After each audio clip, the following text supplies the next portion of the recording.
Hello, everybody, and welcome back. We're here for day two of the first week of the Midwest Esports Conference. Coverage brought to you by Unified. I'm Andrew Grapestow, joined alongside Daniel DJ Weiss. DJ, we made it. We're here on day two. It's a little bit earlier in the morning, but sure we got some amazing League of Legends to play. We're starting off with our first series of the day: Ohio Northern University up against Purdue Northwest. And after that, we've got even more series down the line, and I'm just really excited to see these teams duke it out once more. Yeah, I mean, it's got to be earlier in the morning, Grapes. I mean, I'm imagining that no one could sleep last night, right? Like everyone out there at Grandview is just like so excited after game day one of the games, right? The pizza at Yeah. lunchtime, like everyone's just raring to go. So the earlier the better, because it's not like anyone was sleeping. And don't you lie to me out there. I know who you are. I know who you are. I mean, I'm not there. I also did not sleep that much last night, but I think that was just different reasons. I don't know. It's a complicated story. But anyway, here for our first series of the day, as we said before, Purdue Northwest taking on Ohio Northern University. This is an exciting matchup for our first one of the day, DJ. These are two teams that had some pretty hard-fought series against some pretty good teams yesterday. And while they are both starting off the season 0-1, looking forward to see how they can try to turn it around in what I believe is going to be a close series today. Yeah, I actually 100% agree with you. I think this is going to be a super exciting series for both of these teams, right? Yesterday, you want to go in and be bold against kind of the two teams that I think a lot of people expect to be near at the top of the standings, at least to start out the season, right? And things don't quite go your way, but you'll be able to look at the positives that came out of those games, right? Game 2, Purdue Northwest was inches away from Yeah, winning that game. I mean, literally. one singular call after turning around that base defense. So they know that they can they already know that they can hang with the best. So why could they not beat Ohio Northern? And for Ohio Northern, you played two pretty solid early games before Ottawa really took control of that series. And game 2 in particular was back and forth all the way until the end. So there are so many positives, and now is the time to take those positives for both of these teams and turn it into your first win. So I expect a super heated, super close series. Absolutely. And taking a look at some of the matchups that we could potentially have, I think that the eyes might have to go over towards the top side. We have Cylindric up against Aggression. These are two top laners that, had their struggles and had some of their successes somewhat throughout their series yesterday. But I really like the way that both of them kind of played some of the matchups against some of these higher level players, and I'm excited to see how they will match up against each other today. Yeah, it will be interesting because if you remember, Ohio Northern also played a 1-3-1 composition in game one yesterday. We'll see if that's something they want to go back to. It didn't quite work out with the Fiora, but Aggression had a much better second game along with the rest of the squad. And of course, it would be remiss to not mention how well Kato played yesterday, particularly on that Akali. So we will see if there are more highlight plays to come from him to try to carry one of these games against Purdue Northwest. And on the other end of things, who could forget the Zeri that came out from the Poner yesterday? Of course, not the only highlight of that game. There was a lot of excellent play coming through. Just that, of course, with how like brilliant and shiny and like fast that champion is, right? It's always going to stick out that nearly behind his play, they turned that second game around. So I'll be looking at him again. I would expect that Zeri to get banned away from him. I don't think anyone wants to deal with that after it almost took down Grandview, but we'll see what happens as the day goes on. Yeah, I mean, I'm always just gonna remember my first ever Zeri game that I casted was this one, and that crazy play around the bottom lane that happened around 20 minutes from Deponer. Really, really good stuff. And yeah, as you said, DJ, not expecting that really to see a whole lot of presence in on the Rift, maybe on the ban table, but either way, it will be Deponer up against Reaper and Motors up down in the bottom lane for Ohio Northern. Had a relatively quiet series, I want to say, in that in the games that they ended up playing. But we're still definitely pretty strong on the weak side, and we're able to make some impact later on. So maybe some of the attention might be shifted down there as well. Yeah, I mean, I think the bottom lane is always going to have a lot of attention. I think with how he played yesterday, there will be some extra attention maybe from Purdue Northwest in their drafts, right? I think looking back, right, we didn't really have a great answer to how the Zeri would look, right, or how necessarily strong the Zeri was in everyone's hands. We'd seen clips, right, but looking back on the draft now, yesterday, it looks like there were extra resources in that draft given to the Poner early on, right? An expectation that that could be a carry. So I do expect we see a little bit more of that today for Purdue Northwestern. On the other end of things, we didn't, like you said, see a lot of resources spent in the bottom lane. It was more in that mid lane. It was more in the jungle for Kuz to try to get some plays going on the top side with his two solo laners. Interested to see if that does happen again. I would actually be pretty fascinated to see if Ohio Northern goes back to a 1-3-1 because again, that early game wasn't necessarily going bad for them. They just had trouble around objective control, and that is something that you can definitely turn around in VOD reviews the day of. So we'll see how it looks today and whether they want to try it again. But I, for one, still think it wasn't the worst idea in that draft. Yeah, definitely not. And we saw some glimpses of it potentially working. Aggression didn't really have too much of an impact in the side lane, but Kato definitely did on the Akali, and was winning a lot of these 1v1s. And so looking into what we can expect out of the draft from Ohio Northern, definitely a lot of interesting things that could potentially be to potentially look at in terms of what they could be able to do in terms of their play styles as we're about to get underway here in the draft. Reminder that this is not just the only series that we have today. After this, we'll be seeing Arkansas against Drury. Ohio Northern again will be returning to play against Illinois. And then, of course, that final series that you've all been waiting for, Ottawa against Grandview. The two teams that many are considering to be the favorites here in the conference are going to go head to head.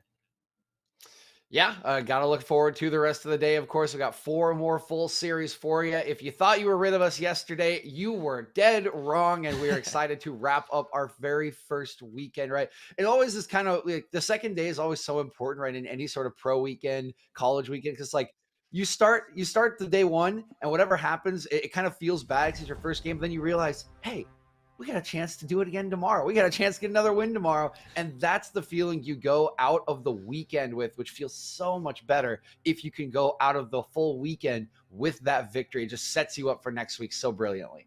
Yeah, and on top of that, in just like another week, all these teams are going to be back at it again at another land, playing for some more action here in the collegiate scene. And so, getting this win, getting that momentum as you ride into the new week, definitely always going to be super important as we have loaded into the draft for Game One between Purdue Northwest and Ohio Northern. PNW will be on your blue side to start things off. They're going to start it off with a Diana band towards Coos.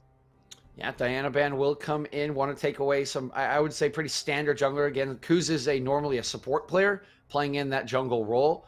We heard about that yesterday. He looked pretty fine, right? I think a lot of his decisions and pathing made a lot of sense. Objective control just was the problem against Ottawa. So we'll see if that's something they can clean up. And I think that's why Purdue Northwest just going to start with a pretty standard jungle ban away from someone who maybe doesn't play a wider pool in that position.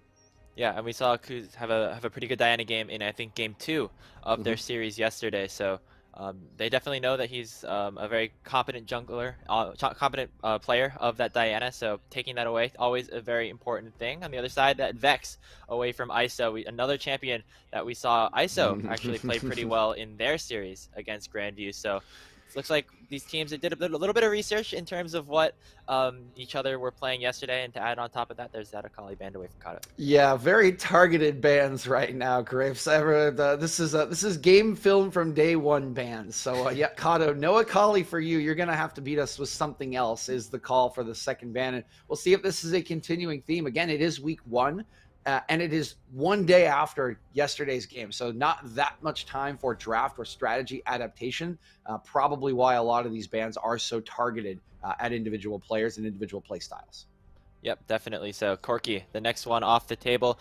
Be interesting to see what Purdue Northwest decide to opt into for that early pickup. There's been a lot of differentiation in terms of how these teams have been going in the draft, either like locking in an early jungler or locking in their bot lane early. But looks like another focus towards Kato there in the mid lane. That Tryndamere, the other champion that he played in the last series that they had. So it will be a new champion in Kato's hands for today. Has a lot of different options, so it'll be interesting to see what he decides to go for. Yeah, of course, a lot of options, right? Corky's off the table, but they still have one ban. We'll see if they go for the Victor here. If you do leave the Victor up, it could just be blue one, and then you don't have the Corky answer right away. Instead, they will leave it up. So I think Kato probably saying he'll have some sort of answer, right? He's comfortable with it. If it does get blue one here, it is blue one priority for a lot of teams. We'll see if that's the case for Purdue Northwest, but there are a lot of meta mid laners that have not been banned away. Absolutely, still a lot on the table. You can only get 6 champions banned away in that first phase, but Purdue Northwest will have this first pick of the draft of the day, and we'll see what it is here. It looks like it will be client. That's a little bit of a bug, but I'm receiving word from our production that it is a Zeri pickup here for Deponer, and that was Of something that course we it kind is. of did not really point out in the first ban phase. That Zeri was not banned away, and it looks like PNW will immediately capitalize on that. Yep, two bans at ISO and one at Cylindric for scaling. They will lose out on that Zeri. And remember, I talked about this matchup yesterday. The Caitlyn gets locked in, and we saw what happened in this matchup yesterday. That was the game 2 matchup against Grandview, right? This pick is good in lane against Zeri, but it's not as good, I think, as everyone thinks, or as easy as everyone thinks it is. And of course, Zeri will hard outscale with that movement speed. You saw, I mean, Grandview could not win a team fight later on in that game after they repelled the initial base, the initial attempt on their Nexus. So interesting to see that ONU will opt right back into this matchup that they saw nearly took a win off Grandview yesterday. Yeah, and that we were saying earlier on, that was not what we were expecting coming into this draft and coming into just the day in general. But it will be that Caitlyn going over to Reaper alongside Hecarim for Kuz. And it looks like that Zeri will be paired alongside that Karma. So adding the enchanters to the Zeri seems to be a pretty common theme, and we're going to see it again here. Yeah, and the Karma will actually be really nice for this lane as well because it will help you with the push power. One thing that Zeri doesn't do super well is clear waves. She has range to get to 1 or 2 minions, but you really need that E-dash to get the pierce through the wave. And against the Caitlyn, it's just really easy to shove you in and then go make plays around the map. Right, as a Caitlyn lane would usually do. So Karma really going to help deter that sort of easy pushing and will honestly be a lot of the power in the lane with paired up with this area in the early going. But Elisin will also be locked into Kuz. This should give a pretty free early game for No Use Stink to make plays as he tried to do yesterday on the Jarvan. So excited to see what he can do with another aggressive playmaking jungler in his hands, as Kuz will most likely be looking more for the level 6 mark to use that unstoppable onslaught when he wants to get out on the map and get his lanes ahead. Yeah, No Use Stink was very impactful in some of the early games that they had against Grandview. Unfortunately, not enough to get them the wins, but we saw the proactivity was there, and seeing him on a champion like this Lee Sin, who can have a whole lot of impact pre-level 6, will be an exciting thing to see. Headed into the second phase of bans with the Lulu finishes off the bot lane for Ohio Northern. We're seeing more targets towards the mid lane as neither team ended up selecting their champion in that role. The Victor already off the table, and that's Aggression's Wukong off the board as well. Yep. One Victor so the OP will be taken off the table. It does still leave a good handful of meta mid laners available. Syndra, most notably, still on the table for both these teams. And, you know, if Victor and Corki are gone, you could probably pick a LeBlanc if you really wanted to. LeBlanc, usually actually a counter pick into someone like a Lulu, can kind of just pop you and force you to use the ultimate or just die if you are farming up effectively. So we'll see if that is kind of the pivot here with kind of the top tier of that mid lane meta banned away already. But it is an Aatrox to round out the bans for ONU and one more waiting for PNW. They will look for Lissandra. That kind of tells me that they want to play LeBlanc. Yeah, I mean, that wouldn't be a surprising thing, just considering, ISA's champion pool. LeBlanc definitely up there, but it will be a Sylas, presumably headed towards the mid lane for Kato.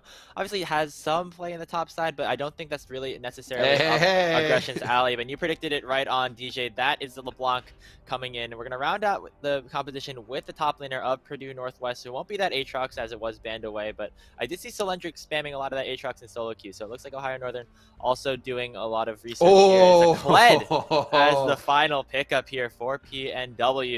Is going to run all the way in. Matched up against that Fiora, though, for Aggression. We saw that yesterday. I really like this matchup here.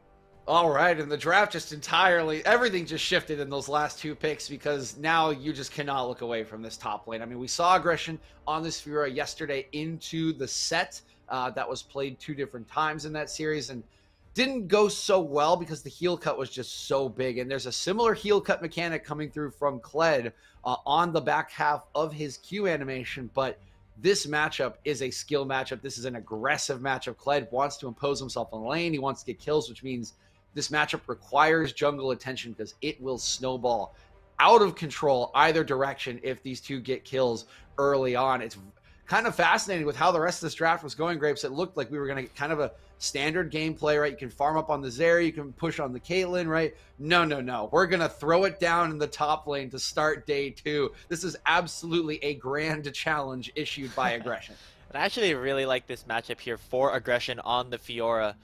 Whenever I think of Fiora lanes, you think of the abilities that can be easily countered with that riposte, with that W. And the bear trap on a rope from Cylindric, definitely very telegraphed, very easy to counter away. So it'll be a very easy stun available for aggression on the Fiora if that ever comes to be. And so that's what I'm looking for in the top lane. Expecting aggression to have the ability to win out on these trades if Cylindric doesn't end up playing them right. But of course, all that can be impacted by that jungle matchup as well. Lee Sin and Kled, obviously a very scary duo that they can have up there in the top side. And when you look at the bot lane compositions here, most likely just going to be Caitlyn kind of pushing into Poner until maybe later on in the game. So I'm really looking top side for some of this early game, TJ. Yeah, and that is kind of an interesting thing that you hit on, right? When we look at a Caitlyn lane typically, right? Your typical rule when playing with a Caitlyn lane is that you start top side and you path the bot side as a jungler. So you can defend from the level 3 gank when you are almost inevitably pushing the lane in, which you will be with a Lulu next to you in this lane.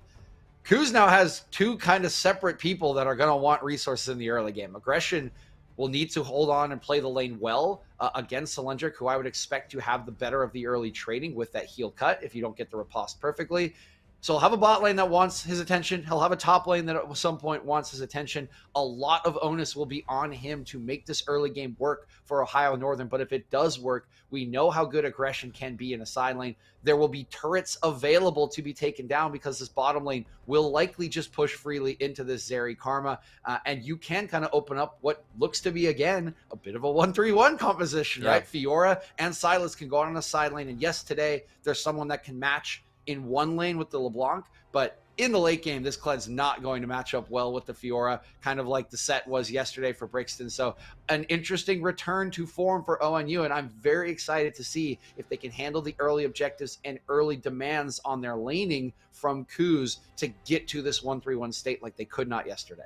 Yeah, and absolutely. When you're talking about the side lane volatility that both of these teams have up in the top side and the bot side, and a lot of that could also be impacted by these mid laners here. LeBlanc and Silas both love to push, roam, get around the map, make their presence known in these other lanes, and so definitely have to keep your eyes on that, especially when you get towards that mid game, looking maybe towards the mid laners, roaming around and getting some kills in the other way. And we saw ISO and Kato do a decent amount of that in their series yesterday, and it seemed like that was kind of the play that both of these mid laners went for in order to get their teams back into the game when they were behind early.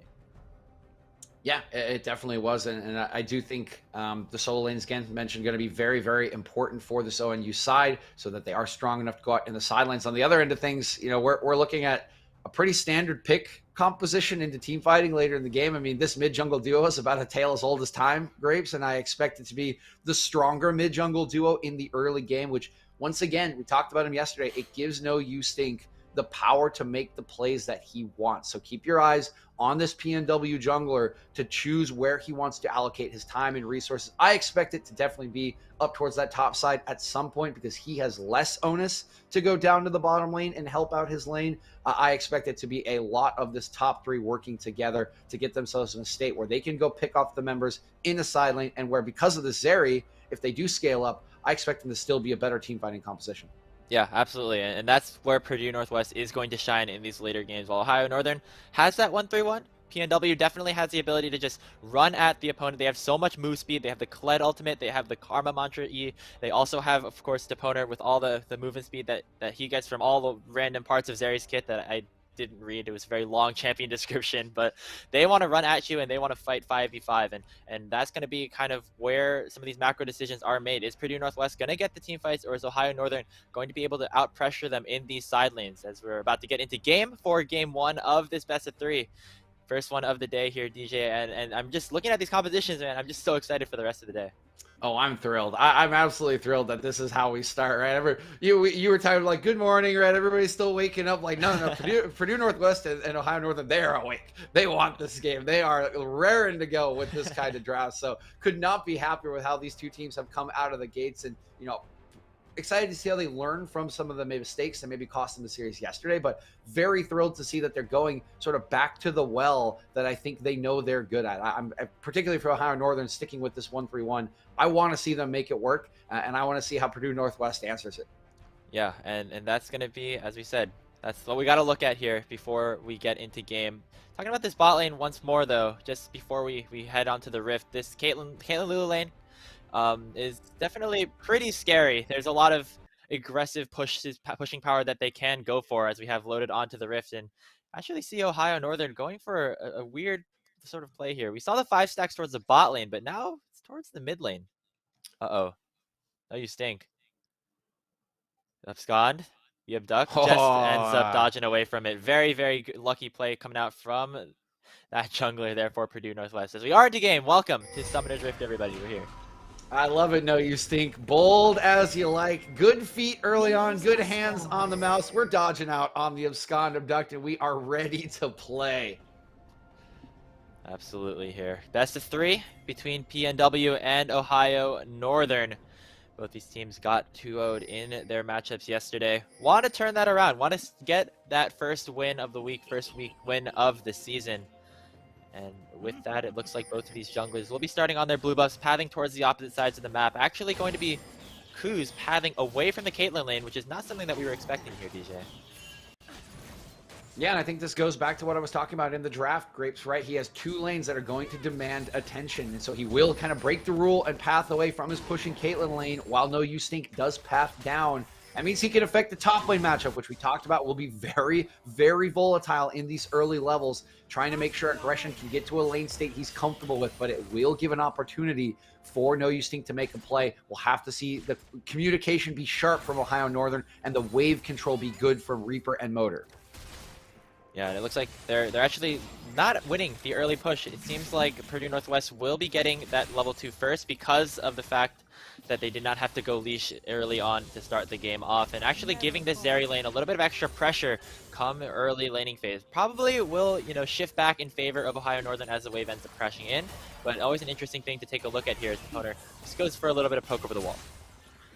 Okay, they do get it in, so this is pretty well played by the Purdue Northwest bottom lane, because Ohio Northern wants to freeze that wave as close as they can to the turret, make sure the push does not go in. That way they're immune to the gank from No You Stink. But speaking of No You Stink, he's actually invading. Wow, yeah, very aggressive, clearing the entire blue side and headed up to the red buff of Kuz, landing the Sonic Wave, but the Ghost has been popped already. It's just going to be a jungler duel for now, but you got to take a look at some of the other players here. No You Stink popping the smite to get the health, and ISO picks up first blood. Now, Kato and Aggression are on the horizon, maybe looking for something. The Sonic Wave will connect here onto Kato, but No You Stink might have gone a little bit too far. It'll be Kato securing the kill with the Kingslayer, and he might just get one more. ISO is forced to flee, and now Solendric has joined the fight. He is only level 2, but the health bars are not super high here for the side of Ohio Northern. Take a look at Kato, though. He's waiting in the ISOs, though. He's waiting in the wings, looking for something. Solendric will fall to the chains of Kato as 2 go down for Ohio Northern. Oh, and it's massive for the side of Ohio Northern. Kuz gets seized upon early. I absolutely love the call from No You Stink. He knows where Kuz wants to be. He knows he needs to affect that matchup, and he knows he's stronger. But the roam down from top side from Aggression is earlier, and they are an auto away, Grapes, like an auto or 2 away from getting the second kill, but it's too late. They heal up, and now Kato. Oh, Kato lands the chains. He might have the potential to turn this fight into the 1v2, but getting more heals from the Kingslayer. Shut down. Finally going over to No You Stink. So it was a little bit close, but Kato still flexing his muscles here in the mid lane. The opponent now is in a bit of trouble. We'll have to flash away from that Caitlyn Lulu. It'll be a flash trade for the heal down in the bottom lane, as it looks like Udon will come back to support the AD carry. Oh, I love this start, Grapes. Hold on here. There might be There more. we go. Flash. There's the inner flame. The Ignite's ticking. Udon's going to pick up that kill now. Motors has to run away as the Lulu flash comes out. Will survive, but Purdue Northwest turned it back around with 2 quick kills. What a start to the game. 5 kills in 4.5 minutes. So many of them around that mid lane, right? We talk about the playmaking. No You Stink reads the pathing. He makes the early play. He actually gets punished for it a little bit when Aggression makes a good roam down to help out. As are they going to go out? Okay, wow, Aggression actually losing out pretty heavily on this trade. Procs another Vital for some HP. Solendric still is mounted, which gives him a whole lot of extra power here in this lane. Going to crash this massive wave in. He's had a pretty good laning phase so far of about 14 CS.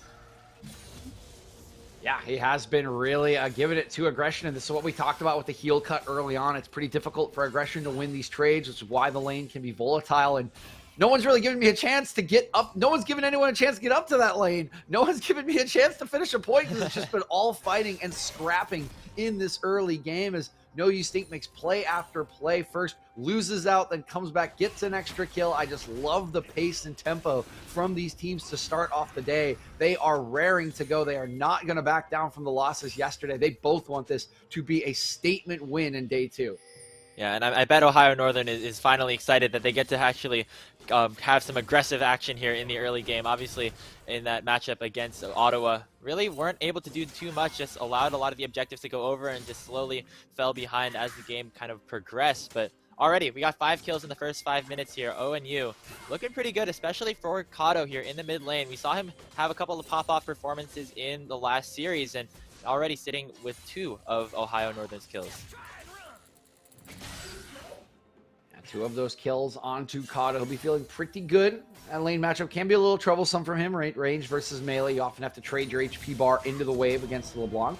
Meanwhile, living all in here, but take a look at Kuz. Still, he's on the horizon. Solendric doesn't have the mount just yet, but could end up proccing it if the side of Ohio Northern goes a little bit too far. The devastating charge will not hit. Aggression will get the final auto. It was a little bit dicey there as that bar was getting pretty high. There are 3 members coming to this top lane. Grapes end up going onto this tower, but yeah, you got to take a look at the rest of the map. Purdue Northwest want to collapse on this top side. They get the second plate, but the question is, what can they do to escape? Kuz does have the Onslaught of Shadows, maybe going to use it offensively, but does not have enough mana to do so. Final shot will go over to No You Stink, and it looks like the second kill will go over as well.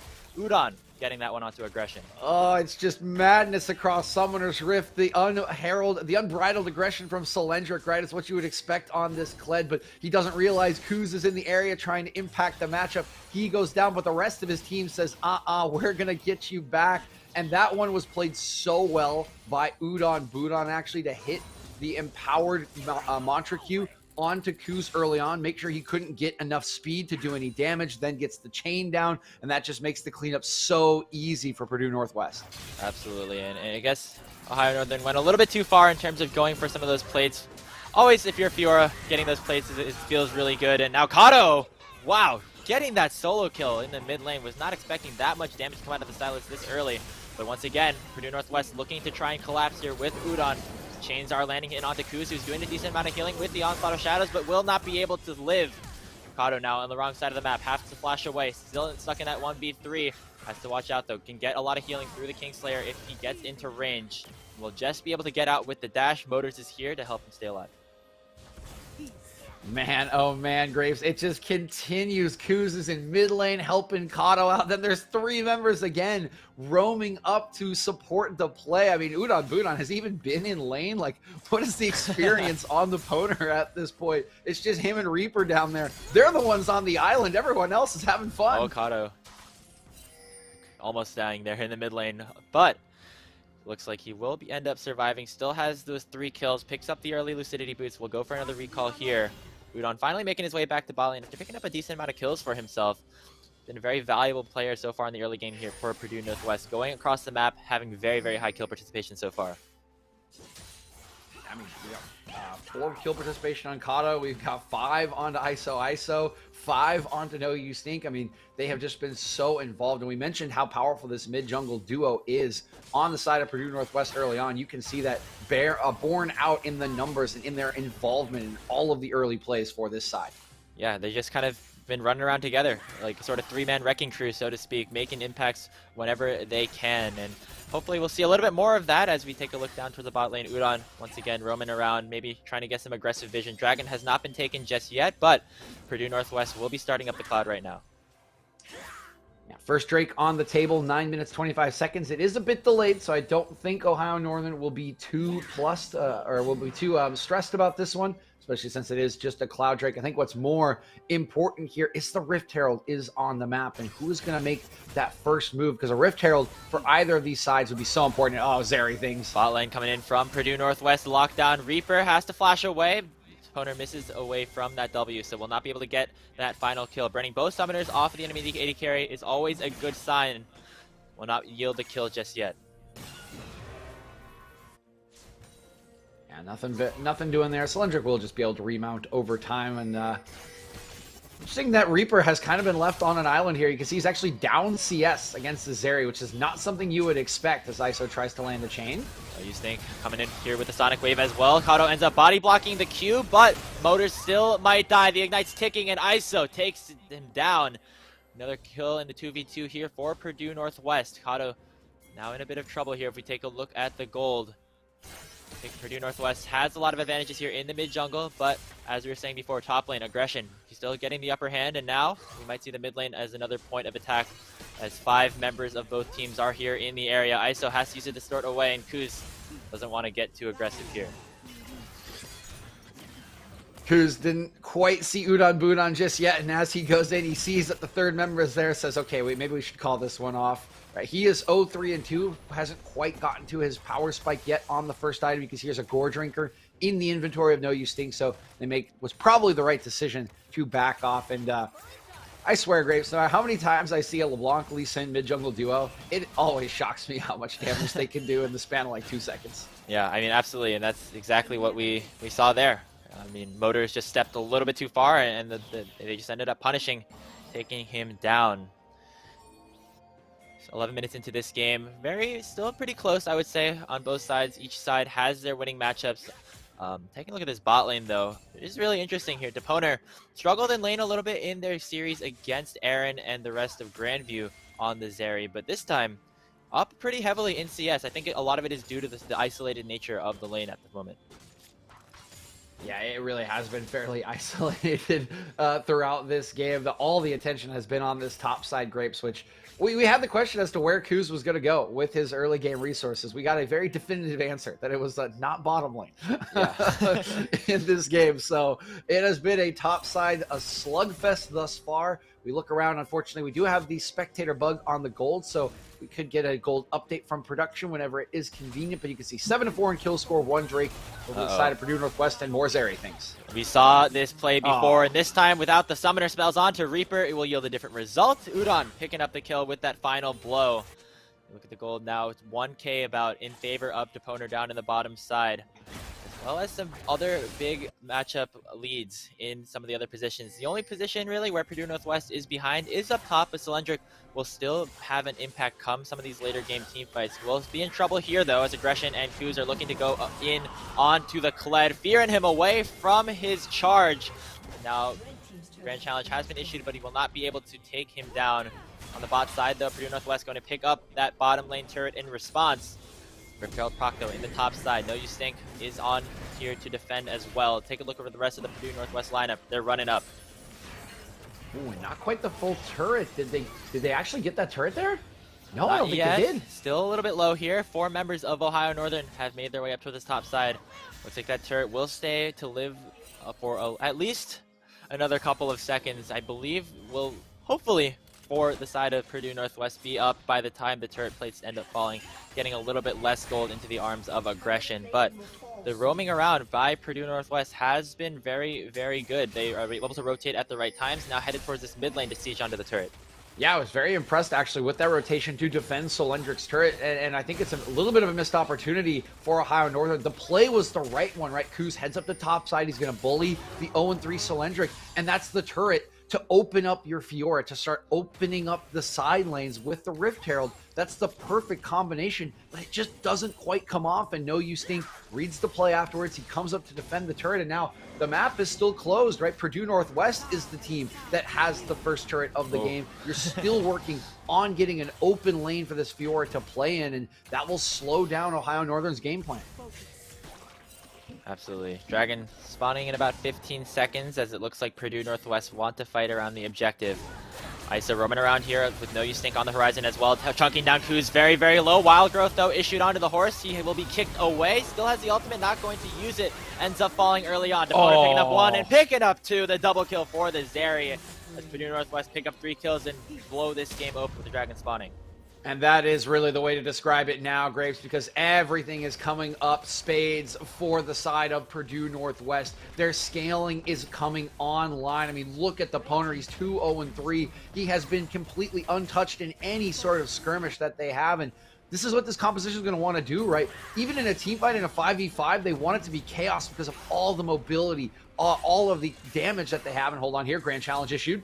You see, Regression still definitely wins the 1v1 despite the lead and the rest of the game going through. That's the counter that we were talking about earlier. Gorge Drinker pop, one more auto will finish the deal, and that's a solo kill over to Aggression. Okay, can't get out now. Here comes Poner. Yeah, Poner is here. Has the exhaust. Aggression, again, doesn't have that ultimate.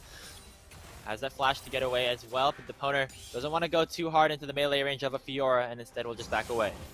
And that is a big deal for Aggression, right? Things have been not going well in the last couple minutes for for Ohio Northern. We talked about the fact that they wanted to open the rift up for their 1-3-1, for their side lane as well. You look at how that's going, they still only have that one turret. They just finally got it at 15 minutes. They didn't even get all the plating gold off it. And this Caitlyn, who is usually used to push down turrets, is 0-3. It's 40 CS down on a Zeri. That is essentially useless in this game until, I mean, very late game when you have like 3 items on this Caitlyn. So now a lot of questions have to be asked of how Ohio Northern can use the map that they drafted for us. Kuz going for a bit of an aggressive play. There is the ace in the hole as well. Shutdown going on to Udon. So crucial pickup here for the side of Ohio Northern, but take a look at the rest of the map. No use thinking ISO want to potentially go for a collapse here. Rift Herald is on the table, and Purdue Northwest are going to start this up in the 4v5. Oh. Whoa, ISO immediately taking down Motors onto the backside. Will get shut down as Kuz will pick up the final shot of the kill. Now, Purdue Northwest might have to escape. This could be the turnaround that Ohio Northern needs. There's a stolen flat out coming out from Kato. Poner. And the entire team is in, looking to do the work. Aggression is on the backside. Will get exhausted. The health bars are low. Poner. Kato getting the first kill. The Poner has arrived, though. Still raining in the autos. Picks up the second kill of the fight. And Aggression now has to run for the hills as 4 kills make it 5. Go in favor of Purdue Northwest. That's a 5-0 Zeri. All right, that's an announcement to all of the MEC. You must now ban the Poner Zeri. He is just too good on this champion. I mean, they were so confident in that fight, Graves. They went in 4v5 after a pick on Udon Vidon. Then it looked really cool because ISO one-shot Motors, but you traded your mid laner for your support. And you still won the 3v4 fight, and the Poner barely took any damage. I mean, he's way too good on this champion. You can't give it to him anymore. He's absolutely dominating this game. What was impressive to me in that was I saw a lot of champions in melee range, and I just assumed, oh, like the Poner must be out of the fight because, well, you know, they're marksmen or whatever. But he just was able to stay alive the entire time, just using the mobility, the heals, the dashes. Really barely took any damage. It was a crucial exhaust onto Aggression as well that he was able to use to prevent the Fiora from doing enough damage to take him down. And that's just how the Poner has been winning these games for his team, playing these champions like the Zeri, winning these fights. Now 5-0-4, up about 4,500 gold over Reaper. That is disgusting. That is just so gross. I mean, how do you kill him? I mean, look at how do you kill him? I mean, you need like the perfect like who's engaged into a chain, into an abscond of ducts, but like your Caitlyn doesn't have any damage. She's on 1 item compared to the 2.5, and one of those items has health on it for Poner. Like, this is scary territory now for Ohio Northern as they try to siege upon this turret. There are 2 members coming from Purdue Northwest, but I don't think that's quite enough. Will be a nice little objective bounty going over to the side of Ohio Northern. Just a bit of a sort of respite for their troubles here. Aggression now has to be careful as the rest of his team is on the opposite side of the map. This is the Fiora, though, that is sort of this win condition that is opened up for Ohio Northern. We're talking about the 1-3-1 earlier, DJ. Their soul laners definitely have some, you know, advantages for themselves in terms of the ability to turn fights in these side lanes, and we are already seeing it start to open up here. And the map finally a little bit open with 5 turrets now down. 3 still for Purdue Northwest and 2 for Ohio Northern. So they can get into their split composition. You can already see it, right? But now Kato, he's being beset upon. Yeah, let's see if he can win this 1v3. I don't think he can. He landing the chain, stolen away that Dragon's Rage, but not going to be able to heal up enough. No use Sync, now unstoppable on the Lee Sin as he picks up his 5th kill of the game. On the other side, the Ohio Northern might look to try to make a play onto ISO, who's matched up against Aggression. Kuz is going to get spotted on that control ward, which will force the LeBlanc to get away. And this is what we were talking about earlier when we mentioned I was concerned how long it had taken for the map to open up. Reaper. I think, yeah, okay. This is not a good sight here for Reaper. There's the Hex Gate over from ISO as well. It's just Reaper's had a bad game so far. Hey, guess what's spawning in 15 seconds, Grapes? That's true. Baron Nashor on the table potentially, but it looks like for now Purdue Northwest going to try and siege in onto this mid inner turret. Still 20 seconds on Reaper. Doesn't look like they want to go for this in the 4v5. Instead, they're just going to push out these lanes, get as much gold as they possibly can with the Rift Herald in tow. Yeah, and I mean, it's just, the map is just so wide open now. And for the team that wanted control of the map, right, Ohio Northern, that wanted it to be open for them, this is basically... Oh, man, shield and all wild growth was not used by Motors, but he ends up falling there. Pure one-shot coming out from ISO. Definitely was not expecting that much damage to come through. Inhibitor goes down in the mid lane. Udon and the rest of the team will escape with their lives as there's another dragon about to be taken. Yep, and that's why you pick LeBlanc into Enchanter supports Grapes. We talked about it being a bit of a counter. There's really, it's not a lot you can do as that poor Lulu, and this is just a problem. I mean, Ohio Northern needed the map to be open. They needed to have the side lanes long early on in the game so they could start establishing a 1-3-1. But they were the ones that fell behind, and when you fall behind against a comp that has this LeBlanc Lee Sin that can get picks with Solendric's ultimate in the charge, right, it just becomes so difficult to stay alive, to find your place on the map, and that has just been the story of the game since that early stage. Ohio Northern, though, now looking to try to go for a fight. They do burst on Udon pretty early on. No Use Sting could be in a bit of trouble as well. There's the ace in the hole. Will not get dodged away from Kato, picking up a crucial shutdown. 2 quick kills over to Ohio Northern, but here comes the Poner. Still alive in the fight. Will get exhausted. Is trying to get away, but will get shut down by Motors. Fight still continuing to happen, but here comes ISO getting another kill as well. But now Kato is here alongside Reaper in the 2v2. So Lendrick and ISO still have a decent amount of damage, but the Silas is super scary. Gonna land the chains in onto ISO, getting more damage out with the Kingslayer. Reaper finally arriving to the fight, but is not able to do a whole lot under the turret. Kato will force both of the flashes there. It's another fight. Actually going pretty even for Ohio Northern. Not the worst thing for them. Yeah, that was a really nice pick from Ohio Northern. They catch... Oh, okay, ISO. They actually catch a couple of recall timers. The fact that Purdue Northwest is split, and I do think the Poner limit tests a little bit there. The one critical thing as he does go down is that he kills the enemy jungler. So even if they win the fight, taking the Baron is a big risk, and that keeps Purdue Northwest in control of this game. Yeah, and big shutdowns going over to Kato there on the Silas. Silas is a champion that can carry some of these later game team fights if they get enough gold, get ahead enough, and are in the right position. But with some of the resets coming through from Ohio Northern, it looks like Purdue Northwest are going to capitalize on this tempo, head over to the Baron. Yeah, this Baron could be contested. Kuz is coming. He doesn't quite have the unstoppable onslaught, but he should have it in time. He also has a blast cone. Baron actually not taken super fast. Zeri has a bunch of defensive items in the kit right now, so doesn't take these objectives as fast as a normal marksman potentially. ISO is still guarding the pit. Baron at about 5,000 HP. Looks like Ohio Northern had a look to go, but it looks like Kuz went a little bit too early. Baron still at about 1,500 HP, and ISO will capitalize on the early aggression coming out from the Ohio Northern jungler. That is the Baron Nashor going over to Purdue Northwestern as they are now looking to unlock the map even more. Yeah, pretty well handled there by Purdue Northwest. They know he has the unstoppable onslaught. They know he can get in, but it's just the right position from ISO. It's so dangerous to walk around Baron Pit when there is a strong LeBlanc. 8-1-7 is ISO around it, and even if the chain doesn't keep him out, he does have to go a little bit early. They focus him down. That's an easy secure on the Baron, and now base is wide open for the siege. Looks like the focus will be the top side of the map for Purdue Northwestern. Aggression went for the split push down in the bottom side, but instead will look to defend the base with the rest of his team. They don't want to give up too much here on this Baron power play. The inhibitor tower will fall. The inhibitor, the next target. I think for Ohio Northern, they're going to have to look for some fight around the base shortly. Yeah, and it will be one of their last potential defenses. Of course, we saw Purdue Northwest have a last defense in their game 2 yesterday that turned into a much longer game, but the comp not as good scaling wise. Reaper still very far behind. It's probably one last shot for Ohio Northern to stay alive in this game, and the composition is not perfect to do so. You don't really want aggression here in a team fight, right? You want him somewhere on the other side of the map in a side lane, but it is really difficult against the Baron push and against the control that Purdue Northwest have established.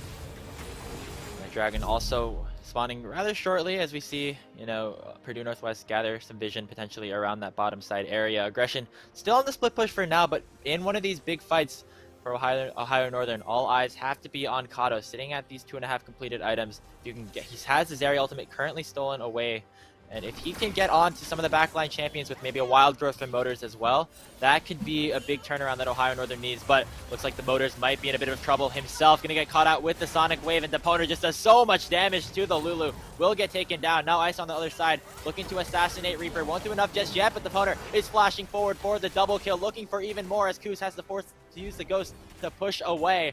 Nexus Tower now will soon be under fire here. Kato is separated from his team, gonna try to just take down Udon in this 1v2.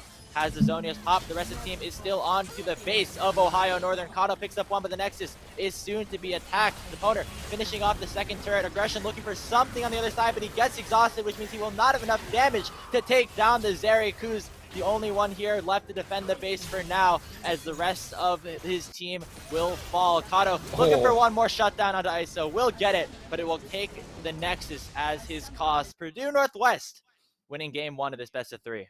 Yeah, very nice start for Purdue Northwest, and they look really sharp in a lot of their playmaking in the early going. I mean, it was a bloodbath to start the game, Grapes. Both teams just duking it out, trade after trade, play after play, but it was Purdue Northwest that found the ones that stuck, right? The bottom lane just excelling in the isolation that actually came as the top side became the focus. And once it was the Poner getting ahead, a couple of plays that they found to give themselves a gold lead, Purdue Northwest did not look back and never really gave Ohio Northern a chance to get into their spread map, their 1-3-1 that they wanted with this composition. And it's sort of a similar thing that we saw in terms of how they ended up getting punished in their series yesterday when they went for that 1-3-1. Aggression really was not able to get out onto the map all too much, despite him having a much better laning phase early in the game. And it was just Purdue's, team fighting 5v5 composition, of course, led by that Zeri for Toponer, who had another exceptional game on the champion, this time resulting in a win. Yeah, once again, he looks way too good on the Zeri. He was at the point he needed to be for the fights, and he absolutely smurfed him. So please ban this champion away from Poner. He cannot get his hands on this again. It is way too good. I mean, 2 games is enough for me. I would not need to see anything more. I would just never let this man play this champion again. Well, we'll see if ONU decide to, agree with your mindset here, DJ, or if they'll let the Poner on the Zeri again. I'm hoping that doesn't happen for their sake. But before we head to a short break, I want to thank some of our sponsors here at the Midwest Esports Conference alongside Unified. Thank you, everyone, of them for coming along, including Skulls. If you're looking to upgrade your gaming gear, head to skulls.com/collection/unified to look at all of that. Also, thank you to Atlantic, Topalti, and Gangster. If you're looking to upgrade your gamer gear, look no further. Start your 2022 off right with official Unified Esports merchandise brought to you by Skulls. Hoodies, joggers, jerseys, armbands, and a whole lot more are coming soon. You have the skill, now get the swag. Skulls.com/collection/unified has everything you need. Gear up, game on. It's Skulls. We'll be back with game 2.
Yeah. Yeah. Boo. Boo. She gon' bust it. She gon' rush it. Yeah. What's up, baby? Tell me how you get the one run up on me. Aye. And I know you ain't playing round. You about to have me down on one knee. Aye. I got that soul. Now she done came and snatched the soul out of me. Aye. She got that gold. She close enough. She open up. You go to sleep. Aye. Now if you ever get to meet her, better keep a shot about to make a supersonic man out of you. She go below the belt. You better go for help. Shot about to make a supersonic man out of you. I wanna be her man. Now I'm a believer. She used both hands. Now I'm a believer. Yeah. Big gun, baby. I'ma pull it out and shooting my shot. I got a feeling I can bust it, baby. Trust me, baby, I do this a lot. She do that roll. Now I'ma double tap that booty like I did. She take that pole. All the way down that choking sign gon' make me ski. I ski. Yeah, now if you ever get to meet her, better keep a shot about to make a supersonic man out of you. She go below the belt, you better go for help. Shot about to make a supersonic man out of you. I wanna be her man. Now I'm a believer. She used both hands. Now I'm a believer.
Welcome back, everybody. We're here for game 2 of our first series at the Midwest Esports Conference. Second day of action once again. I'm Grapes. This is DJ. DJ, it was we were expecting a lot of explosive fights in the early game of that last series between Purdue Northwest and Ohio Northern University, and it definitely was that, and ended up with Purdue taking that game 1 relatively quickly. And for Ohio Northern, I have a bit of advice for them for this game 2. It's right there. You got to ban the Zeri for this game. Just have it up there to remind everybody. It's up there on the big screen. Hopefully, maybe the players can look up at the screen and remember that a little bit. Yep, there it is. Thank you. There we Thank go. you, producer. I don't know if the quality is perfect, but it says Banzeri. Hopefully, you guys can read that. I think the point's getting across, Grapes. Guys, ban Zeri. Guys, remember to ban Zeri. The opponent should not get his hands on Zeri, and he should ban Zeri. Guys, I love it. 2022 Grapes getting back to the classics here. If anyone's been following him for a while, you might remember a certain other piece of advice he once gave that I believe was something along similar lines of what ban Udir, right? Something like that. Yeah. Ban. And I think I speak for the rest of the league community when I said that was a good idea in general. But for the side of Purdue Northwest, the opponent on this area absolutely put up an amazing performance, a clinic, so to speak, on the newest champion here in the game. And just because it's a new champion, it's a new meta potentially, it's not even really playable in some of the competitive spheres in some of the major regions. Just wanted to get that out there to remind the world. Yeah, I think it's a fair reminder. I don't think Zeri should be allowed to be in opponent's hands, right?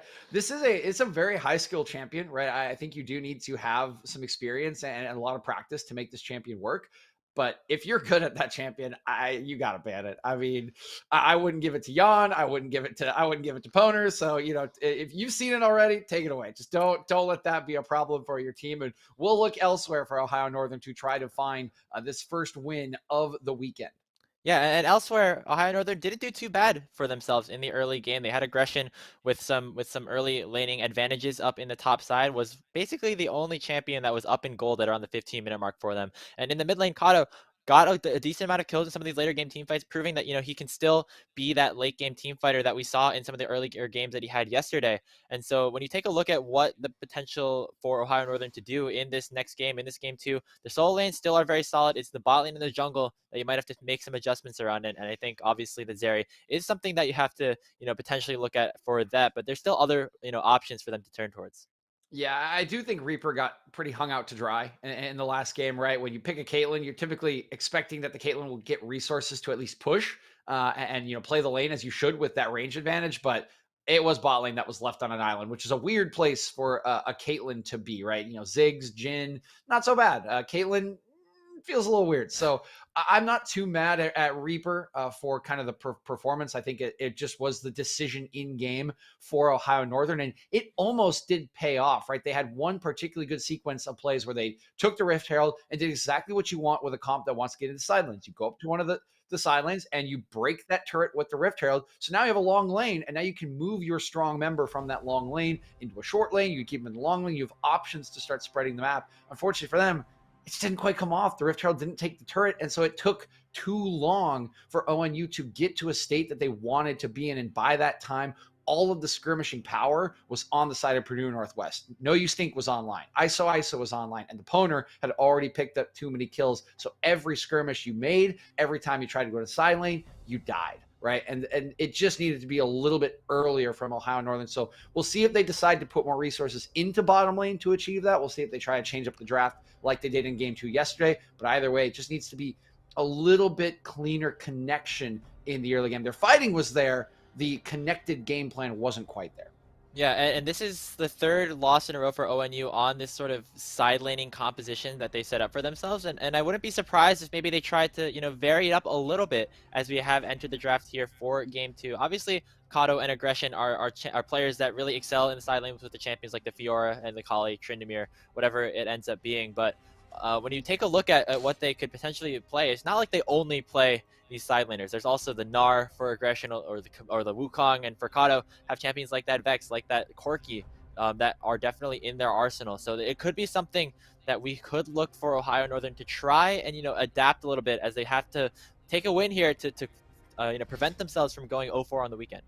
Yeah, got to get a win in, and best way to start that is Banzeri, and there it is. First Woo! slot with Banzeri. Good work, guys. Good work. I think we're I'm all in proud. agreement I'm here. proud. No more of that champion for the Poner as the bans do continue. It will be those takeaways from Kato, the Akali once again, the Diana from Kuz, and similar bans as well from the Corki. One interesting thing is we have stayed on the same side, so Ohio Northern has elected to go back to red, try to get that counter pick.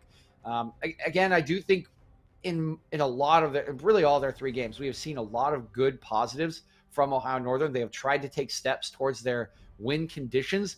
It just has not been quite connected enough or quite speedy enough, right, to avoid the win conditions of the enemy team comp. So we'll see if they can turn that around in draft, and whether they're going to stick to the same draft or do what they did yesterday and try to get a little more scrappy, a little more team fighty in game number 2. Some heavy targets towards the mid lane as we round out the first phase of the bans. 4 mid lane bans to be exact, if you include that Akali and Tryndamere, so to speak. Cylindric on the side of Purdue Northwest once again will have that first pick, because it doesn't look like these teams decided to switch the sides.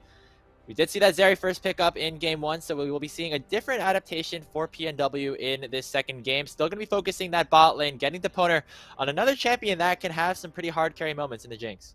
Yeah, I was gonna say, you lose out on Zeri. Jinx isn't a bad second option. It's a very different play style, of course, but extremely strong nonetheless. And getting a nice blue 180 carry is a solid way to go in this meta. And maybe this matchup will be a little more familiar this time around. We see this, I don't know how many times in the early goings of 2022. Yeah. Jinx into Caitlyn, a lot of range, a lot of fight over the push will be had in this bottom lane. And so the support pickup going to be particularly important for this lane. I would be looking at a Karma. I would be looking at a Lulu. Even a Lux could be what Ohio Northern go for here to try to take control of this bottom lane. Yeah, I really like Lux with Caitlyn, actually. I think that's probably my favorite bot lane duo of a support pair to pair alongside that Sheriff of Piltover. But we'll see if they decide to go for that now, or instead, like the last game, opting for an early jungle pickup. It will be that Jin Zhao going over to Kuz. So some more early game presence than the Hecarim that they had in game 1 will maybe be a little bit more successful for them with this Caitlyn here for Reaper.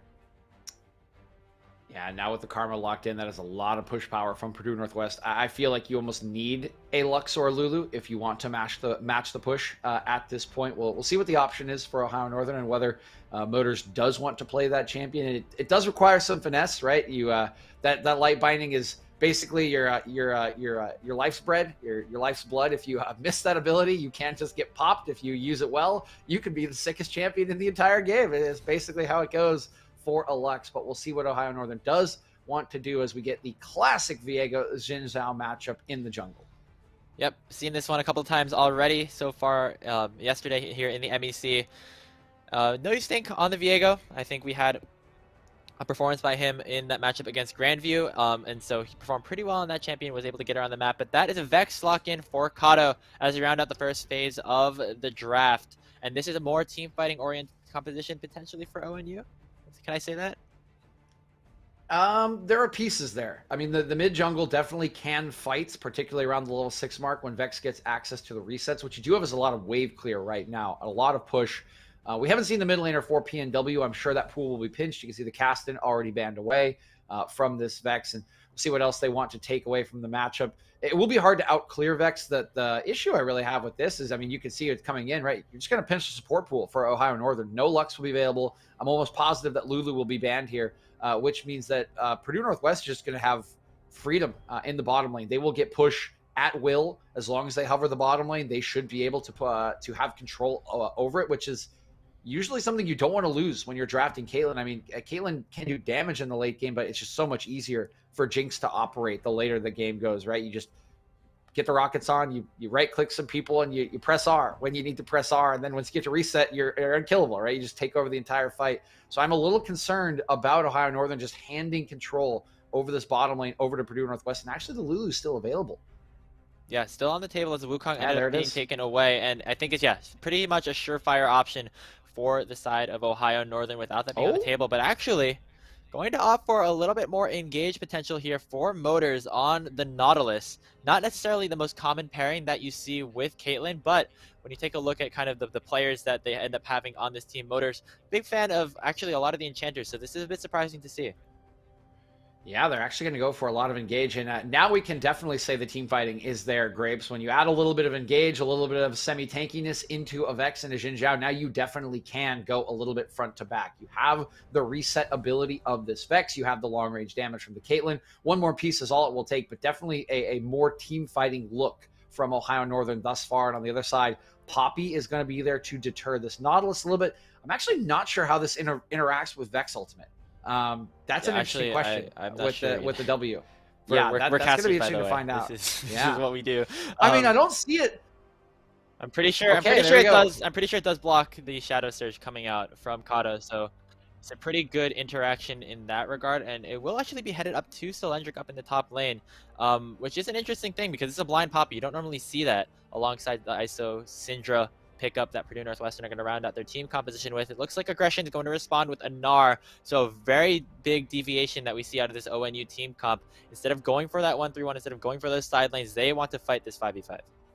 Oh yeah, and both teams want to fight this 5v5. I mean, you look at the side laning later in the game where these champions will go, right? Vex versus Syndra, probably Gnar still versus Poppy. That Gnar Poppy lane, the Gnar will have kind of push because of the range, but you can't, it's really hard to impress upon the Poppy in the side lane. It just takes you too long to kill her.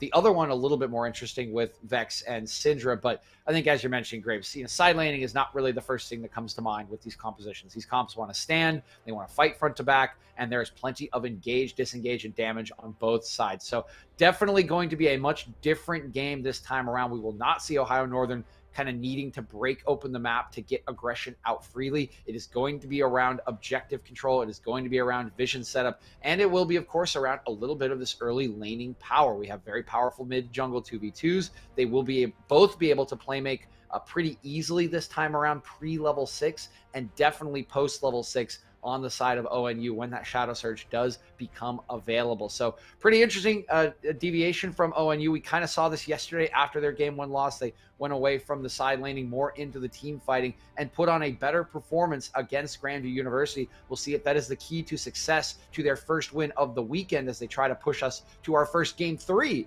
of the weekend. Yeah, isn't that crazy? We've only had sweeps so far because it doesn't really sound right, because I feel like we've had a bunch of close games so far, but they just kind of have all tilted one way or the other for one of the teams in the series. So maybe we'll see if Ohio Northern have the potential to, come back in some sort of fashion here, get us to that first decider that we have of the weekend. But just taking a look at some of the rest of this team composition is going to, again, focus a lot of team fighting. The jungle matchup will be very interesting as the Viego Xin Zhao have a whole lot of avenues to kind of try and pursue.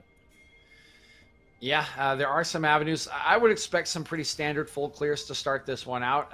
Really where I think the attention will be given is mid lane. It's fairly hard to gank a Poppy and an Gnar early on, right? Unless they are really in bad wave position. And you just have a lot more setup in the mid lane. I mean, this Syndra, right, tails all this time. You go QE, you stun someone, and then Viego can flash in. Oh boy, yeah. There is a Nautilus on the side of Motors. That's what we got to keep an we eye on, but the push control is on the side of Purdue Northwestern. We're getting a 5v5 to start this off. Level 1, and Motors is forced to flash away. First blood will go over to Kuz, but it will be a trade back as ISO now has a bit out of position. Jinx resets so far, but take a look at No You Stink dashing forward with the audacious charge. One more auto onto Kato will finish him off as well. Aggression landing in the autos as well as No You Stink is taken down with the ignite. Kato picks up another kill. It's 3-2 to start off this game, and it's going to be 3 for 3 as Aggression will get taken down by the opponent to start this off. What a way to start game 2 of Purdue versus Ohio Northern. Oh my God, Graves. I'm having flashbacks to Radiance versus No Team in the 5v5 in the early game. As my God, yeah, that's a fun 1-minute gold chart. It just goes up and down with the kills. The things we're going to have to highlight here. Most importantly, 2 kills have gone over to Kato, who now leads the gold charts, as you can see over there, with 1.1k. That's going to give him a Dark Seal to start the lane, which is just massive for the sustain, for the wave clear. That will be tricky for ISO to deal with. On the other end of things, the 80 carry, the Poner, gets an early kill on this Jinx. That will be a big deal as this game progresses. Yeah, getting that early kill and also getting the early push once again into the Caitlyn lane is the Poner and the rest of Purdue Northwestern. Very, very solid play out of them so far in this series. Reaper and Motors have a lot of work cut out for them here. They have this melee versus ranged matchup in the support position, and Reaper definitely fell behind pretty early on in that game 1, and it's going to be even harder for them to come back with the kill already onto the board for Deponer before the laning phase even begins. Yeah, the one nice thing is the opponent did not go get to base with that gold, so he doesn't have the extra long sword. They are just still on the same items at the moment. Lane will be even. Of course, the base, as long as the farm is good, should be a little bit better for the opponent. That's where we'll see the advantage really come in, but you can see the advantage in mid lane already telling us there's just way more sustain on Kato at the moment. And Kuz just going to show face to try and get some pressure out. Scout of the Week barely misses, and that would have been the signal for Purdue Northwest to try to collapse. Really early roaming coming out of Deponer and Udon Bidon as they were able to shove that wave in successfully and have time to get back before it crashes back in. Yeah, that's exactly what we mentioned, right? The push. They just have so much push. They get the first wave, they roam up, and I mean, that was a couple of frames away from being another kill on the flashless Kuz. Yeah, definitely so. And it doesn't look like the junglers are going to interact very much as they have kind of paths towards the opposite sides of the map once again. Trading up here in the top side, if the Mega Gnar will be worn down here by Aggression, who's getting the early push here in this laning phase. Not too much to look at so far here, though. Yeah, the one sad thing about how exciting this game started with that 5v5, right, is that I mentioned the mid lane was kind of the best place to make plays for No You Stink with the setup from ISO's Syndra. Well, now you're trying to do that into someone who's very far ahead of you with a Dark Seal already in their inventory, so you're much less inclined to make that kind of gank, and Kato's just happy to sit here and wave clear until level 6 on the Vex, which means the one point of action we might have gotten in this early game is now kind of not a valid option for No You Stink, meaning we're getting full clear. Yep, and that's not too bad for the Viego. Obviously still a champion that scales very, very well into the late game. It will be interesting to see where Kuz decides to turn his attention to, though, as is Jin Zhao, champion that is very, very potent in some of these early game ganks if he ends up getting some of them off. So looks like he's just go for some extra vision around the top side jungle of Purdue Northwest, maybe try to steal away a camp or two, but other than that, not too much interaction as we were saying before. He's hovering around this top lane. They do need to get to pushing if they want to make the stop. Looks like he's just trading Gromp at the moment. Remember, of course, Gromp, now the highest experience on any camp, so taking one away, always going to feel great as a jungler. We are definitely part of the no crab on Gromp squad here for Camp DJ. Definitely a big fan of that. Thank you, Prismal, and thank you very much, CLG bottom lane. Appreciate Academy bottom lane. Appreciate it. Hold on here. We'll see if they're in trouble here down in the bottom side. Motors and Reaper just continuing to get pushed in here. Another early CS lead opening up for Deponer and Udon. It's been kind of the story of this series so far. Nice use of the steadfast presence to get away from that jump from Aggression, but Kuz still looking for this kill. Gonna flash forward with the wind becomes lightning, so Lendrick will follow. This can be a trade of those summoner spells. Yep, at least gets the trade of the summoner spells, right? I mentioned how hard it is to gank the Poppy. They finally get her out of position to lane, but you can't even land the first stun because of the steadfast presence, and that is why we kind of alluded to the fact that there is it's pretty tricky to get a gank going in this game outside of mid lane, which we are still waiting for our next kill after that explosive early game, Graves. Yeah, it's interestingly enough, actually, it's ISO that still managed to get the better hand in terms of the CS department over Kato, despite getting that early lead for himself with those 2 kills. And it's actually forced Kato to go a little bit more of a defensive-oriented build, starting with those Mercury treads on the first back, wanting to make sure that the Scout of the Weeks don't do too much damage and too much to stun him up for very long. So it'll be interesting to see how that decides to open up. Also gives him more mobility to maybe roam around the map once he unlocks that level 6. But right now the gold's still actually pretty even. As we, maybe see an engage here on the bottom side. Kuz in a bit of trouble, going to get stunned up there by the Spectral Ma. Udon here as well to land the root. The wind becomes lightning, will not do much, as Kuz will almost certainly fall here. Udon going to be the one to secure the kill. I mean, yeah, that's just...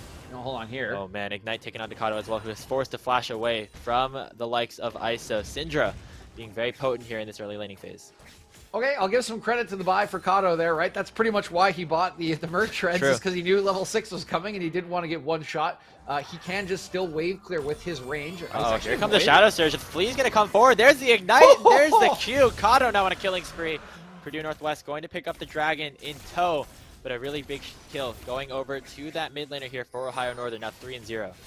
Yeah, even more credit over to Kano after that buy, right? Well, I was going to say he doesn't quite have the damage as if he picked up that lost chapter, but looks like he's got plenty. However, there is a price to pay for this, right? Kuz was caught on a very greedy attempt to take that crab while his bottom lane was on a base timer, and the enemy bottom lane was not. Okay, 3v3. There's the hook in again from Motors, and now the bot lane for Ohio Northern has finally been unlocked a little bit. Kuz almost takes down Udon, but ends up falling. Reaper gonna flash forward to finish the kill up onto the support, but now is stuck between a rock and a hard place. That is ISO, landing the scatter, and Deponer gonna rein in the autos once more. ISO picks up his second kill of the game.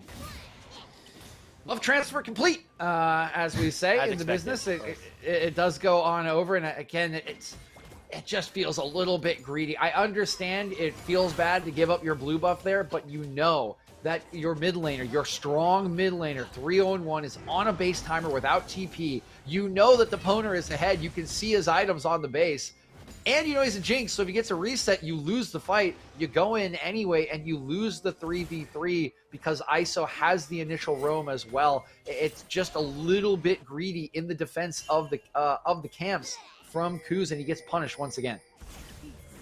Aggression now might get punished here in the top lane. Gonna have to flash away from the stun, but gonna land right into the heroic charge. That's a Sheen Poppy doing a whole lot of damage over onto Aggression, and ISO gonna be in a bit of trouble on the other side. Gonna trade that 1-for-1 on the opposite sides of the map.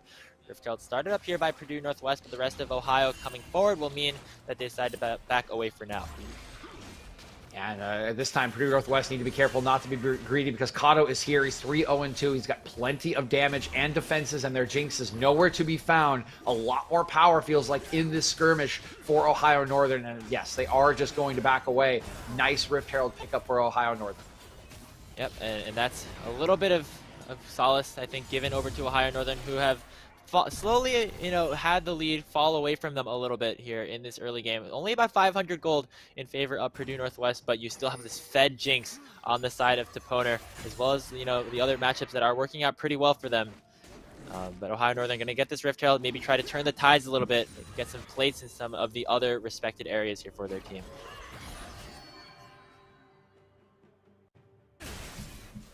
We do look around. Plating is still available. That's very nice. We've seen a couple games in which the Rift Herald hasn't been used for the plating. Plenty of time to drop that one down. The question really is where. You already have a pretty strong mid laner. You could try to use it in bottom lane to equalize, but I find it'll be pretty difficult to get the push in the bottom lane. Stun. Kato gonna get stunned up here. Gonna dodge away from that Viego W with the Heartbreaker forward. Kato going to get taken down with the Unleashed Power. ISO gets a shutdown.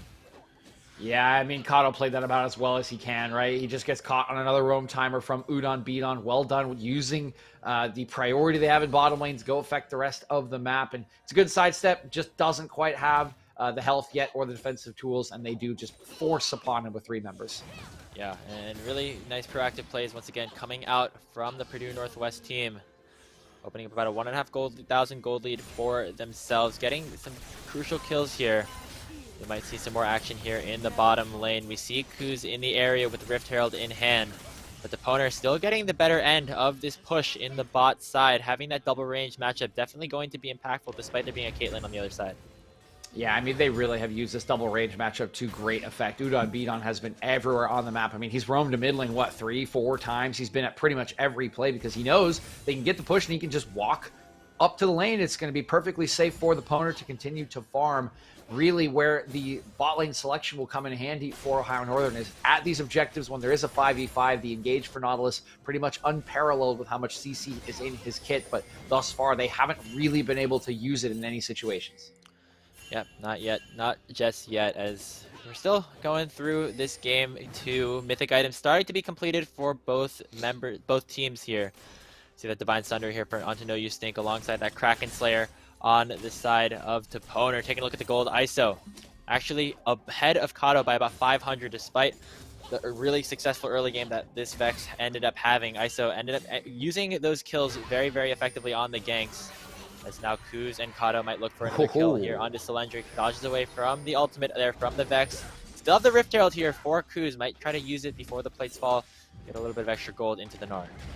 Yeah, and I don't think this is exactly what they would have wanted to do, Grapes, but like you were saying, I mean, he'll still get it off at Nice some little point. interaction there. Just maybe stall out for a little bit longer here. Kato, though, back to mid lane, fighting against ISO, who, once again, Kato does not have that ultimate. They're actually going to go for a dive up here in the top lane. ISO takes down Kato on the other side, but Aggression will trade one back.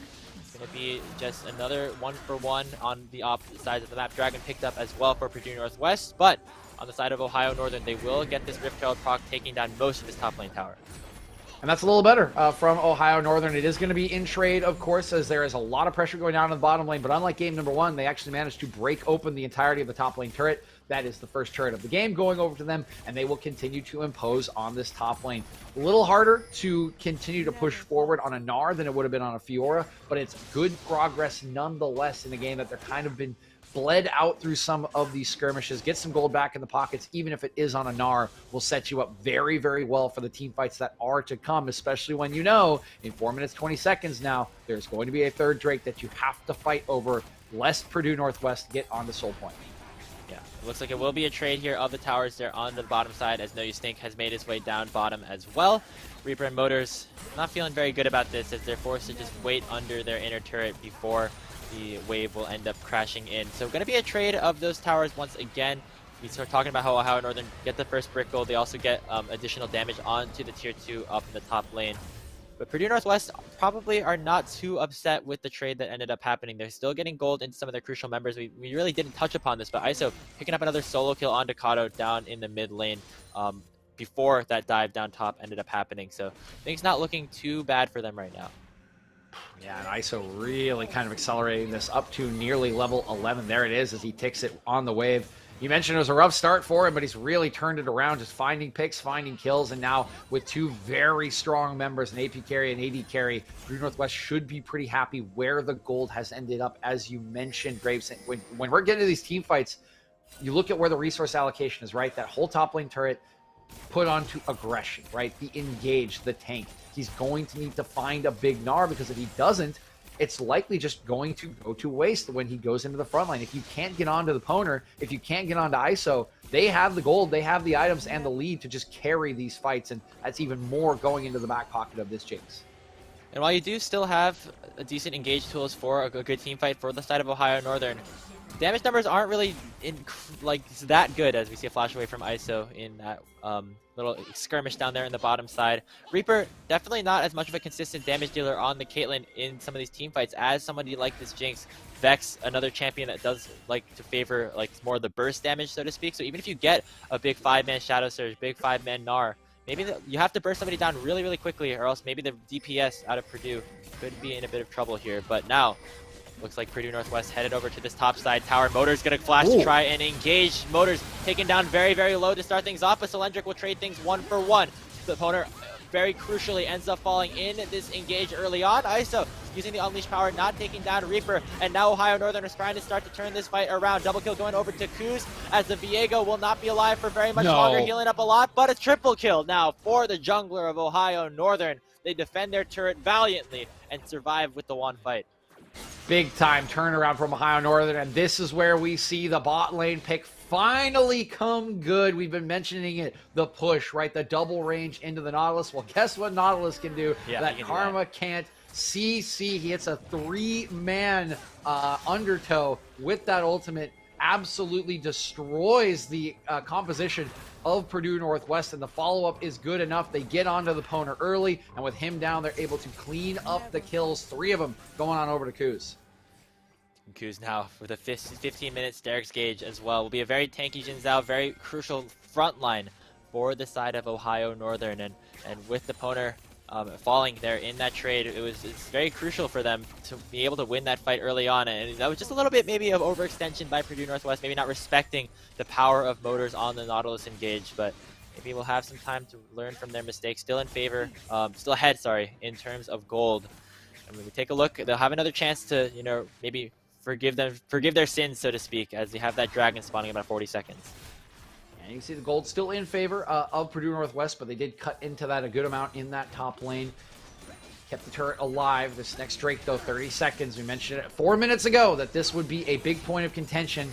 Oh, and this Rift Herald's actually, this is a little early to drop the Rift Herald. You could have used this as a distraction. Not going to get a proc to get off. over to the Dragon. Yeah, it's not even going to get a charge off. That felt like a bit of a misstep from Kuz. You're way too early. I mean, yes, you have river control, but the vision's still there. They can still walk in. You don't really have better positioning at the moment, and you're even being forced out of the river. Yeah, a bit of a mistiming there potentially by Ohio Northern, but still are around this Dragon. Want to deny this soul point here for Purdue Northwestern. Fight already begun. No use thinking a whole lot of trouble and going to get bursted down by the Shadow Surge of Kato. Solendric using that ultimate to try and get some people away. Will trade the kill onto Motors, and it looks like Solendric is very low. The ace in the hole will get blocked away by Iso, but Aggression is looking. He's hungry for an engage. Has the flash. Not going to be able to use it. A really nice scatter coming out of Iso, but now Purdue looking to re-engage. Solendric picks the kill onto Aggression. Deponer is left untouched in the back line and has the resets. He's flashing forward onto Reaper, finishing off the kills with the auto attacks. Purdue turning this fight around. Solendric finishing off the final kill on to Kuz, and that is the ace in the Dragon as well. Yeah, Soul Point going to go over to Purdue Northwest, and the fight started so well for Ohio Northern Grapes. They burst out, no use think, meaning one of the resets was off of the table, and the ultimate, the Crescent Guard from Kuz, was keeping the Poner at bay, but they just chase too far. They overextend. The Flash Gnar is too much for Aggression. He gets stopped by the Scatter of the Week, then gets stunned. That gives the Poner the reset that he needs to take over the fight. It splits up, and Purdue Northwest cleans them off the Rift. Yeah, absolutely. And Iso, again, also having an incredible team fight there. Now 7-3-3. Really big shutdown to his name as he completes the Shadow Flame with a 10-stack Dark Seal. Everyone on Purdue, those main carries looking very, very potent as they just win the next fight. They take that Dragon, adding some more resistances to themselves. And for Ohio Northern, I mean, that was a pretty good start to the fight that they had there. We're able to, try to burst down No Use Think pretty early on in that fight, but at the end of the day, it just wasn't enough. Yeah, I thought that the approach to the initial fight was good. It was a good initial engage from Motors, who's in trouble. Getting stunned up again. Rocket as well. Almost hitting here. That is him falling to the Poner. As now it potentially could... Oh, yeah. Baron isn't even spawned yet. It's 19 minutes. Kato, though, going to make a trade onto the other side, onto Solendric. Shutdown. Going over to Aggression on the Gnar, so a decent usage of their pressure on the opposite side of the map to go for the 1-for-1. They're going to pick up this tower as well, get that slight objective bounty. We'll take a look at the mid lane. Purdue Northwest pushing in onto this tower as well. Going to make this a 1-for-1 trade. Also have Iso with a massive wave in the top side. So Ohio Northern going to have to try to respond one way or the other. The question is whether they can make this a 2-for-2 and whether Purdue Northwest is happy to opt into this. Of course, they do have Solendric spawning in 9 seconds, so it looks like they will just trade 3 turrets for 2 by taking that top lane and trading the tier 2s. But I do like the play from Ohio Northern because this gives them a lane to play through as this game progresses, right? If you open up one of the lanes and you win a fight later on in the game, you can just walk into the enemy base and either bust it open or even win the game. It's a good trade from the gold position they are in, down 5k, even if they do kind of trade down a turret. And you get those objective bounties as well, which is definitely going to be crucial at this stage in the game. Just getting some added gold into your top side here. Aggression, of course, picking up that shutdown as well, working towards that Sterix gauge. Going to make him a whole lot tankier come some of these later fights. And they're going to have to fight soon. That timer is ticking up in the top left corner, DJ. 2.5 minutes until the Mountain of Soul is available for Purdue Northwest to take. Ohio Northern have to get their resources as soon as they can and prepare for that objective. Yeah, 2 minutes, 28 seconds. All they really have left. A Mountain Soul would be pretty devastating for them because you got a Vex who relies on some burst damage. You got a Xin Zhao who relies on burst-ish damage. And a Mountain Soul would do a lot to deter that Motors pressure. Might be caught out again. Going to have the root landed onto him. Kato is here to try and disengage, but looks like the fight might be continuing to go down. Kuz going to go forward as well, going to get exhausted, but it's not going to matter. Kato doing so much work there, picking up 2 quick kills, but watch the resets coming out from No Use Think, and Solendric onto the backside as well. Shadow Search forward, but the scatter is huge from the side of Iso, now dominating on this Syndra, trying to get chased down by the side of Ohio Northern, will escape with his life. It's a 2-for-2 in the engage. Crucially, Deponer is down. Kuz still alive, though, on the side of Aggression. Doesn't look like they want to do anything too crazy around this Baron. He's going to take the even trade for now. Yeah, it was a very nice collapse from Aggression and Kuz. They see the play forming and they come from behind. I don't know. Times the Steadfast Presence not well enough. Cylindric now maybe in a bit of trouble. Ku's going to continue to dash forward. Going to flash actually for this kill. Wind becomes lightning, and Cylindric becomes dead. Wow, that was, I mean, Jin Zhao damage is, that's into like a 2-item poppy, but okay. Another turret gonna go down. A nice play from Kuz. Gives them some more map control. 27 seconds until Cylindric will come back up. Fortunately for Purdue Northwest, he will be in time for the Drake, the all-important potential soul for Purdue Northwest that will be spawning in 55 seconds. And you can see they're already walking into this river area, starting to clear out the wards as they prepare for this massive team fight that is to come. Crucially, that Shadow Flame completed for Kato on the Vex, as he will have that second item ready to go for this potential fight. But Purdue Northwest setting up vision around this bottom side jungle of Ohio Northern, wanting to make sure that they know exactly where some of these flank positions could be held, as it looks like the ONU want to go for a pretty big early engage to start a fight off with the composition that they have. I mean, keep your eyes once again on Motors to see who he does ISO. target with the depth Big charge. scatter onto ISO. Not going to be able to use the ultimate onto Kato, who crucially misses the Shadow Surge as well. Motors very, very low. Going to try to get some final crowd control in before falling to the likes of ISO. Stopwatch used here by Cruz onto the backside, but the resets are coming in. It's no Deponer doing the work here in the front line of the side of Ohio Northern. Big Gnar to disengage, but the fight is still in Purdue Northwest's favor. Only 2 alive for the side of ONU. They have very low health bars as well as the rest of Purdue going to head over to this Dragon. Don't think Aggression can really do anything about it. I mean, that Gnar is potentially game-saving, honestly, Graves, because if they get full wiped with that wave pushing up in mid, there is a potential to just end the game for Purdue Northwest. As it is, they still dominate the fight. They will take the Drake and the Soul, and I mean, it's just the perfect situation for them in that fight. They create a bit of separation between Kuz and the rest of his team as he tries to dive the back line. That allows No Ustink to get his initial reset after the double scatter of the week. And once the resets come through for Purdue Northwest comp, you're not winning a team fight. That's where No Ustink and the Poner just absolutely pop off, and nobody can answer them. It's just that one massive Gnar that is, again, really game-saving for Ohio Northern, but now they are still looking up at a very, very steep hill to climb. And I think a lot of how these fights have started to open up here, DJ, is just who decides to engage, who is able to engage first, so to speak. If Kato gets an early ultimate in to try and burst down some members, that's when Ohio Northern really have that chance. What you saw there, ISO, with a massive 2-man scatter of the week to open the fight, really took Kato and Motors immediately away from any sort of meaningful engage. And because of that, Purdue were able to capitalize on that trade as they now turn their sights onto the Baron Nashor. Motors again in a tough spot. No Ustink just going to dash away with the Spectral Mob. There's the Mega Gnar pop by Aggression as well. Purdue just hovering around this pit because they know that they can win the fights. Yeah, I mean, Baron, the last big objective for them to take. If they can get a pick Kato up here on Kato, in they a can whole get it. lot of trouble here. Going to get stunned up. Everfrost doing a decent amount, but there's the Rocket, there's the Heartbreaker, and No Ustink takes down Kato. The crucial mid laner for this composition goes down without doing a whole lot of damage. And yeah, Baron be damned here, DJ. Purdue's headed to the base. Yeah, I mean, I think they're pretty confident they can just open up the base and then fall back to the Baron at the very least, right? They're going to get an inhibitor. We'll see what more they can get as ISO is just soloing Kuz. Taking a whole lot of damage there through the Unleashed Power. Has the Crescent Guard to maybe defend himself a little bit more, but not when he's in that melee range. ISO now legendary on this Syndra. Fully stacked Magi. Death Cap, there's nothing that this guy can't do. I mean, give some credit to ISO. I mean, you remember how this game started, right? His enemy later was 2-0 up on him in the laning phase.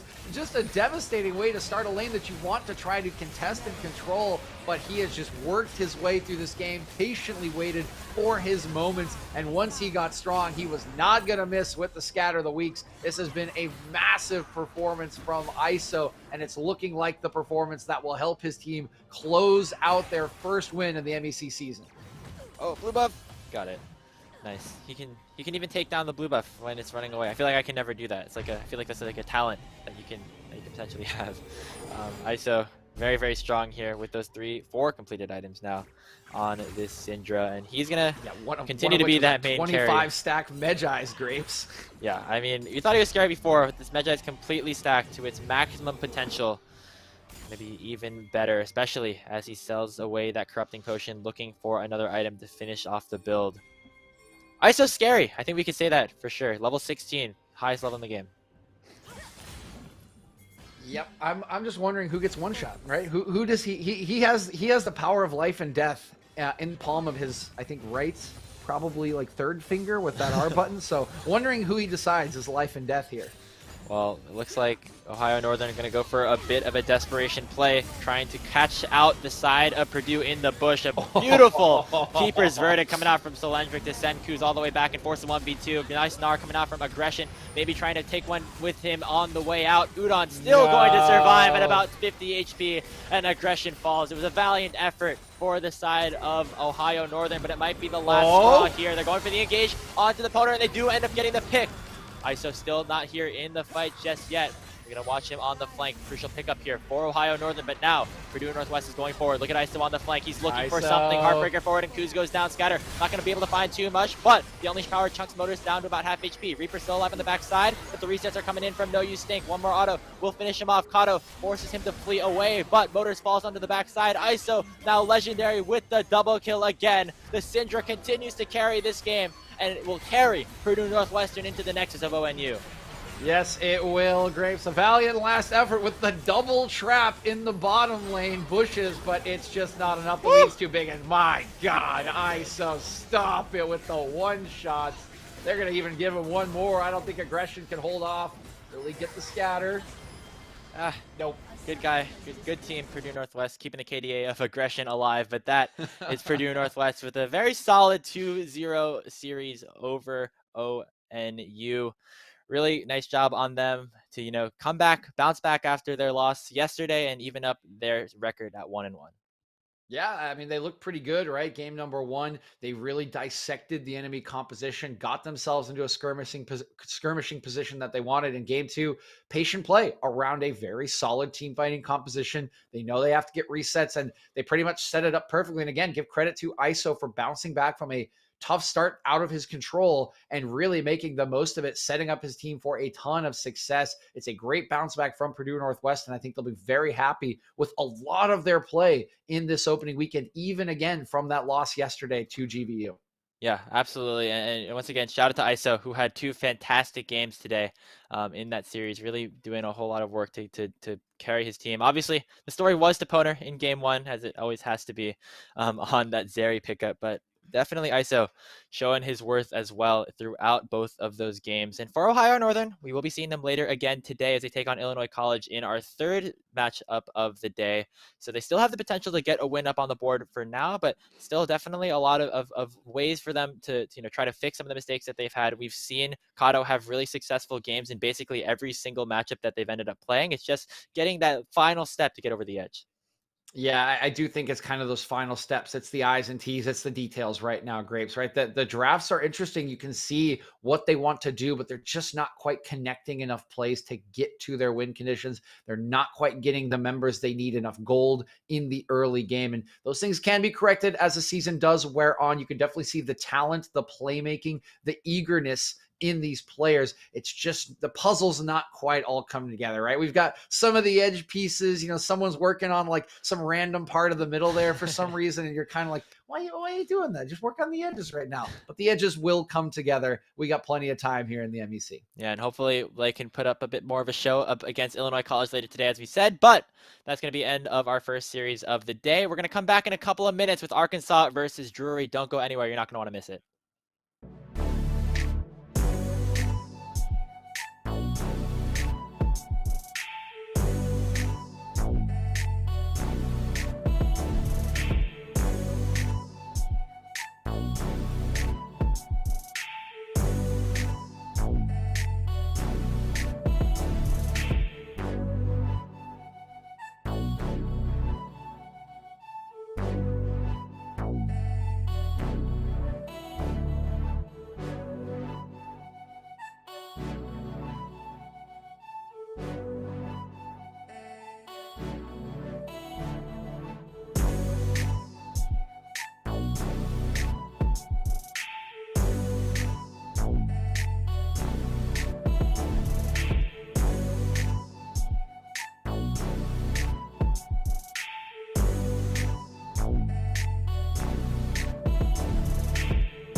Hello, everybody. We're here a little bit early. The timer might have been baited a little bit, but surprise, we're back here with our faces. Thank you guys for tuning in to the Midwest Esports Conference, with coverage brought to you by Unified. If you're there at the LAN at Grandview, hope you're having a fantastic time, DJ. But we've got our second series of the day. We've got Arkansas going up against Drury Esports in this best of three matchup.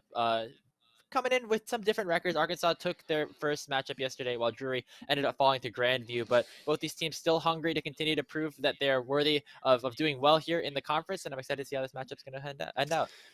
Yeah, I think it should be a pretty exciting matchup for both because, yeah, I feel like Drury will feel like they didn't get much of a chance to play yesterday, honestly, with the way that those games were drafted and then sort of played out. Yeah. Grandview at the end of the day having a little bit of fun with their drafts and a little bit of fun in lane as well. So I think we'll get our first kind of legit look at what Drury can pull out, what strategies they can enact here in this series. It'll be a good bounce back opportunity against the University of Arkansas team that I think acquitted themselves very well yesterday in their inaugural appearance, a 2-0 over Illinois College Esports, who were the finalists from last split. Of course, not the same roster at Illinois, but you can get excited nonetheless for this new squad. And a couple of their players in particular, I think you caught your eye, Grapes, really stood out yesterday.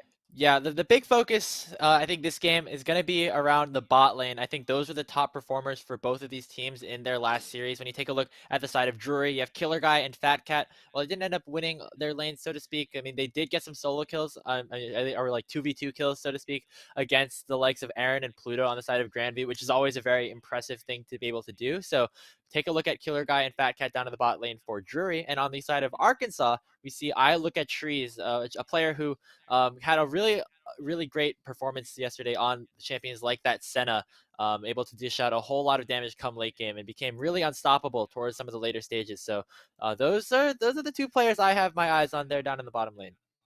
Yeah, what do you know? Bot lane being a focus in 2022, Graves. But no, we do have two very talented bot laners and their supports as well alongside them. As you were mentioning, Drury did get kind of run over, but Killer Guy was making some good plays and I think absorbing some pressure in lanes in which he really was not favored. I mean, a Jin Zillion against the Lucian Nami doesn't sound like a fun time for anyone. And I think he did about the best he could. Game number 2, Fat Cat was actually having some very nice engages into the Morgana that was picked up by Pluto in that game on his Rakan. So pretty excited for that matchup as well. And I Look at Trees also has one of my favorite names that I've ever seen, along with some pretty hype AD carry skills. So I do think that is a very exciting matchup between these two teams. And the other one that I'm pretty excited to look at again is Lazy Lambo in this mid lane. He really popped off, particularly in game number 2 yesterday for the Arkansas Razorbacks. And again, has that kind of interesting pool where he can play some different control mages like the Vigar that was banned away from him once yesterday. So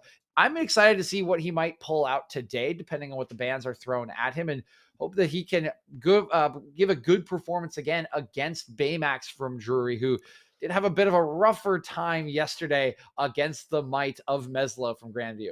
Yeah, but Baymax, again, alongside Killer Guy and Althkirk, are coming to some of the foundational pieces here for this squad of Drury. And I think a big storyline around Drury has kind of just been their development of some of these younger players that have started to come through. I think 2 freshmen on their roster, and both Yoda and Fat Cat. And so taking a look at that and how they continue to grow, always going to be important. Having one of your mainstays in the mid lane having a good performance will always definitely be valuable. As we're about to head into draft, it will be again that best of 3. Still haven't had that decisive game 3 in any of these, DJ. We're 5 for 5 on sweeps so far.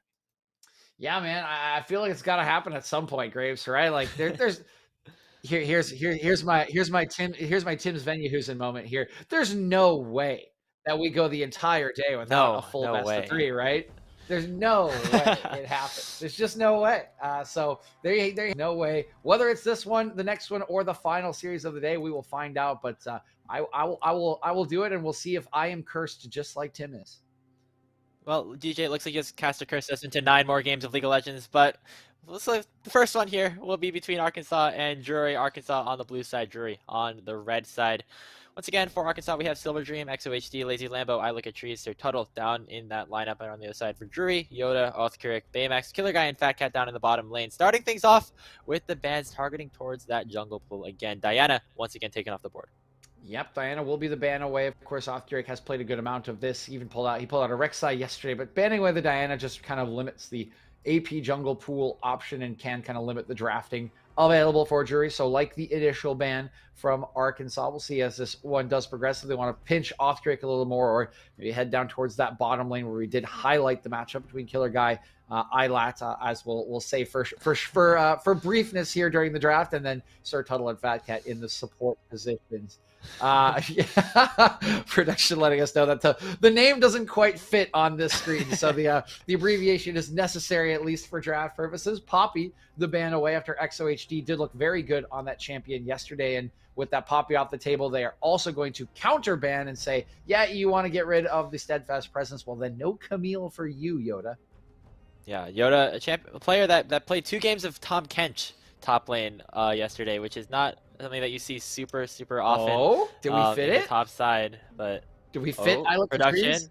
There we go. Production getting I look at trees. Thank you, Hyper, behind the computer there, and yeah, I mean that's better. You get to look at the name just like I look at trees. I guess looks at trees, so to speak. As we go through the rest of the ban phase, Janna taken away as well, targeting Sir Tuttle down there with his enchanters in the bottom lane.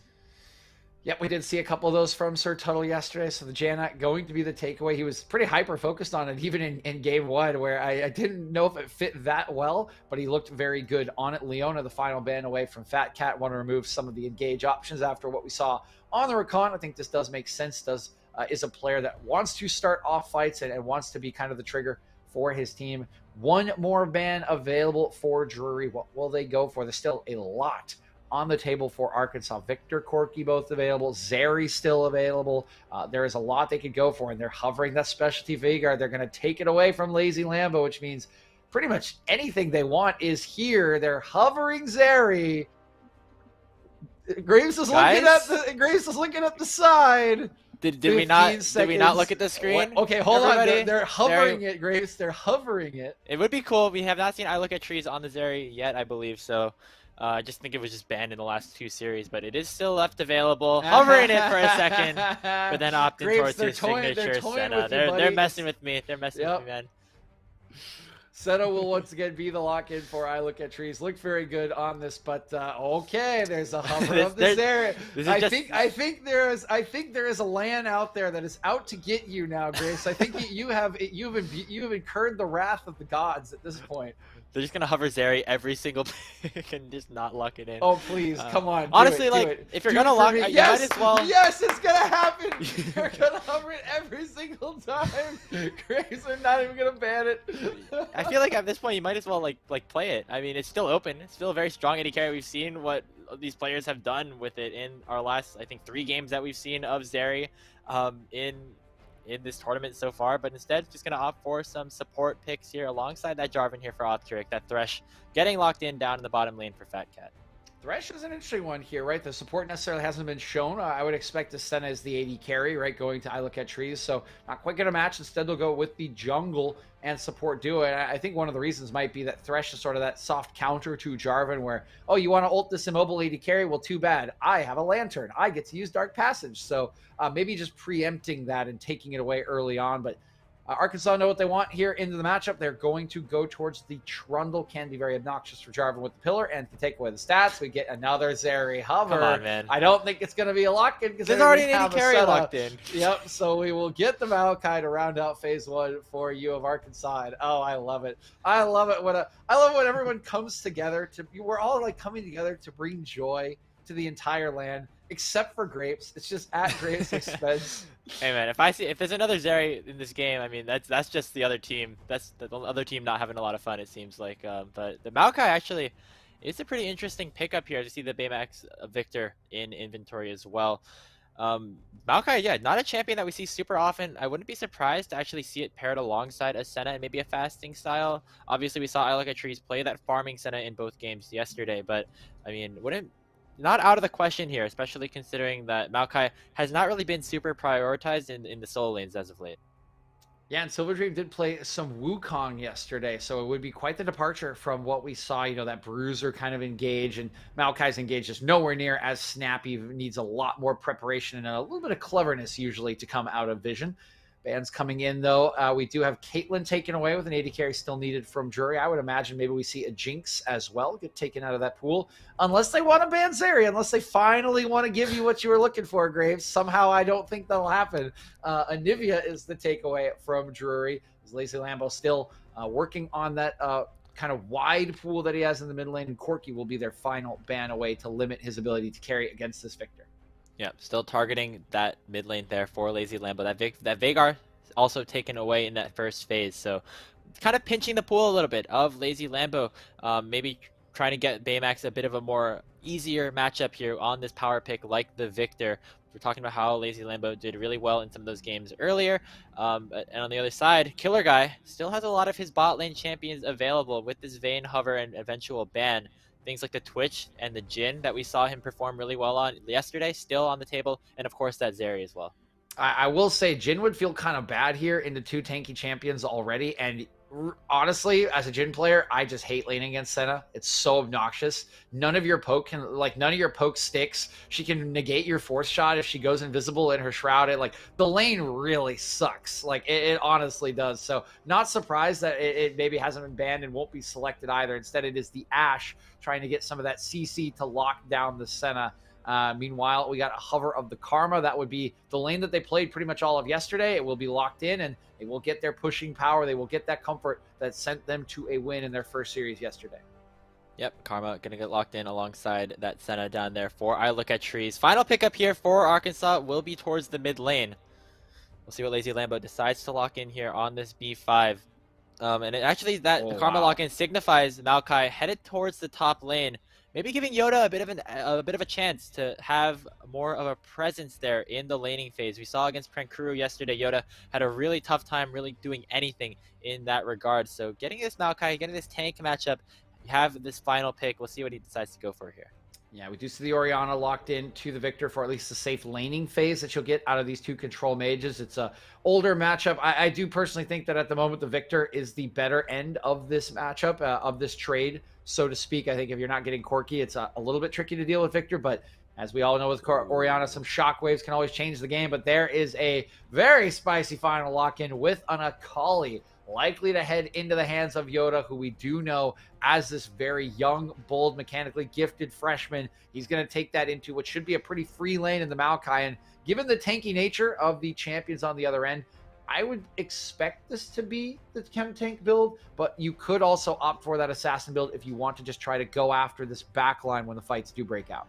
Yeah, things like Riftmaker always still an option as well for Yoda if you want to go for more of like that hybrid sort of build. But I still think Chem Tank still is a very good option on this Akali. And we've seen Yoda been playing a lot of that in solo queue as of late, really practicing some of the mechanics on this assassin. Going up against a pretty tanky team, as you said before, in University of Arkansas. But as you said, a lot of targets for them to look at, a lot of targets for Yoda to look at, maybe try to one-shot later down the line, and also maybe getting a chance to actually unlock a little bit more on the map. Yeah, I think if we want to go for split pushing here, it will definitely be the sort of tankier Shadow Flame build. You want to take that into bruisers and tanks because the fight's always going to be extended, right? Like if Maokai's even with you, you're probably not going to one-shot him if he's building MR against you. So you do want to take that. But if the focus in the fights is for the Senna, right? Because you can see this is the same thing that Arkansas wanted yesterday, right? We scale up. We're going to get I Look at Trees, all of his souls, and we're going to death ball you. And they got quite the death ball, right? You got Maokai. You lead in with a Maokai and a Trundle. You follow up with a Shockwave whenever you want with all the healing and shielding from the Senna. It's pretty nice death ball. So if the focus is to take away that healing and shielding, you do want to go this assassin build, and there are a lot of options to get on the Senna. Akali is there. You've got the engage from Othkuric. You've even got the Ashe arrow for the pick. So interesting to see where they do put their resources, but I will say the team fighting just a lot easier for U of Arkansas. I mean, they know exactly what to do. They're going to run at you as a ball, and Drury, it's not going to be that easy to answer if you don't find some picks, if you don't find some assassinations before a 5v5 breaks out.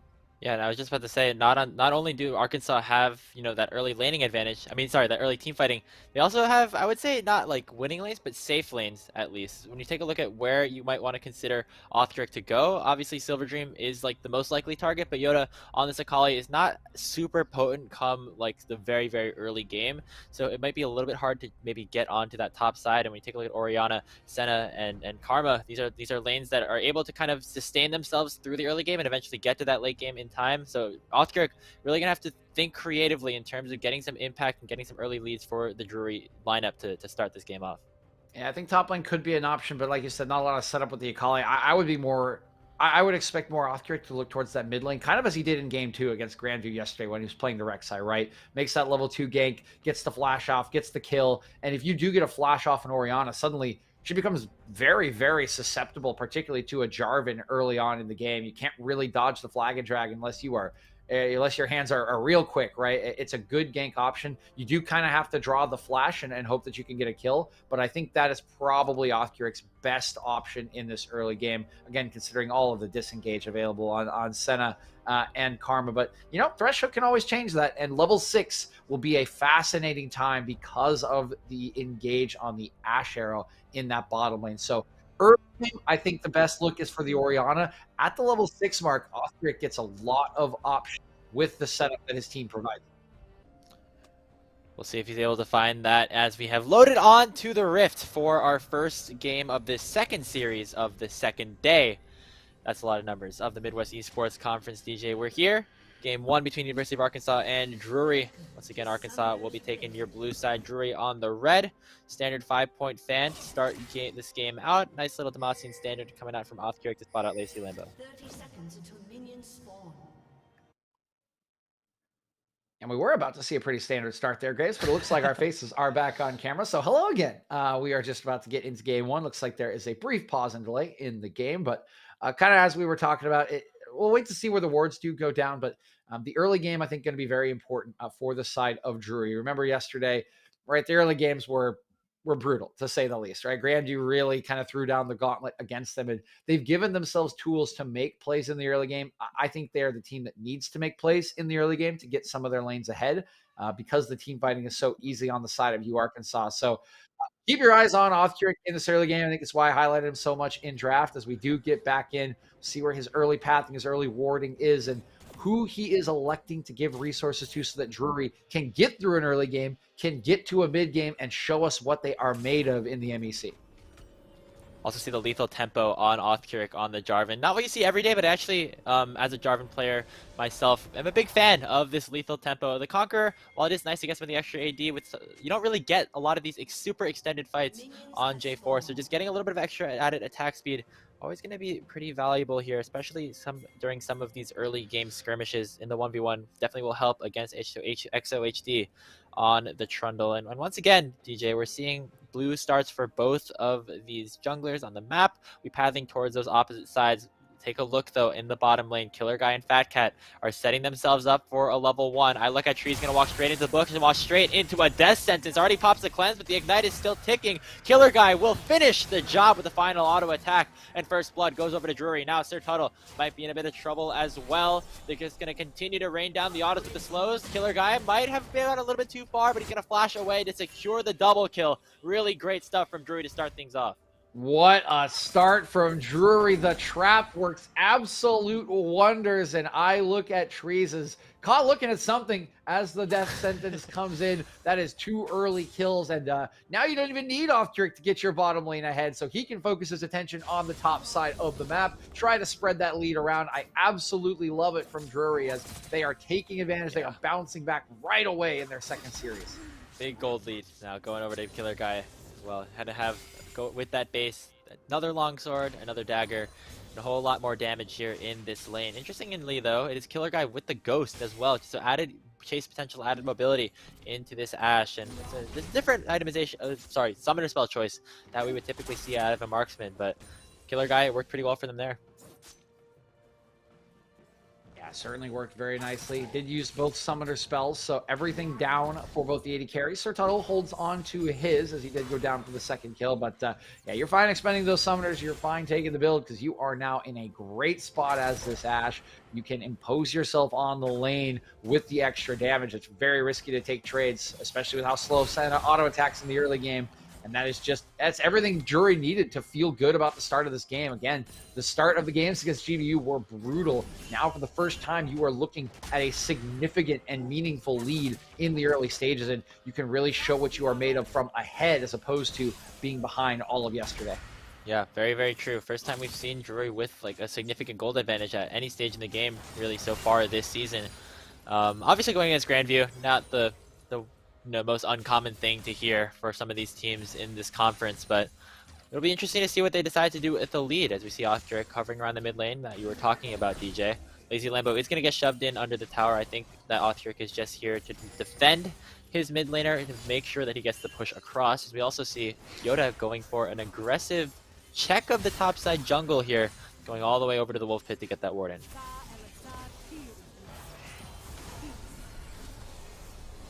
A little bit slow now on the rest of the map. Othric yet to find an option. As you mentioned, he does have that deep ward that he can use to try to track XOHD.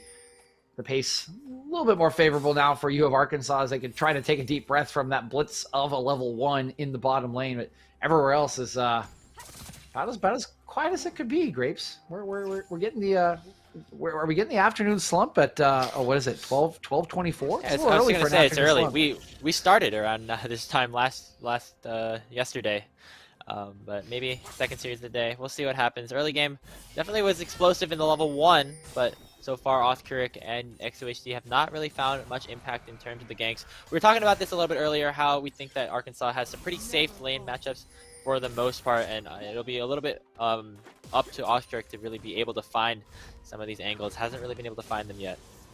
Wait, Grapes, I just realized. We were going to ask Ilika Trees about the Ivern matchup, but his teammate's playing a tree. Did he get distracted a little? Oh, that was it. Directed camera. He had the F key on top lane. He was just staring, looking. All right, now we have two questions. Now we have two questions asked. As the first Drake is taken here by Drury. Would be kind of risky for U of Arkansas to try to contest this with how far ahead Killer Guy is and the priority. Try to steal it, but yeah, we'll go over. My heart stopped for a second there. Othric did not use the smite. You didn't trust Othric? What? Grapes. It was just an auto. It was just autoed it, and the Inner Flame second proc was coming through. It was very, very close. I think I had a right to be a bit worried there. He knew. This man knows. It looks like can never disprove this theory, as the dragon did end up going over to Drury. But yeah, anyway, objective as well there. Taking a look at the state of the game. Still just Drury with some of the gold lead that they have gotten from that 2v2 down bottom, and Yoda going aggressive there with a perfect execution. Nice job of Silver Dream to get away from that while he's at that level disadvantage. In the mid lane, Shockwave used for a bit of poke to clear the wave out, as Baymax will not be too concerned about that. Yep, looks like it is exactly what you mentioned there, Grapes. Just going to clear that away so he can base. Didn't have anyone in the area, so definitely not going to be any follow-up on that Shockwave, and we'll get that first base off. And not quite a lost chapter, though. Just going to pick up some more laning items as he does head back, Lazy, with a 10 CS lead. So pretty nice early laning phase for him, and he'll be feeling pretty comfortable on what was his mid-lane counter pick thus far. Absolutely, and once again, down in the bottom lane, more CS actually rather even, slightly in favor of Ilika Trees. I think a lot of that was just given the fact that since Ilika Trees got to lane a little bit faster after Killer Guy went for the back, was able to get an extra wave before Killer Guy was able to get in there. But don't think this Ashe will be too upset about that, especially considering both of their summoners are back up, has that pickaxe in inventory as well. Still going to be very, very potent as she nears that level 6. You see Tuttle headed towards the mid lane, just trying to pressure out Baymax a little bit more. Try to extend this mid lane lead that they have for themselves here. Yeah, it's a good timer. Doesn't end up going further for the play. Just apparently wants the bonus gold on the support items. Like, yes, give me the stacks. I want the gold. This is the only way I will ever feel like an AD carry. And yeah, I mean that's to say the least for sure. Need some gold there, as That's why I XYZ. like Karma support. It's easy. It's easy to proc. It's easy to proc your support item. You just hit that Q button, so you get a lot of gold. It feels Press good. RQ. You feel strong. You feel very And powerful. it does do a lot of damage early on, especially if you end up maxing it first. It's a very good, it's a very satisfying ability to hit, definitely, to say the least. You know what else feels good? Yeah. When you play Senna, which is not the problem for I Look at Trees. Is hold on here. There was a this lane's not a great spot for this gank. You can't really dive. And I Look at Trees does not want to move from this spot. So interesting that Off-Kirik is down here. Yeah, we've kind of just seen Off-Kirik look for some of these engages. Hasn't He really is been able to 6. find them just yet. He is walking. I Look at Trees is walking up. The wave is pushing. If they are patient enough, Drury could look to punish potentially. And I Look at Trees. I think he smells that something could be up here. As here comes XOHD as well. They're going to look for this gank, but Off-Kirik is going to go first. The flash already used by the Senna, and now that she is stuck in the Cataclysm, I Look at Trees will fall. XOHD on the backside has the Subjugate on, making him a very tanky troll. He will take down Off-Kirik, but will fall in the process as Killer Guy gets 2 more kills. Drury 5-1 to start this game off.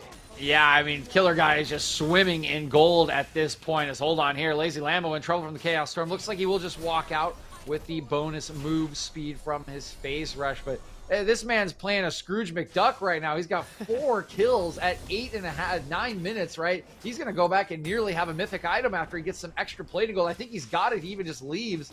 That is a brilliant outcome for Drury because their AD carry is so fed now. And I gotta ask a question, right? It looked like I Look at Trees and Sir Tuttle were pretty suspicious that Off-Kirik was there. But they both flashed early, meaning that Off-Kirik could just follow them with the Cataclysm. You've got to wait for the Cataclysm to come down so you can flash out of the chamber. Otherwise, they still, just like they did, you're still going to go down. Yeah, and go down they did. We were talking about this bot lane matchup before the game started in terms of how both of these players were seemingly like the stars for their team in their respective matches yesterday. Killer Guy and I Look at Trees both looked very solid, and so far it's been Killer Guy on the Drury team that has looked better so far. 4-0-1 has that completed Gale Force as well. Of course, Senna still being that late game champion still has the potential to make really huge impact as we get later and later on into this game. But it's still something to look at here. This Ashe still going to be very potent with that first mythic item completed of the game. See some priority here now trying to be given over to Arkansas around this dragon. That second cloud is about to spawn. The objective might be the topic of conversation here in just a couple of seconds. I mean, it's so risky for Arkansas to try to approach this. They have a scaling composition, right? We saw them yesterday. They wanted to wait until Senna was strong.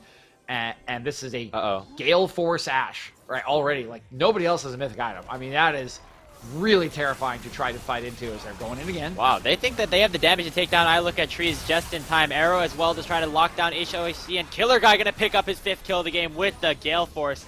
Biding his time perfectly is Off-Kirik as he waits for Killer Guy to arrive and finishes off the kill into the mid lane. Ultimates traded over there as the Chaos Storm will burn down Lazy Lambo. Dragon now maybe going to be Drury's for the taking. Mid lane just continue to pressure out. Lazy Lambo will be unable to join this fight for the most part as it will be a 2-0 Drake lead over to Drury. Yeah, I just love the early game plan from Drury, right? They clearly did their homework against Arkansas. Watching the games yesterday with the Senna, they set up a level 1 trap to punish the aggression, the greed of this pushing lane. And then they're just down here, right? Off-Kirik forcing a play on the lane gank, even though the lane initially looked like it wasn't in a great spot. He waits around, they get the kill. They're just making sure that this game is not free for I Look at Trees, that he can't just sit there and get souls and get strong until Arkansas is comfortable to take fights. They have really blitzed the bottom lane, and it has netted them a gold lead, a fed 80 carry, and 2 Drakes to start this one off. Yeah, Drury looking very solid right now, especially considering some of the performances that they had against Grandview. Definitely it left a lot of questions to be answered about this team in terms of how well they perform against some of the other opponents in this conference. And so far, the answer has been very good. Killer Guy has looked incredibly solid so far. He has 100% kill participation, lots of attention focused down there towards the bottom lane. Up top side, though, I want to point this out just because we have a little bit of time. It is a Phage and a Sheen on Yoda on this Akali. So we're talking about Chem Tank, we're talking about Riftmaker. We're not talking Divine Sunder, but it looks like that's what we're going to be getting here. That is, I have not seen the Sakali build. This sounds like something that like Stropus would play. Stropus loves like Divine Sunder on like a bunch of different champions. I feel like this is something that we might have seen out of this. A while ago, there was like the Tankakali that was like making the rounds with like the Titanic Hydra, I think. But that was like years ago. I feel like this is interesting to say the least. Yeah, I'll be keeping my eyes on the build now, Grapes. I'm interested how this will go. I mean, it should be good into Maokai, right? You're just gonna get chunks off of the max health. Oh, hold on, here's Baymax. Looks like he's gonna be in trouble. Yeah, already flashing away from that pillar, but Lazy Lambo is here as well. Shockwave will lock him down once more. XOHD lands the final blow, but now here comes Yoda and here comes Osterich. Cataclysm lands onto 2, but Osterich being forced to flash away. And bot lane for the side of Drury is here. Flying Drag to knock up one more before Osterich falls, but Lazy Lambo will be the one to finish off the kill before falling. Silver Dream now in a whole lot of trouble as Yoda almost about to land those kills and misses the Q. Now has to run to try and chase down this tree who is healing so much from all of the healing in his kit. Killer Guy will be the one to seal the deal. 7 kills now on this Ashe. Wow, look at this. Look at Killer Guy. He's absolutely going crazy. Yes, he is, Grapes, and just a beautiful collapse from Drury. The initial pick looks good from XOHD and Lazy Lambo. They do find Baymax kind of trying to slip in river to get rid of Vision, but he feels comfortable to do so because his team is all around him. And of course, the bottom lane has the push. They have the priority. The arrow arrives, followed shortly by Fat Cat. And once the Killer Guy shows up, you better head for the hills. You can't do it fast enough because of all the slows. He takes down XOHD, and the rest of Drury cleans up the members of U of Arkansas to open up a 4K goal lead. Killer Guy, though, might have overstayed here. It's a big shutdown on the Ashe, and we'll see if they'll be able to get it. XOHD on the chase, but Killer Guy raining in the autos onto Sir Tuttle will get locked up. Eventually, he will fall. They're going to give the kill. No, trees. Misses the kill. XOHD gets the shutdown. It's not the worst thing for the Trundle to have it, but you definitely wish that that kill went to I Look at Trees. Yep, I can't disagree with you there, Grapes. I think maybe just had the automatic autos on for XOHD and just a little bit of a fumble. You definitely wanted that on your carry, who has been put very far behind in this game by all of the great plays from Drury. That's really the first mistake we've seen from Killer Guy in this game or from Drury, and to not get your gold onto the right place could be very punishing, as it just makes a further delay in your scaling. 3v2 down here in the bottom lane. Remember, Killer Guy is still in base looking to respawn, but Osterich actually still looking to go in. Arrow from downtown will lock it down. XOHD, the Trundle, will not be able to continue the chase. In the mid lane, a bit of a trade in the mid lane as see that going down. Yeah, and Exod just not able to get there, but Osterich can. Here he goes. There's the gravity well as well on top of the Cataclysm. Baymax picking up a kill onto Lazy Lambo. I just absolutely love it from Osterich. He has been so proactive. He's been so aggressive. Nothing that happened yesterday seems to have stuck in his mind at all. None of the punishing plays, none of the misclicks, nothing, right? He is absolutely popping off. He is part of nearly every kill. I mean, he's 7 out of 10 right now. Only the member that they've invested all the resources into, Killer Guy, has more, but he just continues to enable his team, sliding on in, dunking down onto anyone he can for Drury, and they just can't handle it right now, Grapes. I love this look from Drury, and they continue to extend their leads across the map. 3,000 gold lead now for Drury. Looking very, very good and looking very, very ready to pick up their first win of the season. Dragon has spawned. It will be soul point for them if they're able to pick this one up. But Exod does have the flash. No smite, though. May be a tough task for Arkansas to try and respond here. Shockwave, too. It's so risky. They might have to do it. Exod's, he's looking. He wants to get in there and try to steal this away. But this could just be the fight that breaks the camel's back in this game. Silver Dream potentially looking for a flank, not going to actually end up doing so, looking to just rejoin his team and fight this front to back. Dragon still at about 2,500 HP, will get a bit of a reset, but it's because Drury wants to look for the fight. All the members of Arkansas are grouped up, could be very, very dangerous for them, but here they go. Sir Tuttle looking to engage with that Mantra E, and here we go. Hook landing on to the side of Silver Dream. Cataclysm onto one, but Osterich immediately gets taken down, and now Silver Dream is left very, very tanky up in this front line with the Nature's Grasp. Baymax falls as well, but gotta take a look at Killer Guy. He's still alive. Yoda wreaking havoc onto the backside, taking one down onto Silver Dream as well, and Killer Guy is finally unlocked, getting a triple kill. Could be the Quadra as he rains the final shots into Exod. There it is, Quadra kill, almost taken away by Fat Cat. The Dragon goes over to the side of Arkansas, but Drury win the fight. Yes, Drury do win the fight. It is a scrappy fight as some of the members of Drury had not yet based to use their gold advantage. They do come out on top, but critically for you of Arkansas, Exxon actually gets the Drake at the end of that fight. Honestly, if you're Arkansas, you can call that worth because that might just save the game. That is an extra 5 minutes for you to scale. You've been completely blitzed in this early game, and all you want to do on this composition is scale. Give Look at Trees time. Right now, time was not on your side, and 5 extra minutes could be a godsend in exchange for just a couple of extra kills. Speaking of a couple extra kills, it was Killer Guy that picked up a lot of those, though. Now has that second item completed in the Blade of the Ruined King, working towards that Ginsu's Rage Blade next.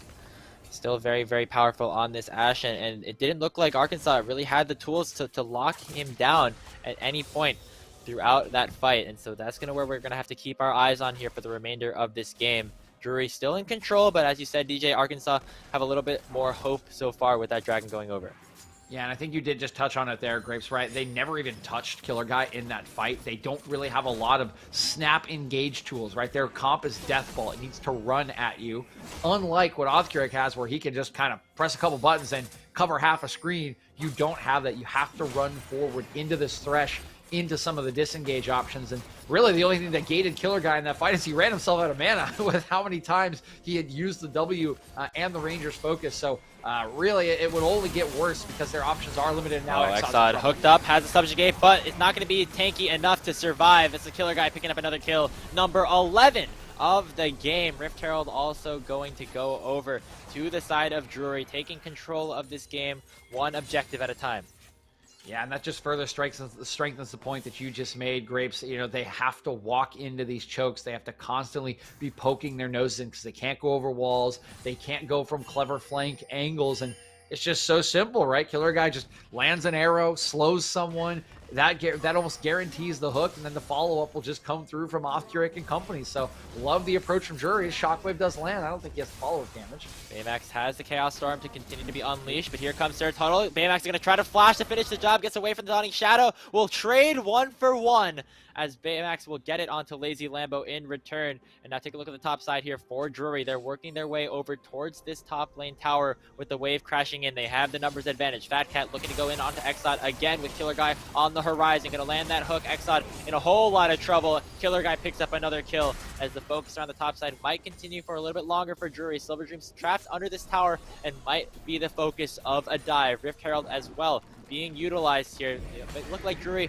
was going to try to wait this one out for that objective to take down the tower. Silver Dream in a very, very weird spot. Gonna have to try to run away, but the blast coming over from Killer Guy might be a little bit too much for him. There's the flag and drag. Silver Dream is tanky, but is he tanky enough? Nature's Grab will lock up 3, but there he goes. Killer Guy with yet another kill.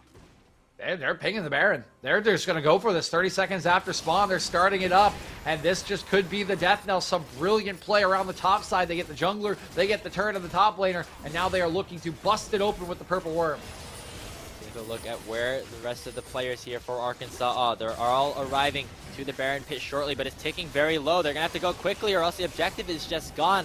They don't want to contest this, it seems like, and that's just Drury picking up the Baron, and they might win another couple of kills on top of it as well. The Chaos Storm raining down onto Lazy Lambo once again will not be enough to take him down, but that's just a free objective over to Drury. Yeah, beautiful stuff from Drury. They have been so decisive in this game. Grapes, their game plan has been perfect from the off. Punish the bottom lane, punish the scaling, and this Ashe has just created nightmares for a team that does have to walk right into them to get anything done. Killer Guy, 13-1-4. He has 3 completed items. It's just absolutely monstrous. And now with Baymax on 2, there is damage all over the place. The siege potential is very good with the poke, with the range. This is looking absolutely beautiful for the likes of Drury. And with 30 seconds until the next Drake, they should be able to push out. They should be able to guarantee soul point and then continue to work on their siege. And it looks like Dragon will be the topic of conversation for Drury so far, who have had a fantastic start to this game. Unfortunately, we do have a bit of a pause, so it'll take a while to actually see them complete that Dragon and continue to make this Baron push. But from a team that lost their last game, going up against a team that won their last game, Drury looking very, very impressive so far. Yeah, I mean, I think like we said, right, we didn't really get to see the real Drury yesterday with the way those games went. The drafts were weird. GVU really just kind of crushed them in lane. So the game never really got to, or late early game, mid game. It just didn't really exist because of the gold leads. And what we're seeing right now is very impressive as Yoda taking a 1v1 with Silver Dream. Let's see this Proxy ultimate already. Silver Dream healing up a decent amount with Tuttle on the horizon. Yoda still has a whole lot of damage here with the Divine Sunderer, but now stuck in this 1v2 and without an ultimate, there's Dawning Shadow coming through as well. Silver Dream still very, very tanky with this Sunfire, and Yoda just going to try to buy some time, might get the kill, flashing forward for the auto as Yoda gets the return in the 1v3 now, as I Look at Trees will finally be able to finish off the kill onto the top laner, but really great job by Drury soaking up so much pressure and allowing the Dragon to go over. Yeah, and I guess the Divine Thunder build pays off. He's got enough sustain to get that 1-for-1. That's going to buy a ton of time and resources, but Othkirk's in trouble. He looks like definitely in trouble now. Killer Guy now almost taking down Lazy Lamba with just the Gale Force over the wall. Hook coming forward from Fat Cat will secure another kill for him. Now the Thresh is on a killing spree as well. Killer Guy and the rest of the Drury team headed down towards this bottom lane where they started it all in the 2v2, taking down this inner turret and maybe looking for more. Yeah, the loss of Othkirk will be a little bit cumbersome for the likes of Drury because it makes it harder for them to just engage underneath the inhibitor turrets. You can see they're backing away now. They will just fall back and look to crush the base another day. They do have a Soul Drake coming up in 4 minutes that they can prep for. And speaking of Othkirk, I love what I just seen from him. He's been the engage. He's been the starter all game long, and now he's looking at this Karma, at the shields that will come out and saying, none of that. Got himself a nice Serpent's Fang on a second buy. It'll make him less tanky, but I think this is a pretty clever one so that his carries can just focus on their damage. Yeah, it's almost like utility in a way in terms of building damage, but for Othkirk, just going to be there to try and set up his team, who has been doing very, very well. If you take a look at the gold difference over time graph, been a steady climb for Drury up this mountain to try and take this first game. For Arkansas, they still have the potential to try and come back. They have a lot of good team fighting tools. If they get a nice shockwave onto somebody like Killer Guy, could mean a bit of a turnaround for them. Still, Drury looking very, very confident, and they have the tools to maybe close this game out. Yeah, they definitely have the tools, right? They're going to need probably one more Baron to do it. That one will be up in 242 just before the Drake comes up, which is leaving an interesting proposition of, a trade. How will these two teams handle the objectives? And that could be a good look into how their macro is coming into the early part of the season. When you have those two kind of big objectives, sometimes teams get a little mucked up trying to take one. They don't kind of set up cleanly. It'll be a good test for Drury because, like you said, everything is in their hands right now. This game is completely in their favor. It would take another 15 to 20 minutes, I feel like, to get to a point where the Senna is truly online because of the blitz they put onto I Look at Trees early on in the game. So they just need to be clean to finish this game out. But there is that potential of a slip up around these objectives. And the longer the game goes on, the more and more this composition for U of Arkansas will turn on, even though it's still very, very far behind. Yeah, and we just have to wait and see if they're able to do so. But clock is ticking, as you said, DJ. Those objectives are going to spawn at some point, and that's really when Arkansas are going to have to try to make a move. You see them trying to pick up as much farm as they can, try to finish off some of these items before they are going to have to go for a potentially game-deciding fight. And we're getting a couple of pauses here again. Apologies for some of the delays, but for Drury, they're still looking strong, still looking prevalent, and still looking like they have what it takes if they play their cards correctly. Yep, definitely agree with you, Grapes. And what I want to see from them, like we said, is just a clean setup around the next objectives. Whether you go for the Drake or you go for the Baron. And I do think the Drake would be the smarter option. You can kind of burn that one down really quickly. And with a Senna on the enemy composition, how far behind they are, they really can't go try to trade for Baron. Right? It's probably going to take them too long. So get your setup around the Drake, right? Head for that Mountain Soul, and then right as it's coming up, right, like use all those tools you got, right? The Glacial Augment Thresh, the Arrow on the Ash. Go get yourself a pick, guarantee this objective, and clean off U of Arkansas for your first win of the season. And then try to do it again in game 2. And if you're U of Arkansas, I'll need to ask for a soul check onto I Look at Trees as we get back in, but that's really what we're looking at, right? Because this comp needs to run in to the composition of Drury, and if you're going to run in, you need that healing, you need that shielding power behind you. If it's not quite there, if the AD is not there, going to be pretty hard. And we actually get the check. It's 55 right now, which is not bad. I think if that number gets to like 80, 85, 90, things start getting a little bit harder for Drury. So want them to clean up this game before we get there. Yep, close to that next threshold, I believe. So could be just another power spike that they're looking for before one of those major objectives spawns. And I look at trees, as I said before, had some very strong performances on the Senate yesterday. I don't think a lot of them necessarily came through. At least one of them didn't come through super dominant laning. I think he ended the game with like 10 assists without that many kills. But then the other one, yeah, definitely had a bit more impact early on. And we'll have to probably do more of the former here in this game, as it's been all the bot lane of Drury to start this game off. Killer Guy has looked fantastic in this game, and we saw him look pretty good against Grandview. We were talking about how he against the bot lane like Aaron and Pluto, has seemed to be very, very dominant so far in this conference. He's been getting solo kills, finding picks and opportunities at the right times, and so definitely still a very capable player, and we're seeing it here. Yeah, certainly is. I mean, we kind of set up the table well for what turned out to be a great early game for Killer Guy, highlighting him early on. But that's just goes to show how talented he is. Even role swapping down from mid, right? We knew he was talented going in, and he showed it in these 2 games. We saw it yesterday, even in that very tough series that they had, and it is really coming up spades in this game 1. And I think the same goes for really Drury as a whole, coaching staff and all. Right. After yesterday's games, not being deterred and clearly doing a bunch of scouting on U of Arkansas. They got the read absolutely perfectly right for this early game, and it has netted them the position they are in, which should turn into their first win of the season. Yeah, and if all goes well, that will be the case. Going up 1-0 definitely be very crucial for the side of Drury.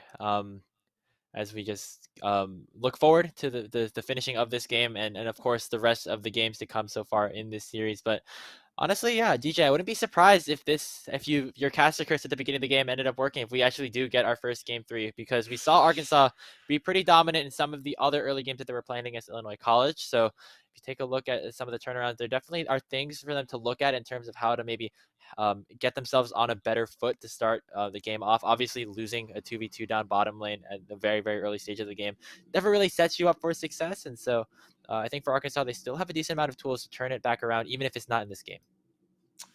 Yes, agree with you, Grapes. And it will be interesting, right? It's a little looking forward, but if they do lose this game, it'll be interesting to see how they adapt in draft. Yesterday, they were not forced to do so. They just outscaled in game number 1. They said, all right, we're going to run it back. And then they outscaled in game number 2 pretty handily for that 2-0 win. So this will be the first time they're really pushed out of what we've seen as their comfort zone to start this season with this Senate draft, with this heavy scaling.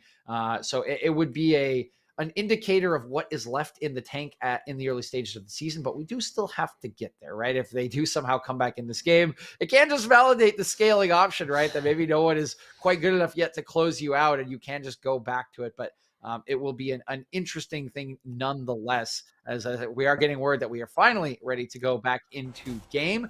Again, as these 2 big objectives are coming up in just about 2 minutes. You can see there, 222 on the Earth Drake, 158 on the Baron. That is where our attention should be focused. And get a little item check, as it might just be having a reset. We have a little bit of a freeze on the screen. And we're coming back. Hi. Hey. What's up? We're back on the screen. Apologies for some of the technical delays. Obviously, we're working remote. The whole LAN is happening in person. Leads to some little mishaps potentially during some of all of this. But appreciate, once again, you all sticking with us here. We really hope that you're enjoying your time at the LAN if you're there, or enjoying your time watching us on stream if you are not. I wonder what's for lunch again today, DJ. I mean, pizza looked pretty good from the tweet that we saw from the collegiate account earlier yesterday, but I mean, that's just what I'm looking forward to. I'm pretty hungry. It's been a while. It is lunchtime. I'm definitely going to need to make some food pretty soon. I think I've had an apple today, Grapes.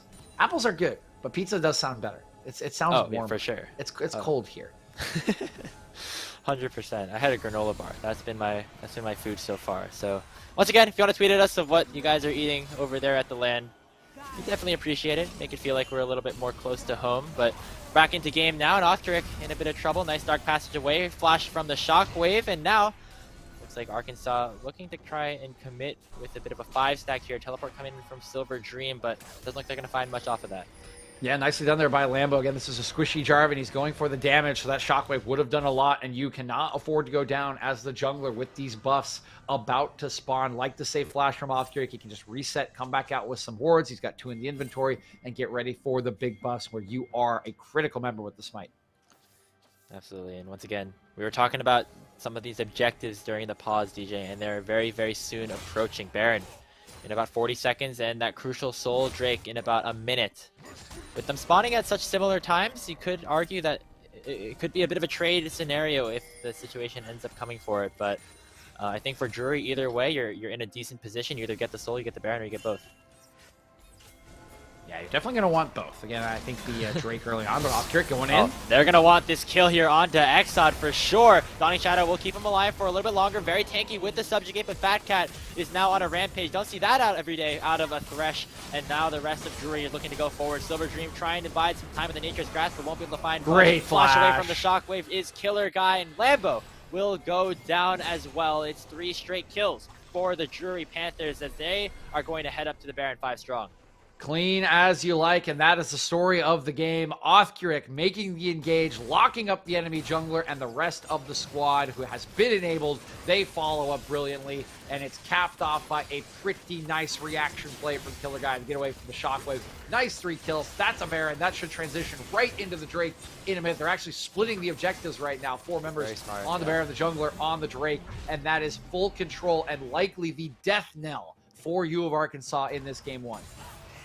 And the fight just really, again, just comes down to who has agency first. Offcurig actually taking a while to take that Drake down, with Killer Guy and Fat Cat still up in the top side. Could be a little bit risky. Offcurig, of course, has the smite. Baymax is here as well to try and zone away some of the members here of Arkansas, but it might actually lead to his downfall, forced to flash away. That is the Soul committed and got and completed for the side of Drury. Offcurig will be able to pick that one up. Yeah, for just a flash, you're totally happy with that. Both buffs secured. That is all you needed this game, and this map is entirely in your hands now. It won't even be an Elder for 5 minutes, 43 seconds, and that's something that U of Arkansas could look to kind of scale for and try to flip for that Elder.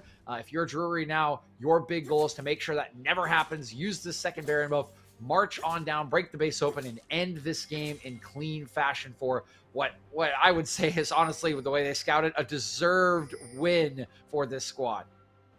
Yeah, door closing a little bit on Arkansas here in this game. If we can get a quick soul check onto I Look at Trees before some of the final fights end up happening, could be important to look at here, but definitely still not going to be super matched up well against somebody like the Killer Guy. It is 67, trying to work towards that next threshold coming up in just a little bit.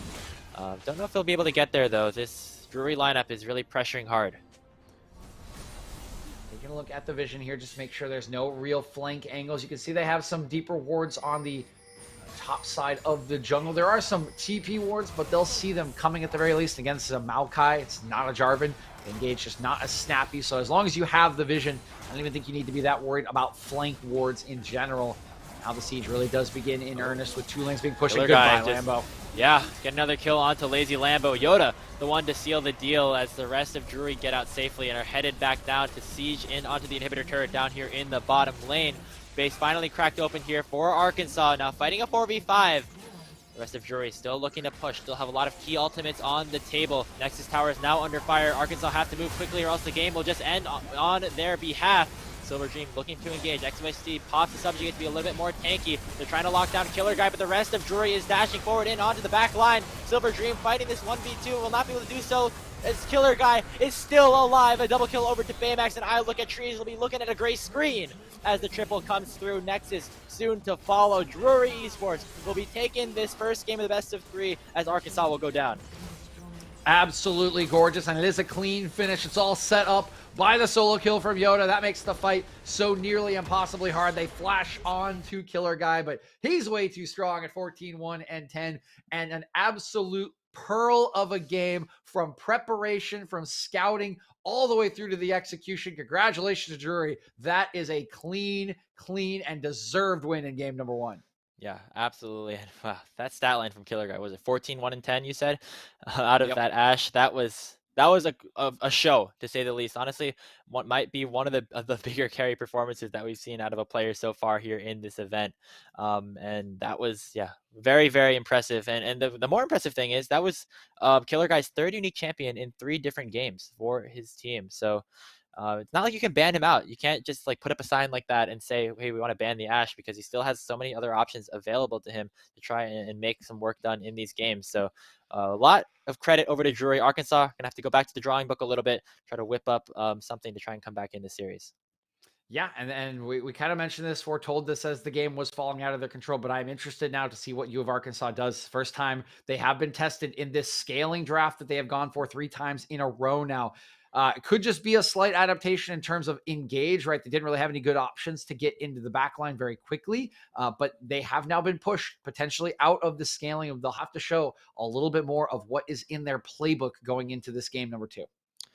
Absolutely. And we'll see what they do in that game number 2. But before we go to a short break, I want to thank some of our sponsors once again here at the Midwest Esports Conference and Unified. Once again, they have been very, very helpful in supporting the LAN and all the events that we do here at the Unified Esports Association. Thank you to Atlantic, Tepotli, Gangster, and of course, Skulls. If you're looking to upgrade your gamer gear, you got to look no further. Start your 2022 off right with official Unified Esports merchandise brought to you by Skulls. Hoodies, joggers, jerseys, armbands, and a lot more coming soon. You'll have the skill, now get the swag. Skulls.com/collections/unified has everything that you need. Gear up, game on.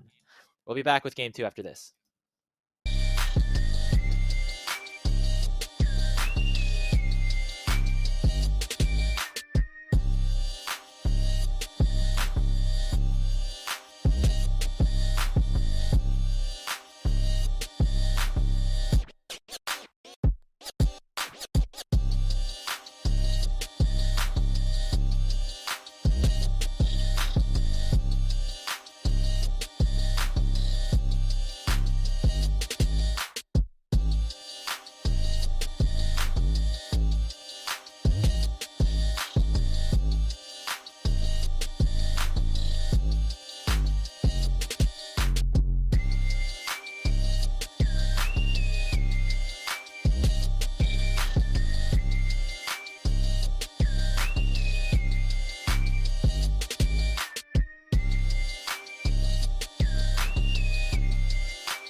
Welcome back, everybody, here in the Midwest Esports Conference. Coverage brought to you by Unified. I'm Grapes. This is DJ. Game 2 of Arkansas versus Drury University is about to get underway. Drury taking that Game 1 in very convincing fashion off of an insane performance in the bottom lane by the killer guy on the Ashe. We'll see what Arkansas have in store to try and change things up here in this draft, looking to send us to that Game 3. Yeah, it was really an excellent early game from Drury. And again, Killer Guy delivered on what I thought looked to be great scouting from the staff, from the players at Drury, right? They knew that they wanted the scaling composition. They knew they wanted the Senna. As soon as they see it, screw the leash. We're going to set a trap. We're going to get a double kill. And we're going to set the Senna as far behind as we can. And the Ashe just works so well into the rest of the composition, because how do you run it an Ashe? Hits you with a W, hits you with an auto, all of a sudden you're slow. The Thresh is going to land the hook on you. So really love the approach. And then Killer Guy just delivered on everything we've been selling about him in the game. Crushed it in the bottom lane, crushed it in the team fight, said, well done from Drury in game number 1. Now it's all about doing it again in game number 2 to secure the series, because with Arkansas, they're going to have a chance to turn it all around and maybe even show a different strategy that they've been keeping up their sleeve. Yeah, and honestly, for Drury, don't have to change much, but they could if they wanted to. I mean, they have the ability to kind of shift their focus into other playstyles. We obviously saw Yoda on that Akali, who did some pretty good work in the side lane, getting one of those solo kills in like a 1v2 situation, and looking very, very good for a young player like himself. But also, we saw him on some of these tank plays yesterday. So there's still a lot of options for the rest of Drury to maybe look for if they see that Arkansas is trying to counter the specific composition that they lined up in game 1. But we'll see what happens with that on the other side of the draft, because Arkansas definitely have a lot to look at in terms of things to improve on. Yes, I think Arkansas will have, obviously a lot more to change given the way that game 1 went. The interesting thing about Drury's draft in game 1, it was kind of in response to the scaling. So we'll kind of have to see if they go with something similar, or if they kind of have to change based on the way that Arkansas drafts. I would imagine some of the same and maybe a little bit different if we see a little bit of a difference in. I guess I was choking. Jeez, Are you good? Almost like I look at trees when he has to look at a tree. just stops for a second. You can take as much time as you need, DJ, as we're about to get into the draft here for this game 2. Drury switching sides over to red to start this second game off, and we'll see if that means a different sort of priority in terms of the draft. What we will be seeing again, though, is that Diana ban taken away from Exod. Saw it banned on the other side in game 1. Going to see it here in game 2 on that blue side once again. Arkansas maybe listening to the grand old adage here in banning the Zeri, but instead going to maybe focus their attention elsewhere. Yeah, pop. Yeah, so Diana is the ban, and I think hearing that maybe we're supposed to have side swap actually go through. We'll give it a second here to play out. I think we may be swapping. Oh, excuse me. We have a swap of bans. So the Diana is actually banned by Arkansas. The Poppy banned away by Drury. So the side selection is still correct. Apologies there, as we have sorted it out here. We got our wires a little bit crossed, our bands a little bit crossed, but now we are back on track, as Jana going to be the second ban away by Drury. Vhagar, of course, you got to take it away. Actually, wait. So are we side swap? Because okay, that's Oscar Starvin. That's the sign right there. That is we're good. We're good now. We're good. Arkansas. I was gonna say there's no way Drury's banning away their Jarvan, so we're chilling. Lazy Lambo is just hovering the Vhagar ban, like, hey, like you don't want to take this. Yeah, I was away, like, he's right? not banning his own champion.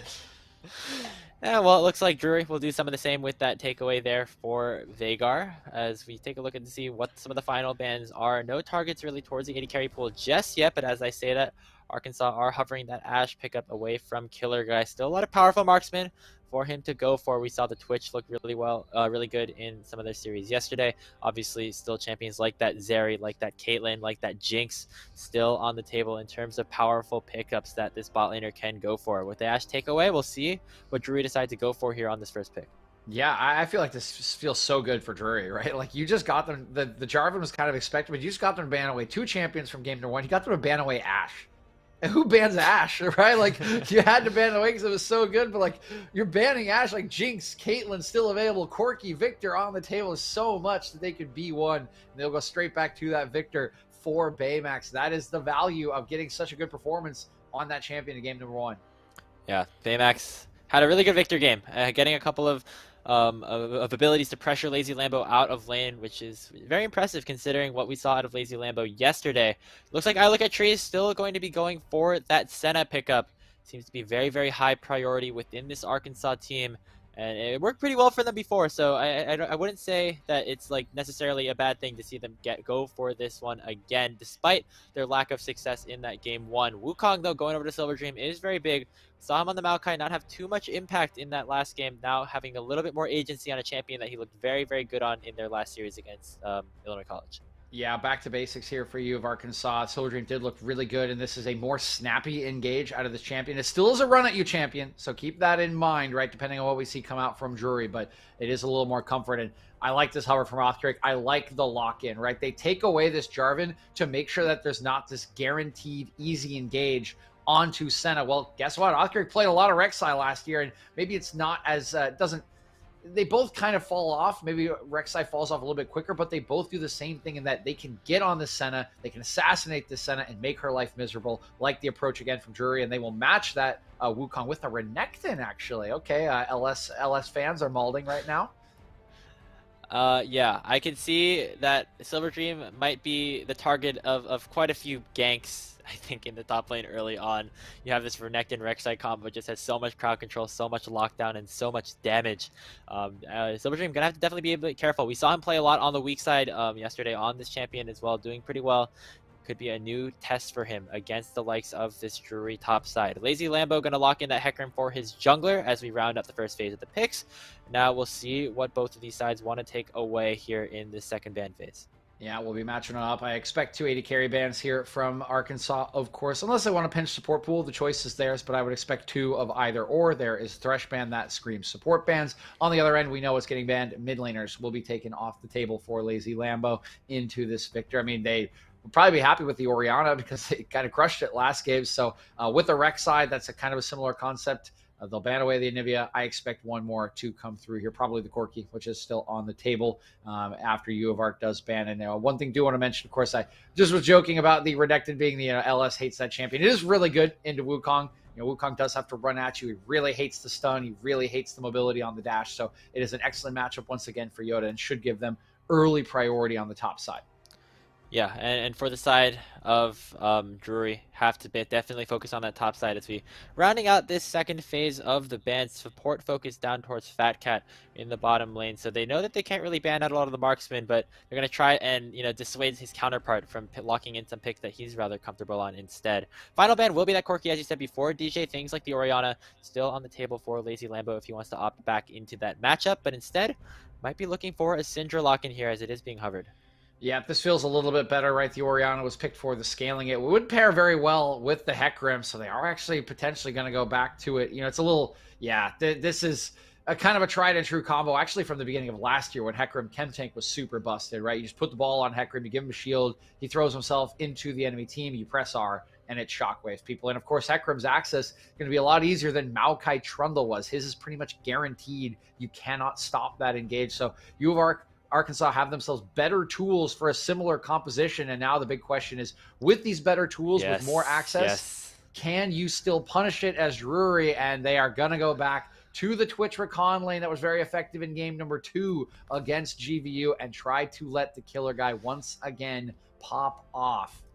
When you think of Ashe, not really a champion that has like a ton of 1v9 potential, but Killer Guy was able to do it on that champion in that last game. Now with the Twitch, a champion that is known for possibly popping off in team fights. Definitely excited for that one. But on the other side, for U Arkansas, gonna lock in this Morgana to pair alongside Silver Dream Senna. We saw a lot of the Karma going over to Sir Tuttle in the past, but instead gonna try and get that counter to the Recon, prevent some of this crowd control from going through on some of their main carries. Yeah, so we actually saw this exact matchup yesterday, which was picked into the Recon, and it obviously negates the grand entrance when you do get the shield down in time. But even with that, Pluto actually got caught out quite a few times in that game and really got shredded by the Rat. I mean, Killer Guy could kill him in 2 autos and an E. We'll be interested. I'm pretty sure it was AD yesterday. We might see an AP Twitch in this game if Killer Guy has it in his pocket, just because there's already a ton of AD damage in the top side of the map. So you could pull out that Twitch to kind of go for that burst damage. We'll see if he opts for it either way. it should work fine in either direction. I think you'll have a good damage potential no matter what. The real question is going to be on the execution, right? Can Fat Cat once again play well into what should be a counter matchup and prove that he can kind of outplay the Black Shield, get his side the engages they need? Yeah, and once again, you're seeing that Black Shield going to be very, very impactful, especially when we consider Othric once again on a very, very early game focused champion with a lot of crowd control in her kit, the Unburrow from Rek'Sai. One of the most important abilities of that champion, and so if you're able to put that Black Shield onto a main carry at the right time, definitely get a lot of value out of that, and it'll be up to Sir Tuttle to try and protect some of the carries who got targeted pretty heavily in that last matchup here. So I look at Trees looking to have a bit of a better game here. Maybe still the potential for some cheese with the Killer Guy, of course, on the invisible Twitch. But for the side of Arkansas, they're definitely not going to hope for that. Well, I think at least at the beginning of this game, we might see U of Arkansas 5-man run down bot lane and put a ward in the middle brush. Like I'm dead serious. Like with the way you drafted again, I mean, this is essentially the same comp you drafted yesterday, right? And it's similar to the one that you just drafted, except now you have better engaged tools. The Hecarim is way better engaged than the Trundle, of course, and so is Wukong compared to Maokai, which makes me a little nervous. This is still comfort zone for U of Arkansas, and Drury has drafted another early game composition to try to punish them, which I like. But I am a little nervous about the fact that U of Arkansas this time has tools to disrupt this Twitch, right? Like, Twitch hates a Hecarim jumping on top of him, right? Disrupting his auto pattern, especially when his ult is timer-based and kind of burst reliant, which does mean I think the early game execution is going to be absolutely critical for Drury to try to win this game, this series. If they don't get ahead with Rek'Sai, with Renekton, they are going to get outscaled, and they are going to get out-team fought the later this game goes. Yeah, and it's very similar to what you were talking about in terms of how Arkansas were winning a lot of their games against Illinois College in the games that they played yesterday, in terms of just getting that scaling potential. And as you said, having a lot of the more heavy dive out of the top side of Arkansas going to be very, very important, especially when you consider how Killer Guy was really hard for Arkansas to try and take down in a lot of their fights that they had in the last game. But if you have this ball delivery system here now with this Orianna on top of either the Wukong or the Hecarim, can maybe lock down some of these carries a little bit easier, maybe seal the deal on some of these team fights a little bit better.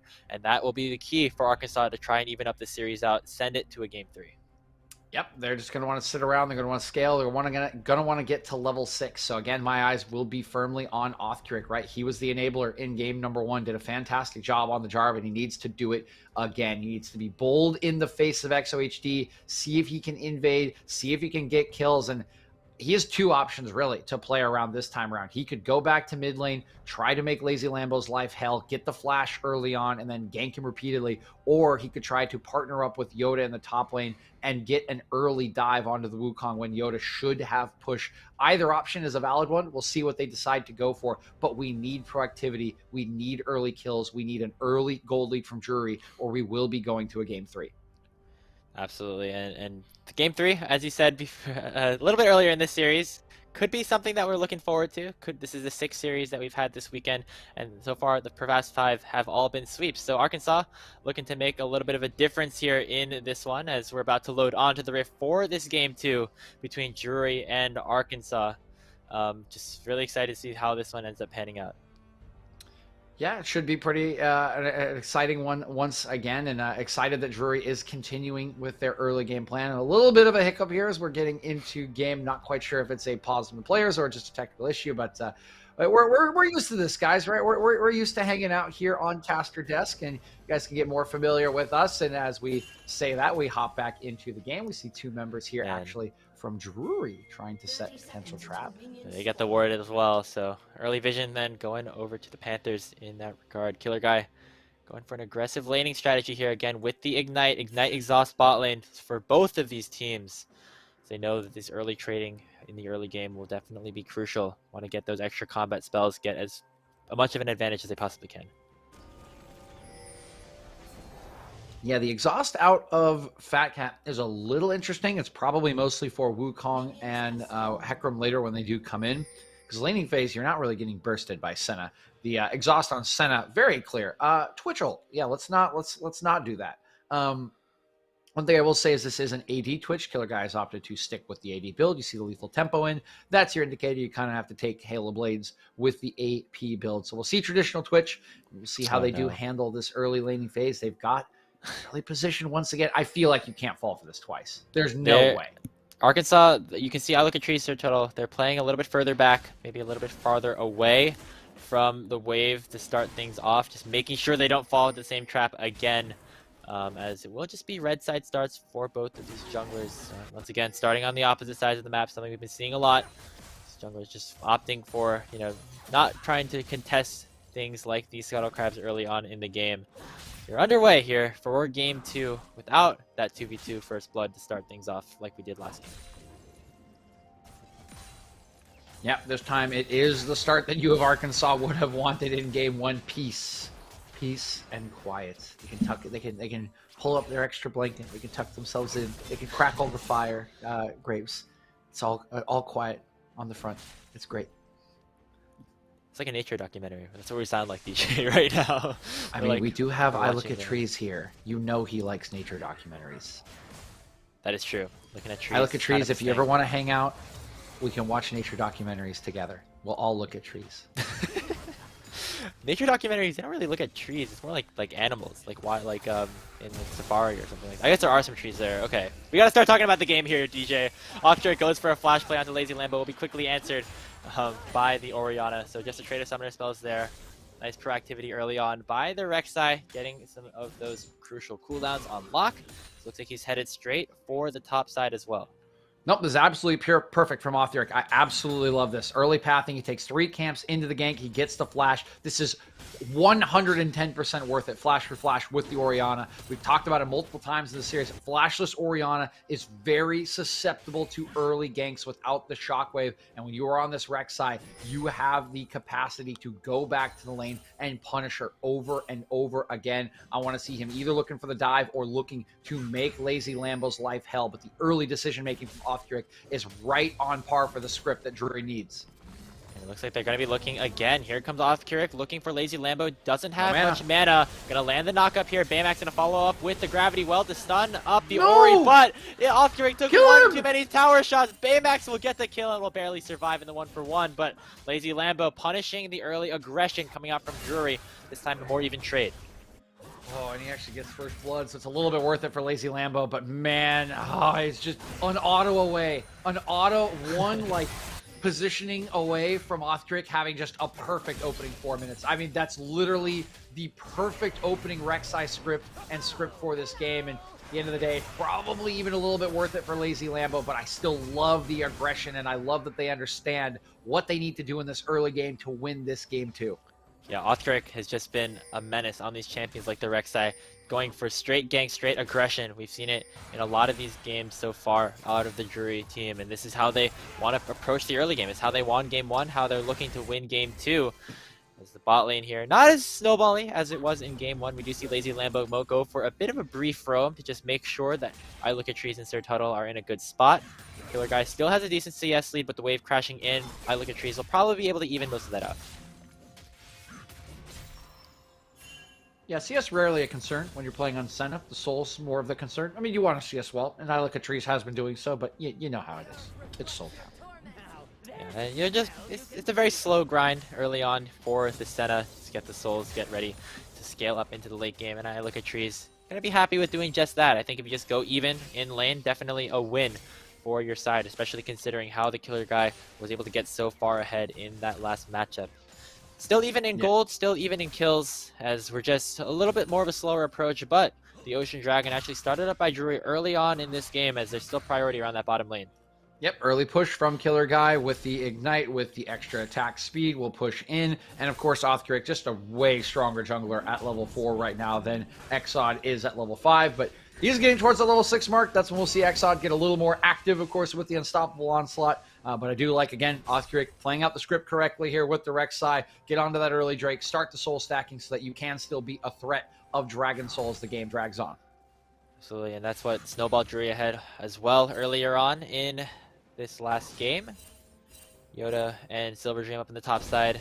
playing pretty evenly, to say the least. Yoda, with the advantageous matchup of Silver Dream, has been able to maintain these weak side points on Wukong in games past, and we've seen him have the ability to get through some of these rough lanes and still make a big impact. So impressive here to see them run pretty evenly in even this bad matchup for him. As they'll look to maybe focus some more attention here towards this top side. You see Exod taking a look around. Yeah, he's poking his head in here. He looks to be pushing out for Yoda, and here comes Exod. Is he level 6? He's not level 6 yet. It makes the gank really hard against the level 6 Renekton. Yeah, he's just going to walk away. Just a big wave in there as well. Not only is it just going to help Yoda continue the fight in a 1v2, but if you end up dying there as one or even both of the members of Arkansas, you lose even more than just those kills. You give up that entire wave of XP. Yoda's already up that level just due to the wave crashing in, so just not be very good for them to go for that aggression. I think it's better for Exod to just wait until he gets level 6, get a bit more of a, a more consistent, more surefire way to take one of these players down. Yeah, that will be the call at this point. He is just going through another full clear. I think this should get him level 6 as Offcuric just ticked it. He should not be too far behind. As I say it, there he goes. Over to level 6 mark. The Unstoppable Onslaught is on. So now we can see Exod finally decide to make some plays. And he does already have a Sheen in inventory, so he will do the Demuge, Grapes. Look at Offcuric, though, also headed towards this top side as Arkansas going to focus their attention mid. Lazy Lambo has the wave pushed up, but Yoda has a lot of health still available. Also has that dominance. The Fury is ticking very, very high. The wave is crashing in. I think we might just see a dive here, DJ, if Silver Dream doesn't have anything to say about it. Don't back off. No, go get him. Okay, the wave is very small. Here we go. Dominance already issued. Yoda's going to tank the aggro first. Silver Dream still has the cycle and still has the flash. 3 shots. Very, very careful. Yoda tagged the tower a little bit too early, and it just means that Drew has to back away. Oh, yeah, they just botched the dive. He tanks turret as the minions walk in, and that is just freebie for Silver Dreams to walk away from. That's a good tempo timer for you of Arkansas. Fortunately, every other lane respecting actually the cross mapping, staying in a safe position, and even protecting a potential Drake take, although that Drake is 2 minutes, 18 seconds away with vision in that river. So well played by the bottom half of Drury, but definitely a little bit of a fumble from these top 2 members. You guys gotta watch when the Twitch has the invisibility. Could look to maybe go for some aggressive plays. While Killer Guy has developed about a 10 CS lead for himself down in the bottom lane, has not really been crucial in terms of going for some of these all-ins just yet. Still sitting at level 6, just taking that up. I don't think we've even seen a Summoner Spell burn down here in the bottom lane. A little bit of a differentiation from that game 1, but Killer Guy will be content with scaling up as well as I look at trees. But now, Arkansas could be going for a pick as both the junglers have arrived down here in the bottom lane. Octeric forced to escape. But Exod still very tanky, still has the ghost. And still will have this pressure here in this side lane. Yeah, this bottom lane was always going to be a scaling one, right? Rakan gets neutralized on his engage by Morgana, and Killer Guy, of course, wants to scale up just like I Look at Trees does, is trading on the top lane. Silver Greaves doing some good work there as he's already picked up 2 components. I don't think Yoda has been able to base since that attempted dive.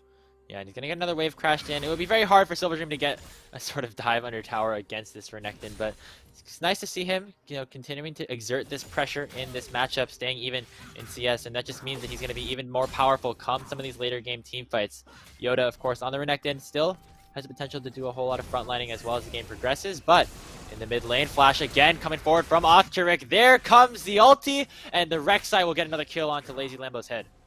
Tale as old as time, song as old as rhyme, Rek'Sai, and a very squishy mid laner. The flash was up on Lazy Lambo, but remember, kids, you can't flash away from Rek'Sai ultimate anymore. I love the play from Offgrick. He finds a good timer to get the mid laner, and it's right before the dragon spawns, giving them full control of the river. And once again, it's going to be a 2-0 dragon lead for the side of Drury to start this game off, unless Arkansas have anything to say about it. The resets are coming in, but I don't know if they'll be in time. It's going to be a bit close. Exod is in the area if he wants to look for a steal, but right now Drury, once again, regaining control of this early game. About 1,000 gold in the lead and have this positioning around the Drake. And that gold lead should be pretty expected, right? When you do draft a winning lane top side, a pretty neutral trading lane in the bot side, and this aggressive jungler in the early game. But they're off tempo here. They need to probably contest this Drake.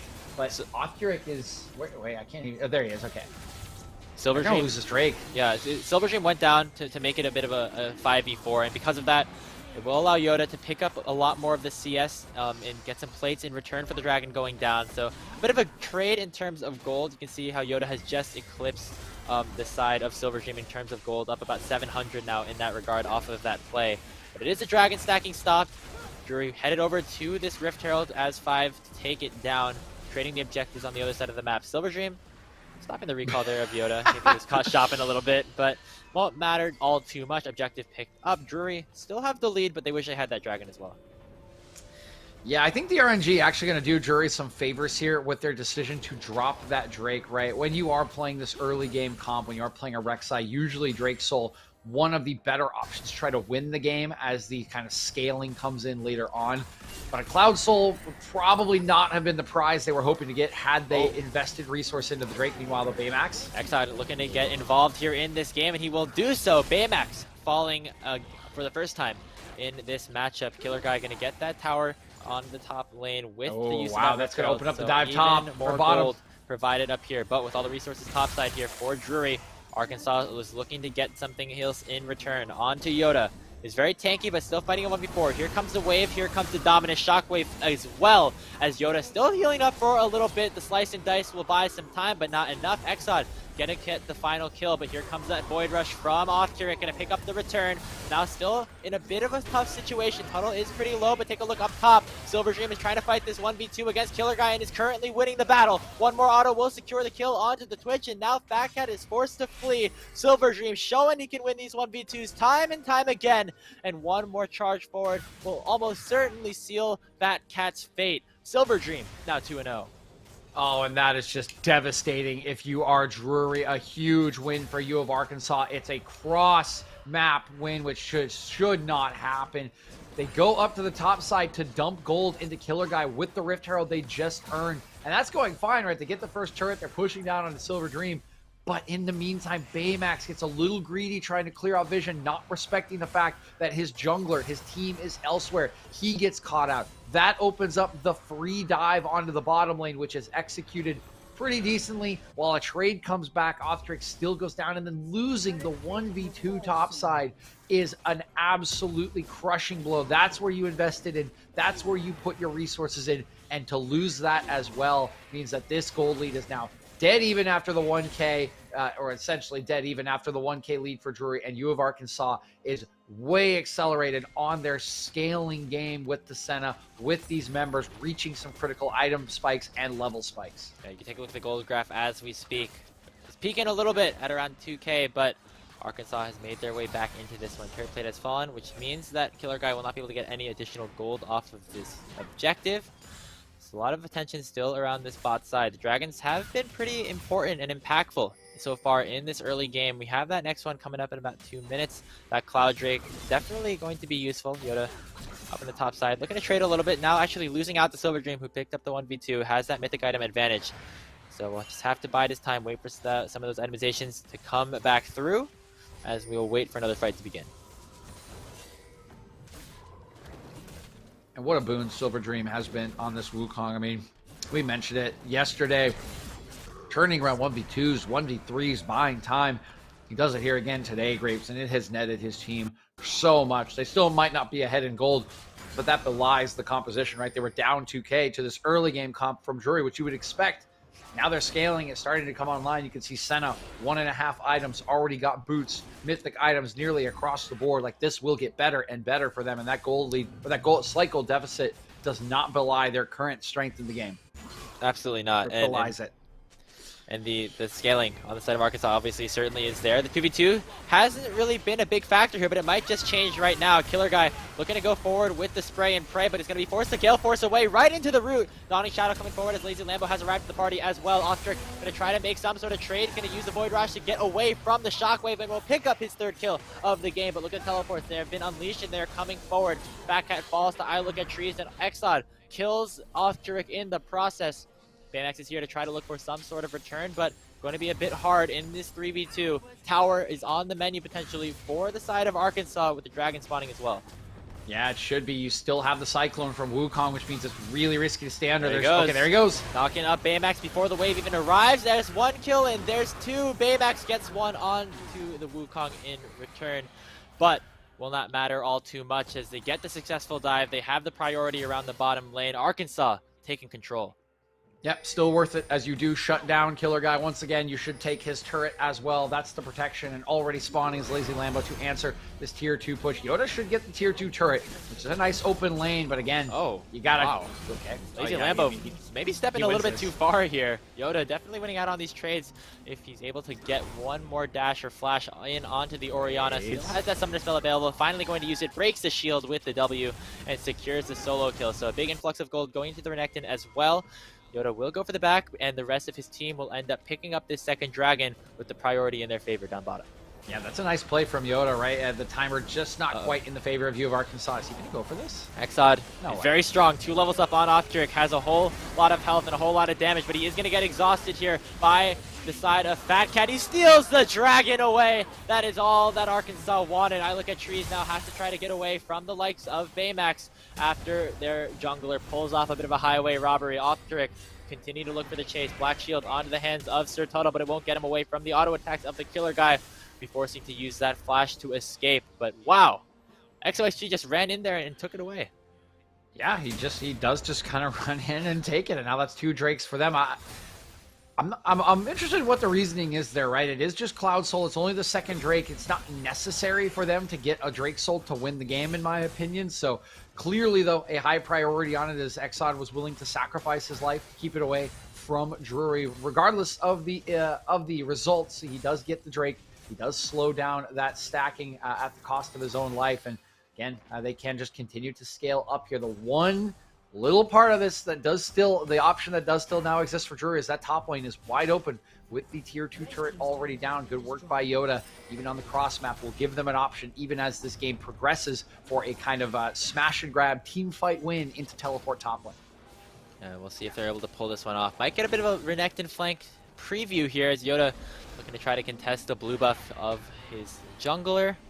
Doesn't look like Arkansas want to go too far forward just yet. The Rift Herald that's available doesn't look like that's going to be the target here. Yoda early pops the Dominus a little bit early, preemptively looking for Exod, sorry, to look for sort of engage. Sekram actually has Triforce, so not the Turbo Chem tank build, going to go for a bit more of an offensive itemization choice, and it makes a whole lot of sense considering all the kills he's been getting so far. Yeah, the Chem Tank was reworked, made it a little bit better for Hecarim. Still not where it was at the beginning of last year, 2021.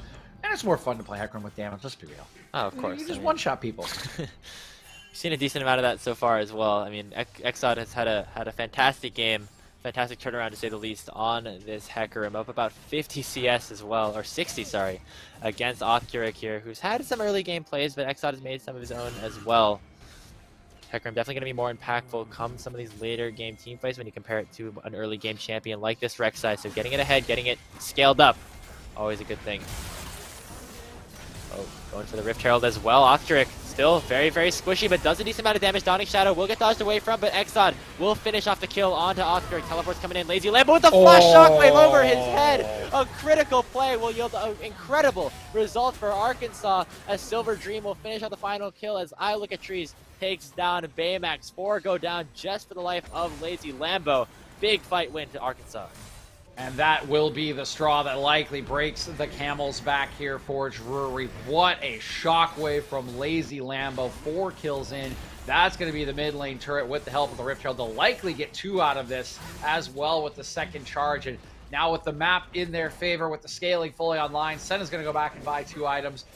2 items are probably going to come through very, very shortly for Silver Dream, for Exod. All of your scaling is basically online, and really the only options remaining now for Drury are that open top lane for some sort of cross-map play, for some sort of teleport in behind, because they are not going to win team fights past this point, essentially, unless it's a really, really hard outplay. Yeah, the scaling starting to unlock here for the side of Arkansas, and we can see it right here. Just unable to look for even these picks are Drury. They look, they try to proc some ultimates, they go for something with a bunch of members, and Arkansas just seem to have the better rotations at the moment, letting everyone kind of get out with whatever they so desire. Now about 3,000 gold with this scaling composition. Things are looking up for Arkansas. They want to try to even the series out. Yeah, they're very much on track to do so, Grapes. The options are just dwindling for Drury. Or how do you team fight against this composition? You're basically just hoping for Killer Guy to 1v9, but he's not really that far ahead. Actually, if we could get a gold check, I'd like to see where he is compared to the Senna, who is 3-0-6, and then we'll get a check on the Souls, right? We'll see here. It's Exod actually leading the pack, and they're basically even at 8.3K, which again is good for Twitch, but also good for Senna. And there's just not enough protection for Killer Guy. It's going to be so hard for him to stand and fight.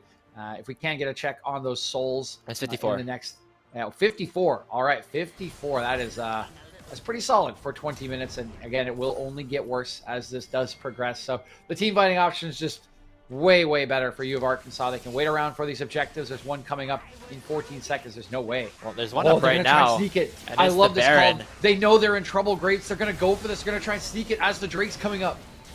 Don't know if they have the damage to do it. Killer Guy has to rain the autos in. Baron at about half HP. Arkansas, they have no idea. They're going over to the Dragon. Looks like they finally may have some sneaking suspicion, but here come the teleports as well from Yoda. They try to buy some time. Exod is really far away. Baron ticking very low. It's about to go down, and it is secured. With a shockwave over the top from Lambo will signal a team fight win for Arkansas in the process. Yoda will certainly fall, and now Offdirk and Baymax are on the run. 5 strong are the Pigs as they're looking to try and seal the deal. Maybe looking under the tower. Onside of Shadows will miss from Exod. Baron recalls are not going to be able to go off. They are short, but not short enough. Sir Tuttle is here as well, landing the binding onto Baymax, and that might signal his doom. Off turret goes down, and so does the mid laner. Double kill going over to I Look at Trees. It was a valiant effort by the side of Drury, but Arkansas punished the Baron attempt. And the little rat will be the only one to slide out, but there's a TP following him to the Drake. He won't even get that, and Killer Guy will just scurry away. The play is turned on its head, and I don't mind it. I think it's the right call. Graves Drury knows they are running out of time. They know they don't have the tools to win this game as it goes on, so they make the bold call. They say, let's go for something. Let's make a flip. Let's take a risk. They do get the Baron, but it's just enough time for U of Arkansas to recognize that they run them down, and now this game basically 99.9% going to go over to U of Arkansas. Look at that. It's a negative 1.2k Baron power play for Drury so far. I think it's still on Killer Guy if they can maybe try to make some impact in one of these lanes. But it's gonna be pretty hard, especially considering Arkansas is still in a lot of control here. All eyes have to be on I Look at Trees. It's been a tale of 2 bot lanes so far in this series. Killer Guy had the fantastic game 1. I Look at Trees 6-0-7 on the Senna, getting farther and farther ahead as we speak. This game still, the goal is actually not as far in favor of Arkansas as you might imagine due to the control that they've had over this game, but we'll slowly get there as some of these objectives will start to fall. Oh yeah, there's still plenty of standing gold for them. There's still plenty of gold that they will farm off of the dead bodies of their enemies as the champions will fall going into the enemy base. And we'll have to wait a little bit, right? That Baron being taken by Drury will delay their ability to siege, but again, delaying is not something that that U of Arkansas will have a problem with. It only gets better for them as time goes on. Absolutely. They're going to continue their push here. They don't have that Baron buff because it was taken away by Drury, so they're going to have to do it the old-fashioned way. Running it down mid, clearing the waves, waiting for potentially a new objective to spawn because now they know that they win these team fights if they find the right angle. Exod, though, looking to go aggressive. Killer Guy does have that invisibility to keep himself in a safe spot. It's kind of hard for them to try to engage, but once Arkansas are able to, sure to be disastrous. Yeah, it's just so easy with Exod. You have so many options for engage, just way better tools than you had in Game 1, and you've seen those play out across the course of the game, Grapes. In Game 1, they just weren't able to get on Killer Guy. They weren't able to get on any of their targets in this game.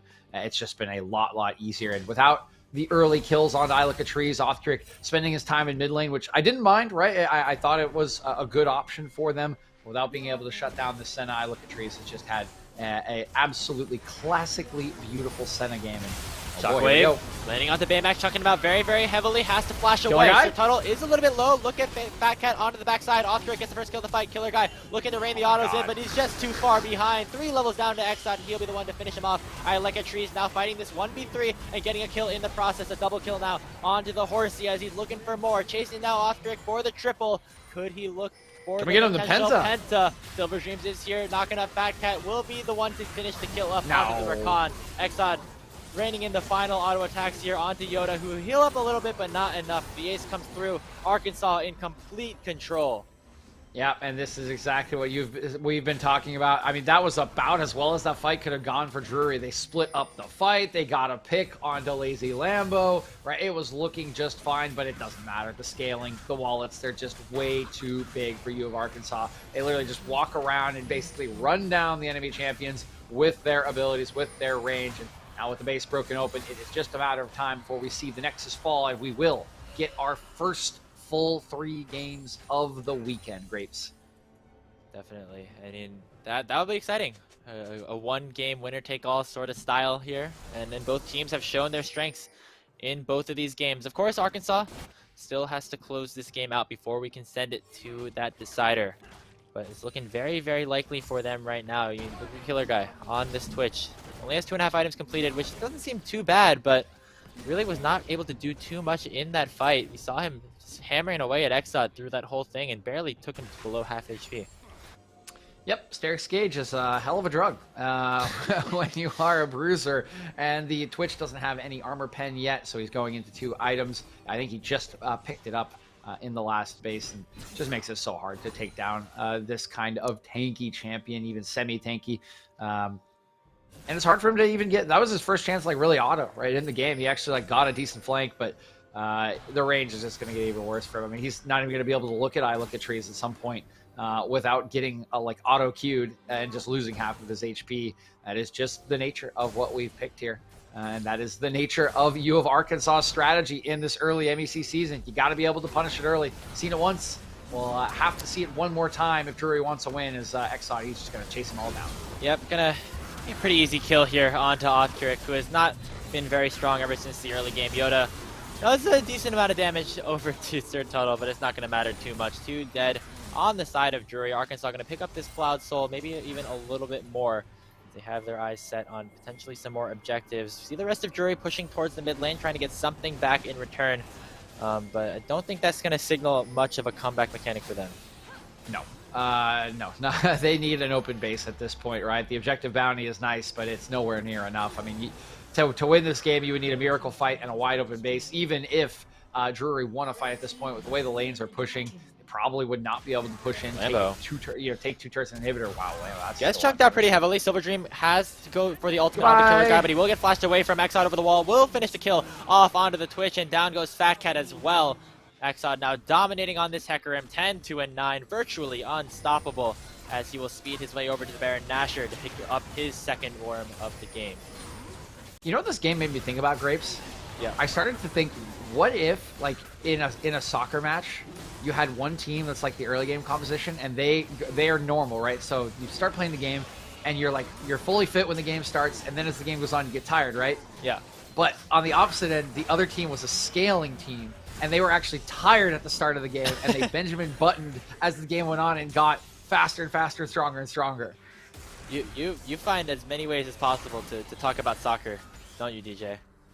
Dude, that would be fascinating, actually. That would be such an interesting, like, there's just like a timer you see, like 55 minutes or something, that like the Benjamin Button team just starts like literally just sprinting by the like tired players on the normal team. I don't know if that's how things work in real life, but we're literally watching that on this Rift right now, Grace. Yeah, but this is League of Legends. We're on a video game right now. It's not like the players' hands get tired as you Science get can make this happen, Grapes. I like believe one day we will have reverse soccer. Do they play with their hands? No. Just like one team has like reverse fitness, you know. You just take a little injection. It's like a FA approved. It's all good. Well, you heard it here first, folks. The new medical wonder of the world will be that reverse fatigue that we might see in terms of teams really saying that we can scale for late in real life as well. Arkansas definitely scaling for late in this one. Guardian Angel completed for I Look at Trees in case any sort of pick comes in, like we might see here. Othkirk looking to go aggressive, so Tuttle gets instantly taken down, and Exod actually is in a bit of trouble, but Othkirk just gets taken down immediately by I Look at Trees, who become absolutely on the lock. The double kill for the Senna, fighting right in the middle of the enemy team, as Killer Guy will be forced to gale force away, but to no avail. Another kill going over to Silver Dream as well. Yoda, again, the last survivor, but he will not survive. Double kill over to Silver Dream. Arkansas are taking us to this game 3. Yes, they are grapes, and something that we have long since pretty much determined will finally come to pass as the Nexus will fall, and we will get our first 3-game series of the weekend. And the questions will abound as we go into Game 3 draft, right? Drury have shown the early looks in both of these games. One time it worked out flawlessly. The second time, I still like the approach. I really like Othkirk's pathing. I like the decision making. It just wasn't quite good enough. It wasn't quite fast enough. And U of Arkansas did their normal thing and scaled to oblivion. It does not look like they are going to back down from scaling. So Drury is going to have to either ban the Senna or they're going to have to draft an early game composition and execute on it again. And whoever pulls that out in game number 3 will win. Will have the story of the series and will have the win at the end of it.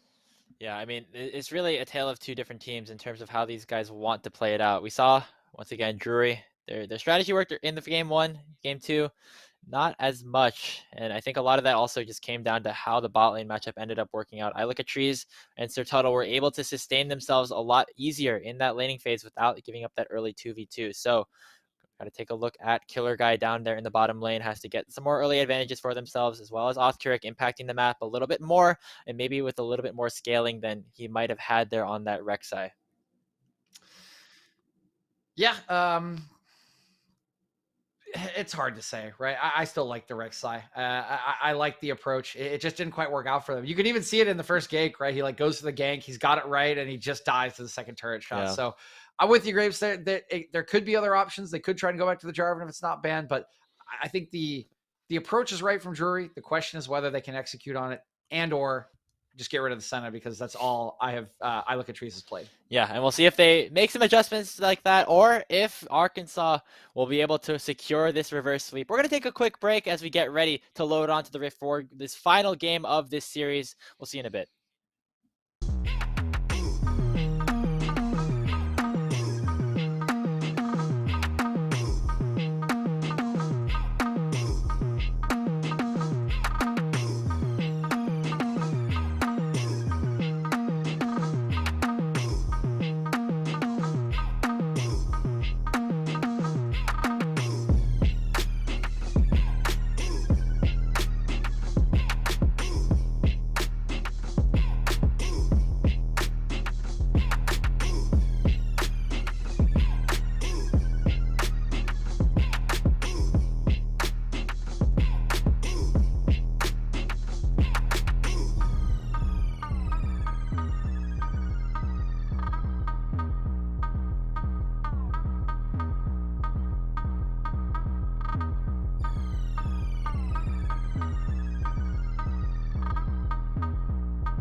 Welcome back, everybody, here for a Game 3, DJ. It's a Game 3 here in the Midwest Esports Conference. Here with coverage brought to you by Unified. Arkansas, of course, taking that last game over Drury, forcing this decider here in our second series of the day.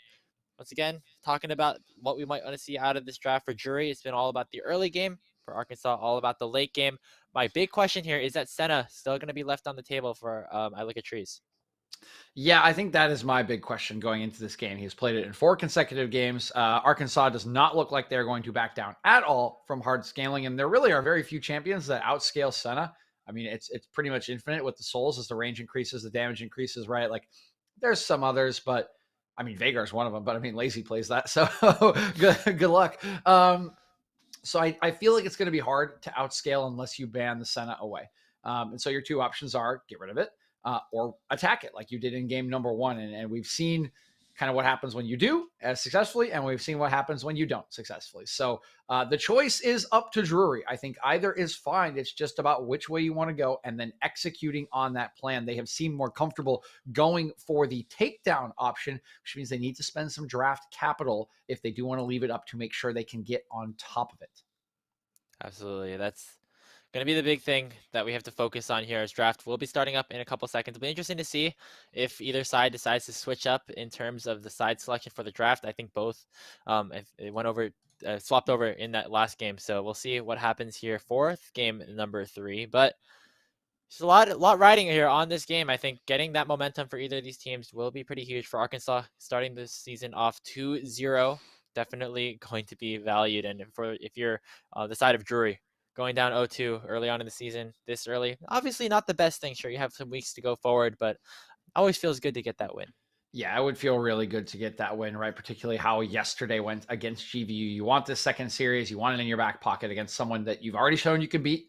You know this will be someone probably close to you in the standings if you can't already beat them. So time to lay down a marker, right? For you, Arkansas, a 2-0 start would put you in the upper echelons, even if it came in a 3-game fashion.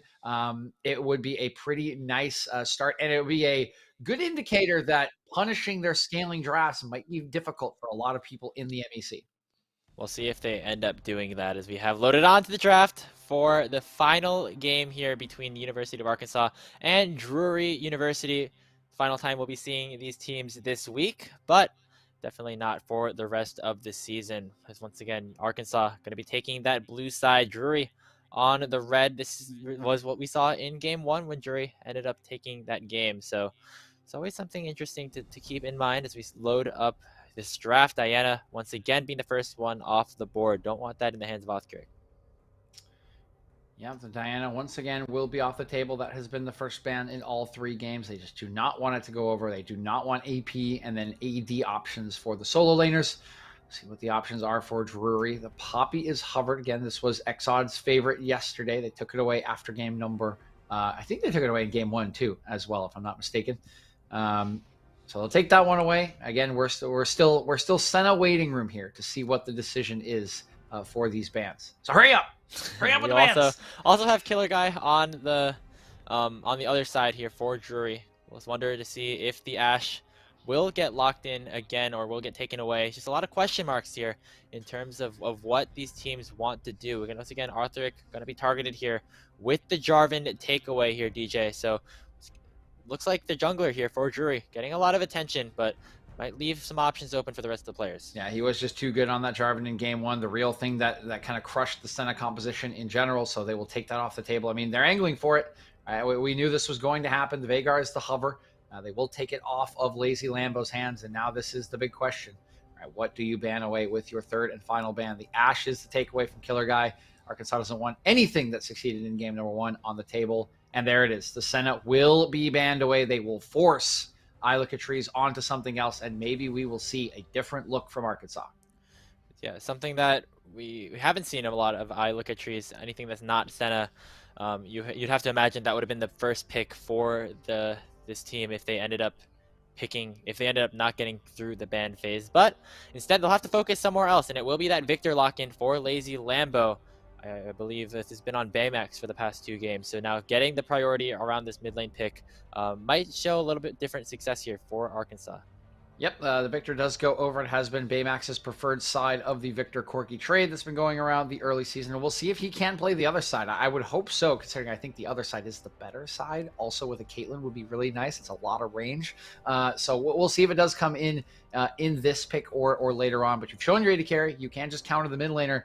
So they're going to go for the Thresh once again. No, they're going to get the Anivia early. This is smart because Arkansas have been taking away these champions like the Anivia pretty early, I would say. Later on in the second ban phase without that Victor in the hands of Baymax. Have to opt for something else. Taking that pickup here on the Anivia. Going to be pretty interesting here.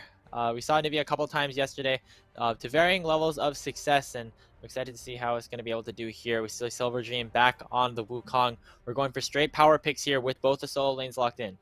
I mean, it is a game 3, right? You often want comfort over perfect composition in a game 3 when your backs are against the wall. And of course, Silver Dream has been really, really good on the Monkey King in the last 2 days. So not surprising to see him opt for that once again. And this is kind of what I would expect into the Caitlyn with the Senna ban. You know, Jinx is still a good scaling option. It's not as free as the Senna, but it is kind of a similar concept with the range, with the rockets. There's a hover on the Darius. This would be the other big counter to the Wukong. The Renekton was supposed to be that for Yoda. It worked out all right in the early game. It was CS up, but it never really took over the game, and it's kind of bouncing between the two. We'll see which one he goes with, but I would expect one of them. Yeah, the Renekton, it was okay in lane. I think Silver Dream did a good job at manipulating the wave states in ways that could allow him to stay relatively even and eventually snowball the game a little bit more in his favor once he got towards the late game. But the Renekton, once again, is locked in for the side of Yoda. I'd say the first phase of this draft. Both solo lanes and the bot laners already picked up. Now the target will be towards that jungle and will be towards that support position as we enter the second phase of the bans. Yeah, I like this ban against Exod, right? Take away the Hecarim. That is something that can get over the Anivia wall. That's pretty good at breaking zone control on the engage. And with Wukong already there, you have secondary engage. So give this Anivia the ability to control the space along with the Caitlyn. Take away those free engage options. That is a good ban away. We'll see what else they decide to go for. They can pinch jungle. They can pinch support is what is remaining. It's the Lux taken away from that patented Caitlyn Lux combo in the bot lane. Yeah, Fat Cat, very proficient on some of these ranged enchanters or ranged supports, so to speak. So definitely not surprising, especially with that Caitlyn locked in for the Killer Guy, to see them to see Arkansas try and limit some of the lane dominance that Killer Guy and Fat Cat are known to try and possess. On the other side, though, Drury focusing on the jungle pool a little bit more, taking away that Jin Zhao from Exod, trying to limit the abilities for him to really pop off in some of these later game team fights. We saw how well he performed on the Hecarim in that game that they ended up winning in game 2. Final ban will also be towards the jungle here for Arkansas. They're going to take away that Udyr. Yeah, the Udyr is the takeaway from Othcuric. They just don't want to give him a comfortable jungler. I mean, but yeah, I mean, they have Viego? Question mark? I mean, it's just up. I mean, I would just pick it here. Hey, Viego, definitely still a strong power pick. The Udyr ban, a little bit interesting, especially considering that there's other champions to be picked up. But wow, we're going full arcane here, DJ. Yeah, we are. I mean, we got all 4 of them. Wait, who else do we need? Jace. Okay, who else is like reasonably viable? Yeah, Jace. There it is. Yeah, okay. We got hover the Heimerdinger, hover the Jace. Jace is the only one that really matters. Nobody plays Heimerdinger. Let's be real. I don't think Jace jungle. Is that what's gonna happen here in this game? Yeah, I mean we already have a top laner. You could play. Yeah, mid laner too. Yeah, it's gone. It's out. There's a Lulu for the pushing lane. See this Lulu matching alongside I Look at Trees on the Jinx. We're going to go full hard carry mode down in the bot lane. A little bit of a different style, I would say, for Arkansas, but still champion that scales very, very well. We'll see what the final pickup here is for the Razorbacks. They have to look for a jungler lock-in, the Elise Hover, and the Evelyn lock-in for Exod. This is an exciting pick. Wow, that is a fascinating one here from Exod. Reaching into the pool, there is a double AP mid-jungle duo, which will make some of the itemization. I would be shocked if we don't see a Banshee's Veil on Othcuric at some point in this game. That would just be such an easy itemization choice. Wit's End might even come out for the AD carry. One more pick to go here to try to match the push. I actually like the Morgana, right? It's kind of the best you can do outside of the Lux, which does go through the minions, but it does match the push or even beat the push of Lulu and partners well with the pushing lane of Caitlyn. So we do see a very different look this time around. I will say U of Arkansas has still gone for scaling. They have quite a bit of it. Jinx, Victor. Wukong scales with his engage, but it's not as free as it once was with the Senna. It's not guaranteed. You would never count anyone out of a team fight with a Jinx versus a Senna, which kind of just does happen when you get into these death ball compositions. And on the other end, DU, they have got their engage. They've got some of this playmaking in the Vi and the Renekton. They have zone control options, but I would say they still do get outscaled unless they are the first ones to get set up around an objective. Yeah, that's the big thing. They have a lot of pick potential and a lot of ability to maybe catch people out in certain situations with the Morgana, with the Anivia, and of course that Assault and Battery coming out from Othkirk if he's able to lock one of these targets down. And speaking of the jungle matchup, this is an Evelynn here for Exod. Exod, a very, very proficient Evelynn player in solo queue. Have not seen it too much in terms of priority in the draft, but with all the junglers taken off from the top of the tier list, looks like he wants to go for something that he's very, very comfortable on for a very decisive game. So I'm excited to see how this pathing ends up going here for Exod. I think Othkirk still has the advantage here in the early game, but if this Eve can get ahead, definitely could spell disaster here for Drury.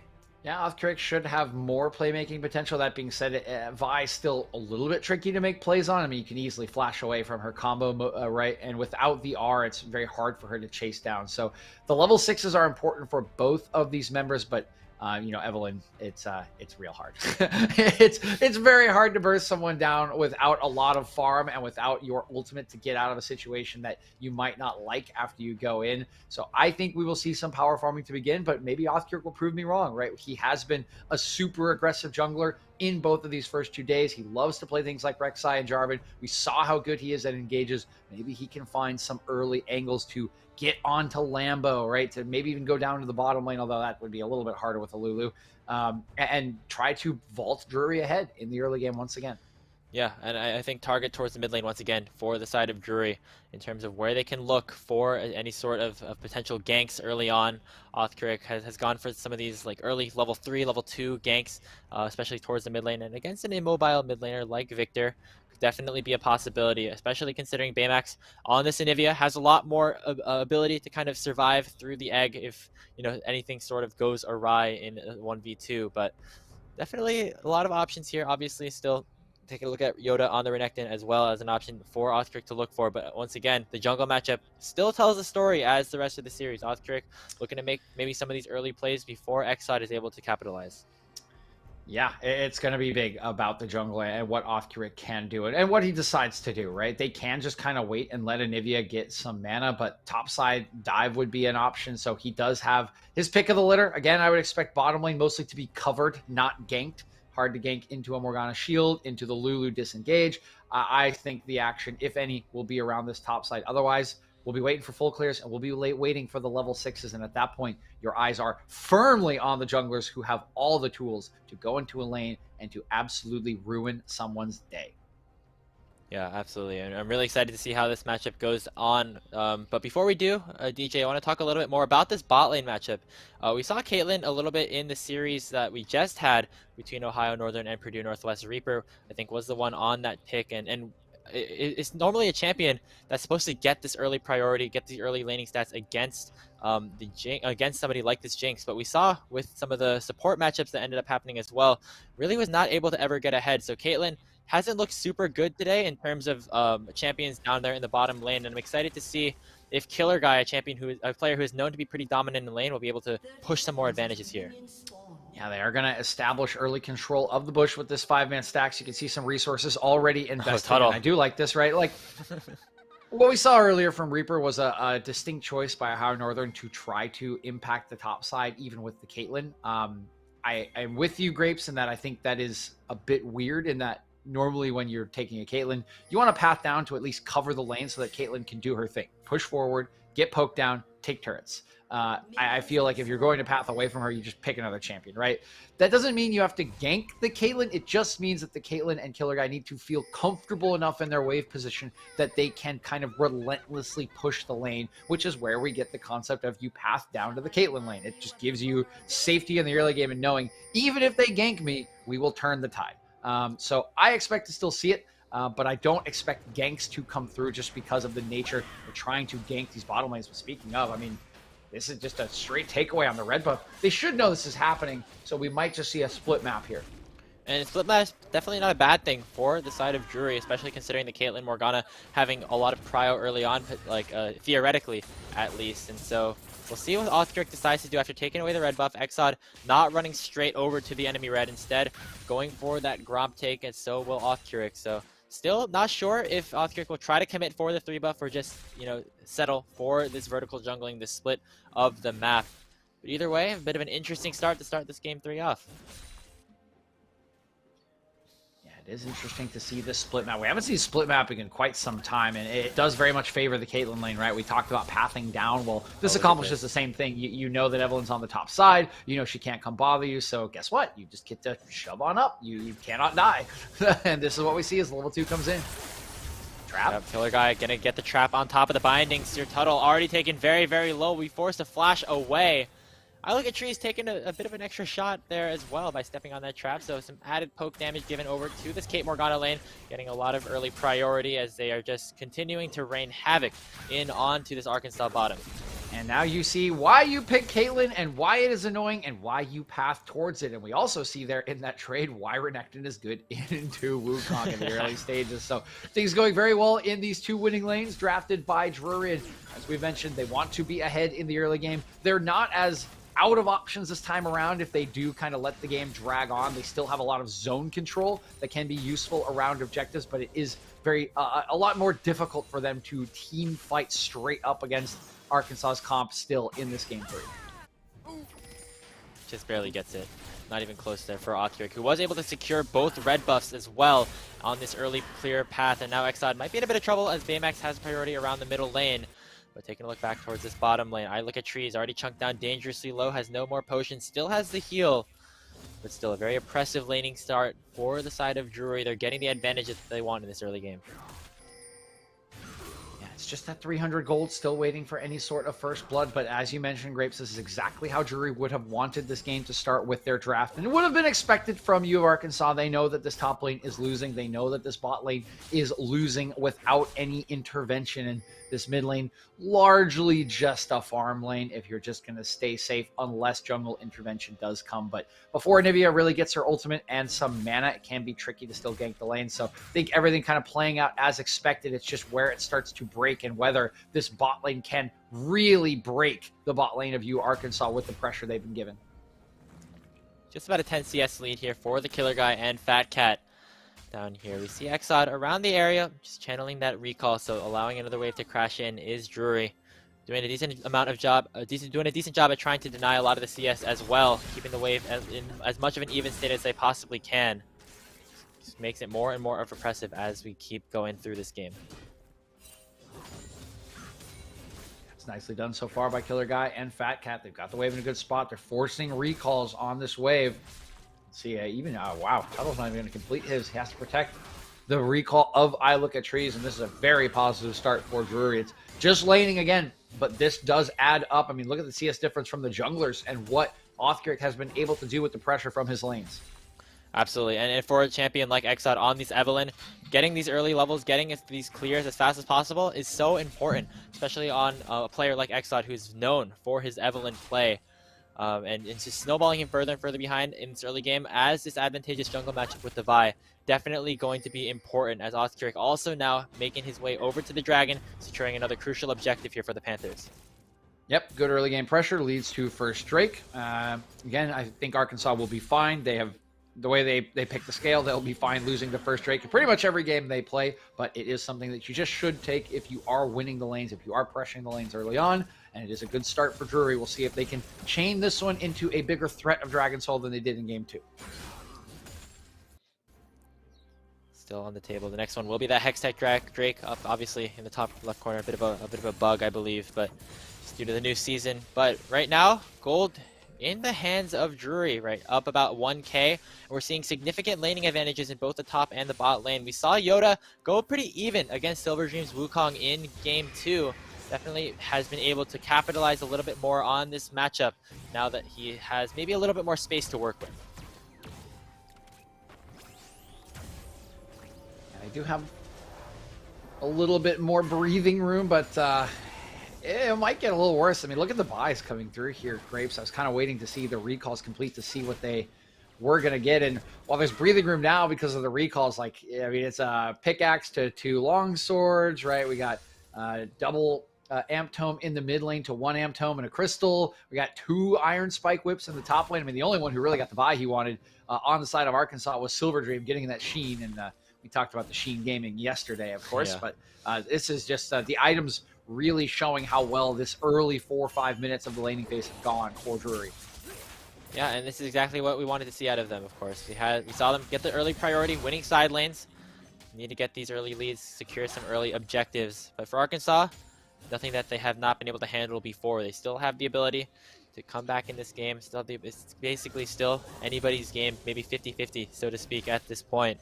Exod continuing to try and farm up as we take a look at some of the CS numbers. Yep, as we said, this is exactly the game plan of Drury, but for Arkansas, still something that you're not super upset with. You're kind of expecting this coming into game. You certainly were. I think they'll be a little disappointed with how the bottom lane has gone so far, but you know what you're looking for. You're looking for the team fights with this Jinx, right? You're just looking to be on 2 items around the time that the 3rd Drake is up, around the time that Soul is becoming a concern, and it shouldn't be that bad for Ilocatrice as long as he does not die, doesn't lose a ton of the CHP. You can see some cover even coming in here from Exod. Nice black shield to prevent the charm from going through. Exod does have that last caress now up and available. He's been farming pretty nicely after that early invade coming out from Othcuric. It's just continuing to wait up, farm up, and maybe just bide their time a little bit more.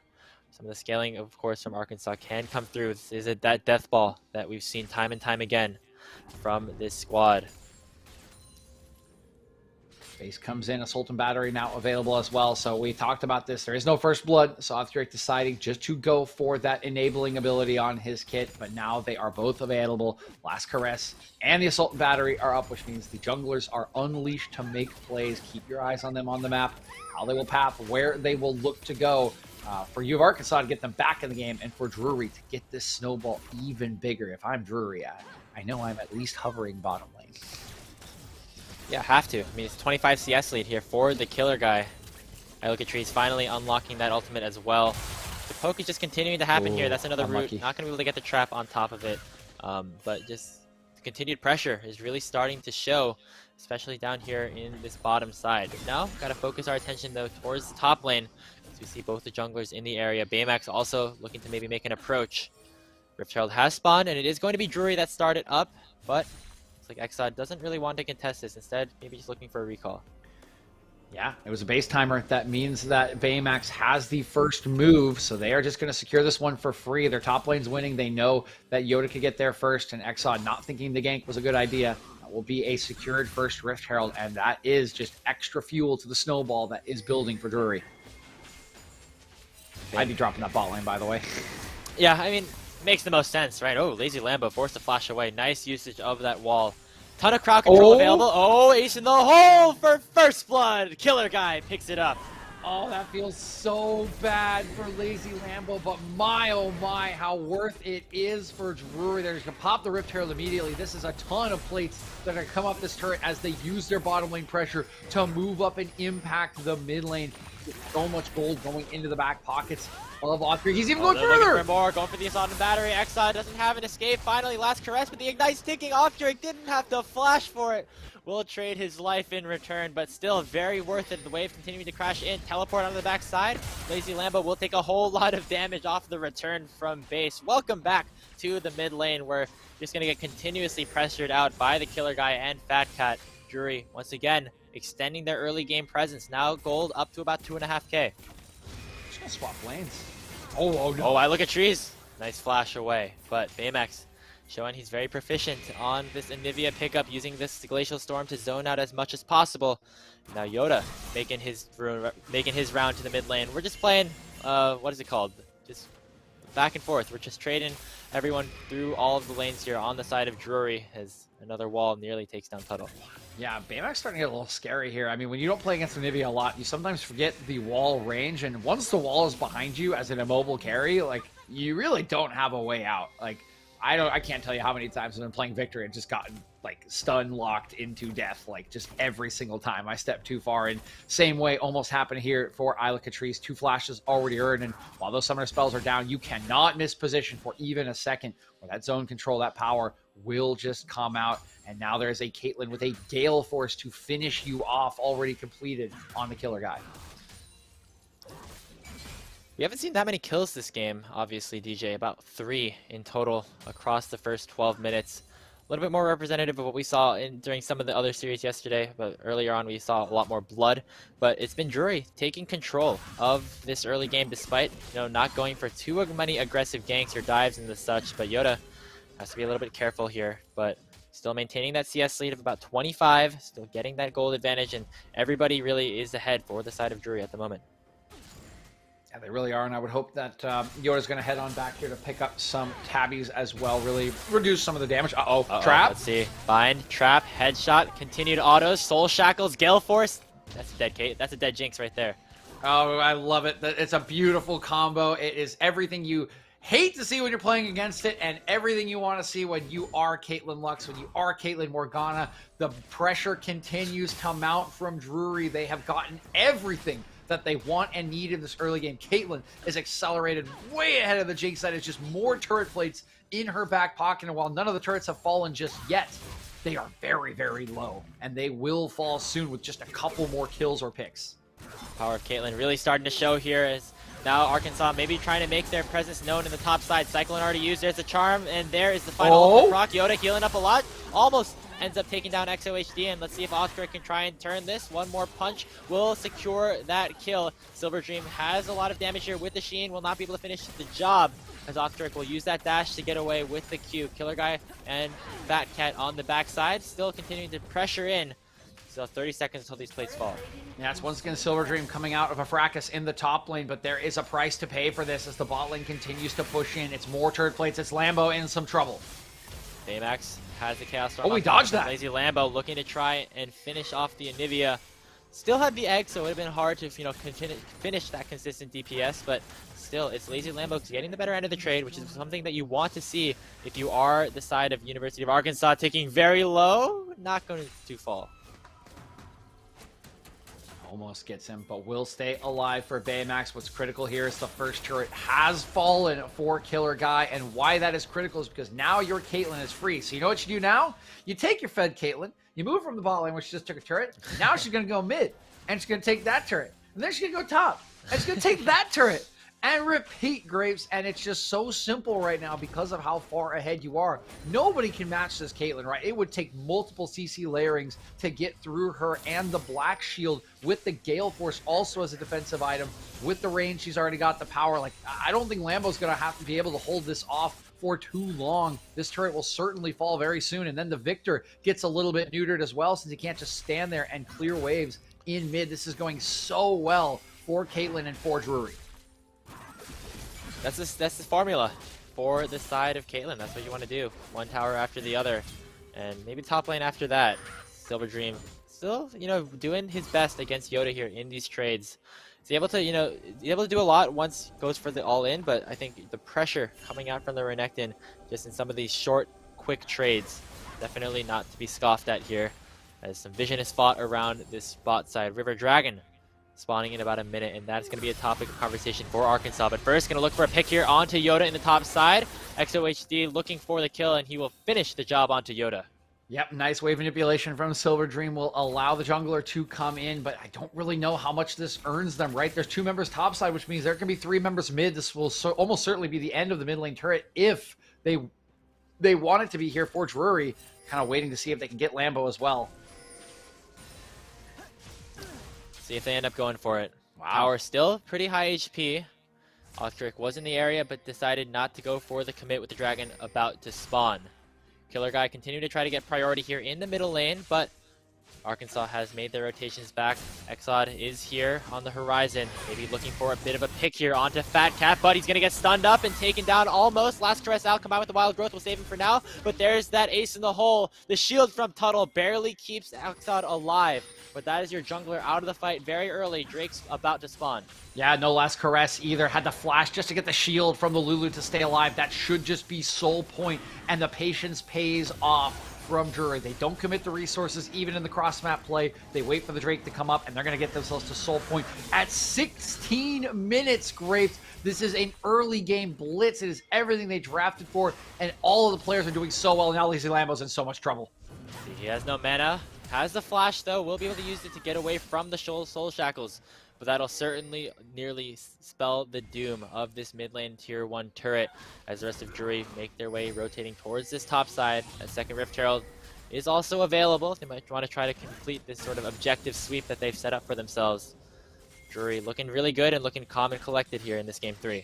Yeah, and I'm just so impressed with so many of these members understanding how to play out this pushing composition, right? They've been playing early game comps, but not necessarily just this full push. And Killer Guy in his 4th champion in 5 games is looking absolutely broken on this Caitlyn next to Fat Cat. Baymax finally gets a pick he's comfortable on. He's been looking great. The team's just working so well in coordination. They've got a second Rift Herald. They've already got the mid lane turret. That means top lane turret is almost certainly going to fall next. And then they can start to move up the vision line and work on the tier 2 turrets with the big objective spawning soon. There's just so many things for Arkansas to defend, right? You got a Baron coming up in 2. That might take a couple more minutes to be a real threat, but 3 minutes, 43 seconds, you got to defend an Infernal Soul as well as your tier 2 turrets as they try to split open and continue to pressure this map.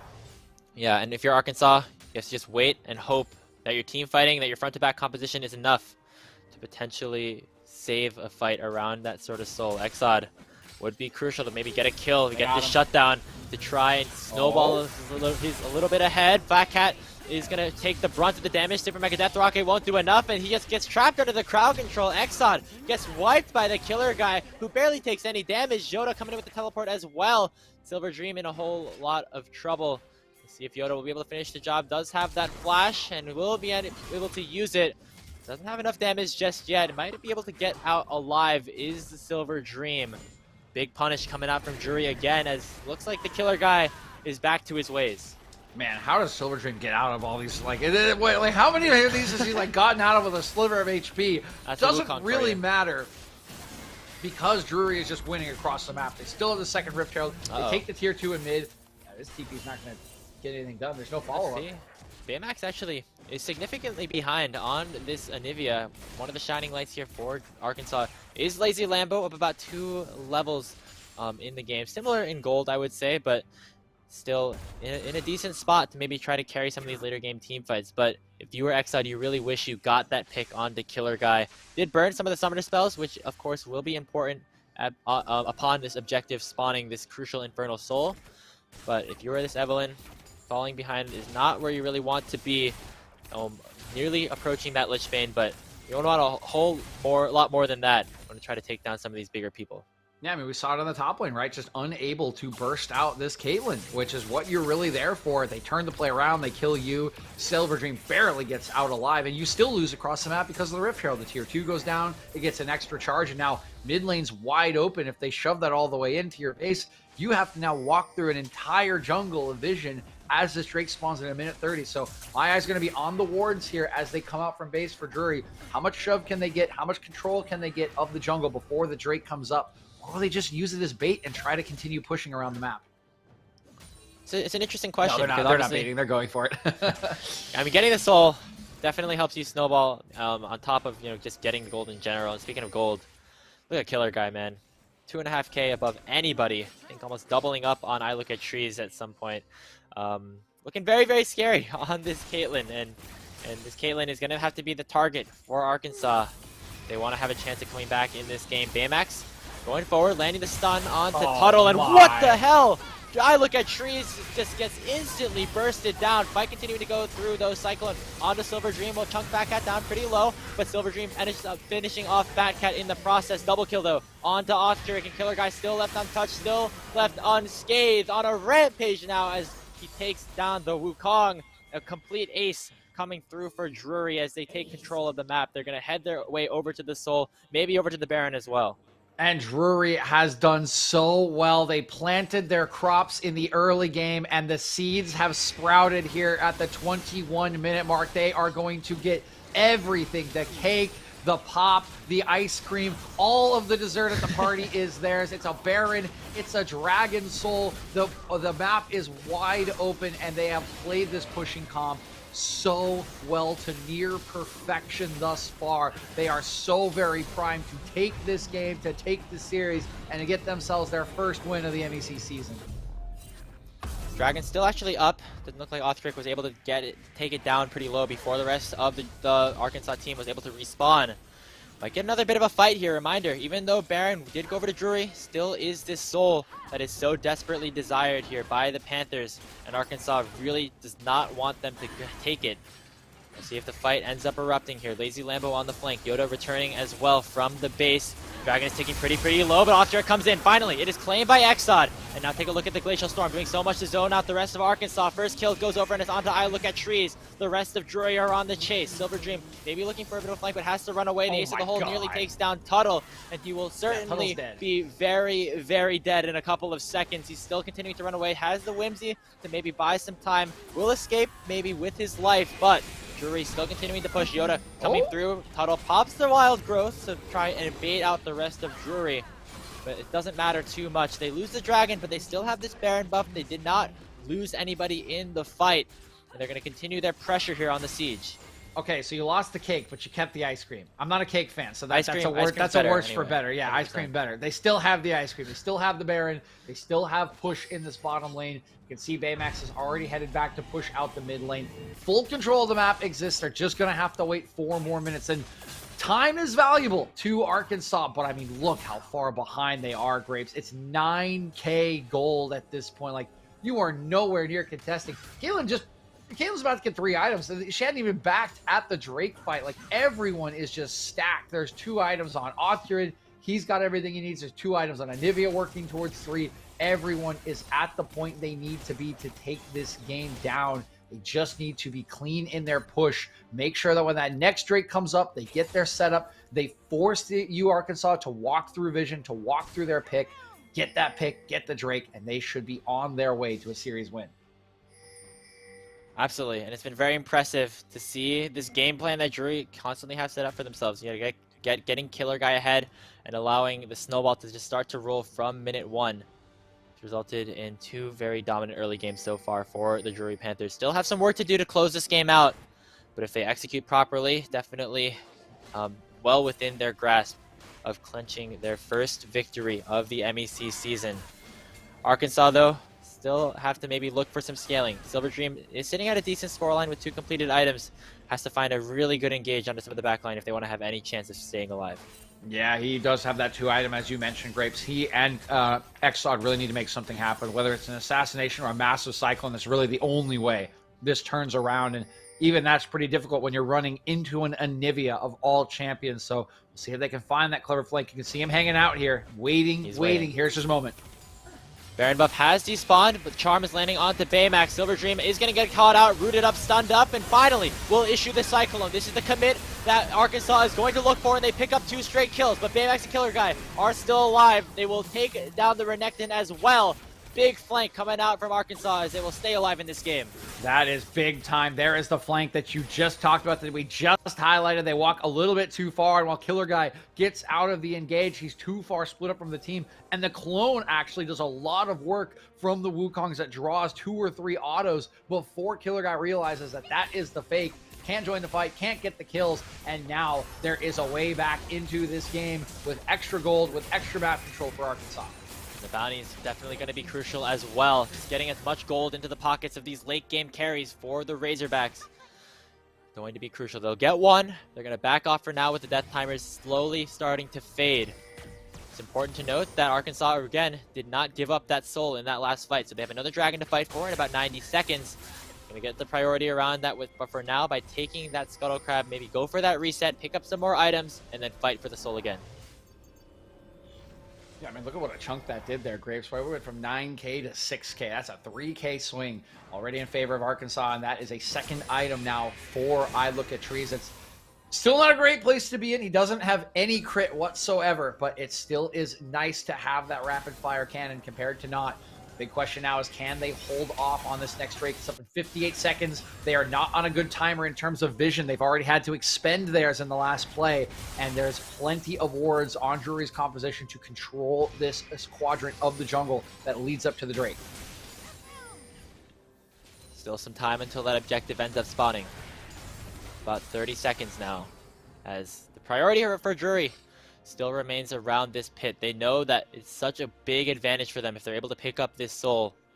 And even if they lose it, I mean, they get the fight that they want. Arkansas don't get too much off of another Infernal Dragon. Definitely, the cards are still in Drury's hand, but we saw what happens when Arkansas get the fight that they want. Just have to hope that they get that here. Yeah, the big thing here is because of the control around the pit, they're going to see Silver Dream coming, right? There's no clever flank this time around. They know exactly where he is. He's going to have to walk right into him, so he will not be able to split up the fight like last time. There we go. Binding, though, landing onto Lambo to start things off. Storm doing a decent amount of work to zone out the rest of Arkansas. Dragon has spawned, and it looks like Drury are immediately on the case. Octoric looking to try to secure the smite. It doesn't look like the Rocket will be able to steal it. That is Infernal Soul going over to Drury. Take a look at the back line, though. Big damage coming out of Exod. Killer Not Guy's able untouched. to chunk down Killer Guy, as the egg will come through from Baymax to keep himself alive as well. Reset. Still a 3v3. The double kills are coming out from I Look at Trees, who is maybe starting to open up. Double kill, though, onto the Killer Guy, as now the Got Jinx will him. have to run away. Has the shield, has the speed, but might not have enough damage. Killer Guy gonna use a 90 caliber net over the wall to pick up the triple kill for himself. And Sir Tuttle is the last remaining survivor here for the Arkansas Razorback. Octoric will secure the deal, continuing to try and rein these autos in. That is the Gore Drinker for the ace, as Drury win the fight in the soul. And they're looking to end here as they TP into the bottom lane. They have a wave. They need to work through the turrets, but the respawn timers are pretty high. 11 seconds on the top laner and jungler, 20 seconds on the bot lane and the mid laner. This might be one Nexus turret and a retreat. No, they're just going to call for 2 inhibitors, so the game will not quite end. It's not late enough just yet at 30 minutes, but that is a broken base, and one more fight is all it will take for Drury to take this series. Oh, Exod. He's looking. Blocking the charm, potentially onto Octoric. Will be able to hit it. Don't know how much damage he's able to do. Only has 2.5 completed items for himself on this Evelynn. Did not get as snowballed as he might have liked in this game, in this crucial, decisive game on one of his most played champions. Instead, we'll have to work things out a little bit harder for himself and the rest of Arkansas. They're now once again back behind. Gold not as bad as it was in that last fight before they ended up winning, so still the possibilities are there, especially around this Baron pit. Baron Nashor obviously can deal a whole lot of damage, and we know that both sides want to be around this objective right now. Yeah, I's got to be on Silver Dream once again. He needs to find one of these flanks. You can see that Exod is just not doing enough damage to really be a threat. I don't think he can 100-0 Killer Guy through the Black Shield at this point in the game. So it really is about Exod splitting up a fight, getting Killer Guy to have to flash away, getting Baymax off of his positioning so he can't just keep this Glacial Storm running while his team runs into it. It really needs to be him on a clever flank. Otherwise, it's just way too easy for the power of Drury to just push them out with all of their items, with all of their strength. Octoric looking for the engage. Not going to find it. Instead, eyes turn to the Baron Nashor for Drury. They're 5 strong here. Teleports available for both Lambo and Silver Dream. The objective has been started up. No real opportunity for a flank, so they have to go straight forward. And Baymax already taken very, very low, but Killer Guy one-shots Lazy Lambo before the fight really gets a hold of itself. Baymax falls on the backside, but XOHD now has to run through the hills. Killer Guy is getting trapped off, and he does fall to the side of Silver Dream. And now I Look at Trees has the potential to do the damage here in this fight. Picks up another onto Fat Cat. Has the resets necessary. 3 are dead for Drury, as Arkansas, they might be starting to scale a little bit here, DJ. Yeah, they still can't take the Baron. They have supers pouring into their base, but it's just going to be farm and EXP to I Look at Trees. That fight was so close. Lazy Lambo did a ton of damage. He took Baymax completely out of it, but Killer Guy was still set up to take the fight. He stepped on the Jinx traps. It was a huge, huge mistake, and he was taken down. 1,000 gold shutdown over to Silver Dream. That allowed I Look at Trees to get a reset as well, which means the fight is won for Arkansas, and they can defend their base. And suddenly this game got a whole lot more interesting. Arkansas now have shown twice that they can win some fights if they are put in the right position. Obviously, Killer Guy, a bit of a misplay there, stepping on that trap, locking himself down, allowing for the rest of the team to collapse on him. But if he gets caught out again, I mean, does have the flash here for any future fights, but something you have to watch out for. The collapse from Arkansas still is huge. This is still that sort of death ball that we were talking about, with an added bonus of Exod just always being a threat on your flank. So still a lot of potential here for Arkansas to try to turn this around. Gold now only about 4.5K in favor of Drury. Minute 48 now until the Elder is also part of the equation, Grapes.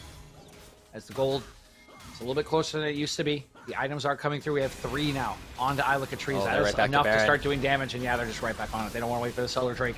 Eyes have to be on Killer Guy. If he stays alive, the fight is won for Drury. Baron ticking very low and will end up going down. Rocket not able to steal, as it was blocked by the side of Baymax. Now, see Exod on this flank, does not want to look to go in. The line of traps was very successfully put down by Killer Guy, and they will get out with the Baron in tow. Okay, simple call here from Drury should be go up mid with 4 members, down bot with 1 member, likely going to be Yoda, then fall back, place some wards, and get ready for Elder Drake. You see the wards already going down for you, Arkansas, so they can know where they are coming. You do not want to give them a chance really to fight on even footing around that objective while you are still in control power-wise, while you're still in control with the Baron.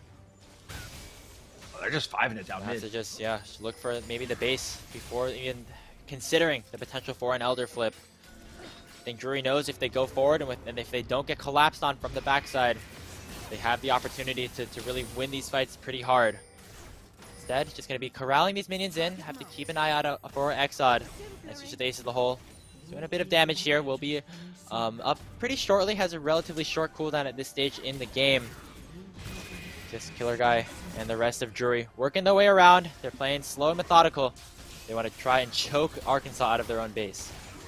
Yeah, and this is kind of what we were looking for, right? They've kind of split it up now. They're going to fall back with 5 seconds before Elder. They're going to set up where they're actually going to set a trap here, This Graves. is so genius here from Drury. They know that Arkansas has to face check this Elder Good Dragon. clone. They barely get out. Is Silver Dream there with the Wukong clone. Got that cooldown. Now Drury might have their eyes set back onto the objective. Exod still unseen on the flank. Nice TPs, boards available for them. Doesn't have that summoner spell, is Silver Dream, so they're going to have to just fight this front to back. Elder Dragon hasn't started up. Wow, it's Very, already very half low. HP. Yeah, 33,000. Here comes Exod, not being able to steal it. These are the crucial burns now into the hands of Drury. Great smite out of Ostrich to secure the objective, and now Drury might just take one more reset and then look to end the game with this Elder buff. Yeah, I don't even think you want to reset. You have 49 seconds on this Baron. Get in there. You can see the TP coming out since Baymax had it. He goes back. You just got to use the power. It's nigh impossible to win a fight against Elder and Baron, but that is what Arkansas is going to have to do to get this win. Arkansas need to find some magic here with Exod on the flank. We see the charm onto Killer Guy, but he's positioned in a way to prevent him from getting tagged by the ability. He's going to Gale Force forward and assassinate Exod. Killer Guy just killing some guys here on the Rift. Lazy Lamb, but the next target, the Wild Growth, will not do enough to save his life. Silver Dream out of the backside, trying to get something onto Killer Guy, but he will not be able to do so. Only Iloka Trees and Sir Tuttle are alive, but Drury is still 5 strong and looking to end the game. Another goes down on the side of the Caitlyn, and the ace comes through as Yoda will finally get on the board with a kill. It took 35 minutes, it took 3 games, but Drury finally have their first win in the NEC. And round of applause to Drury for this series. A hard-fought series. We said it coming in, Grapes. We thought it was going to go down to the wire. We thought it was going to be super close, and it was our first 3-game series of the weekend for good reason, but it is Drury with an flawless... Well, okay, I will say nigh flawlessly. There were a couple of mistakes there at the end that extended the game.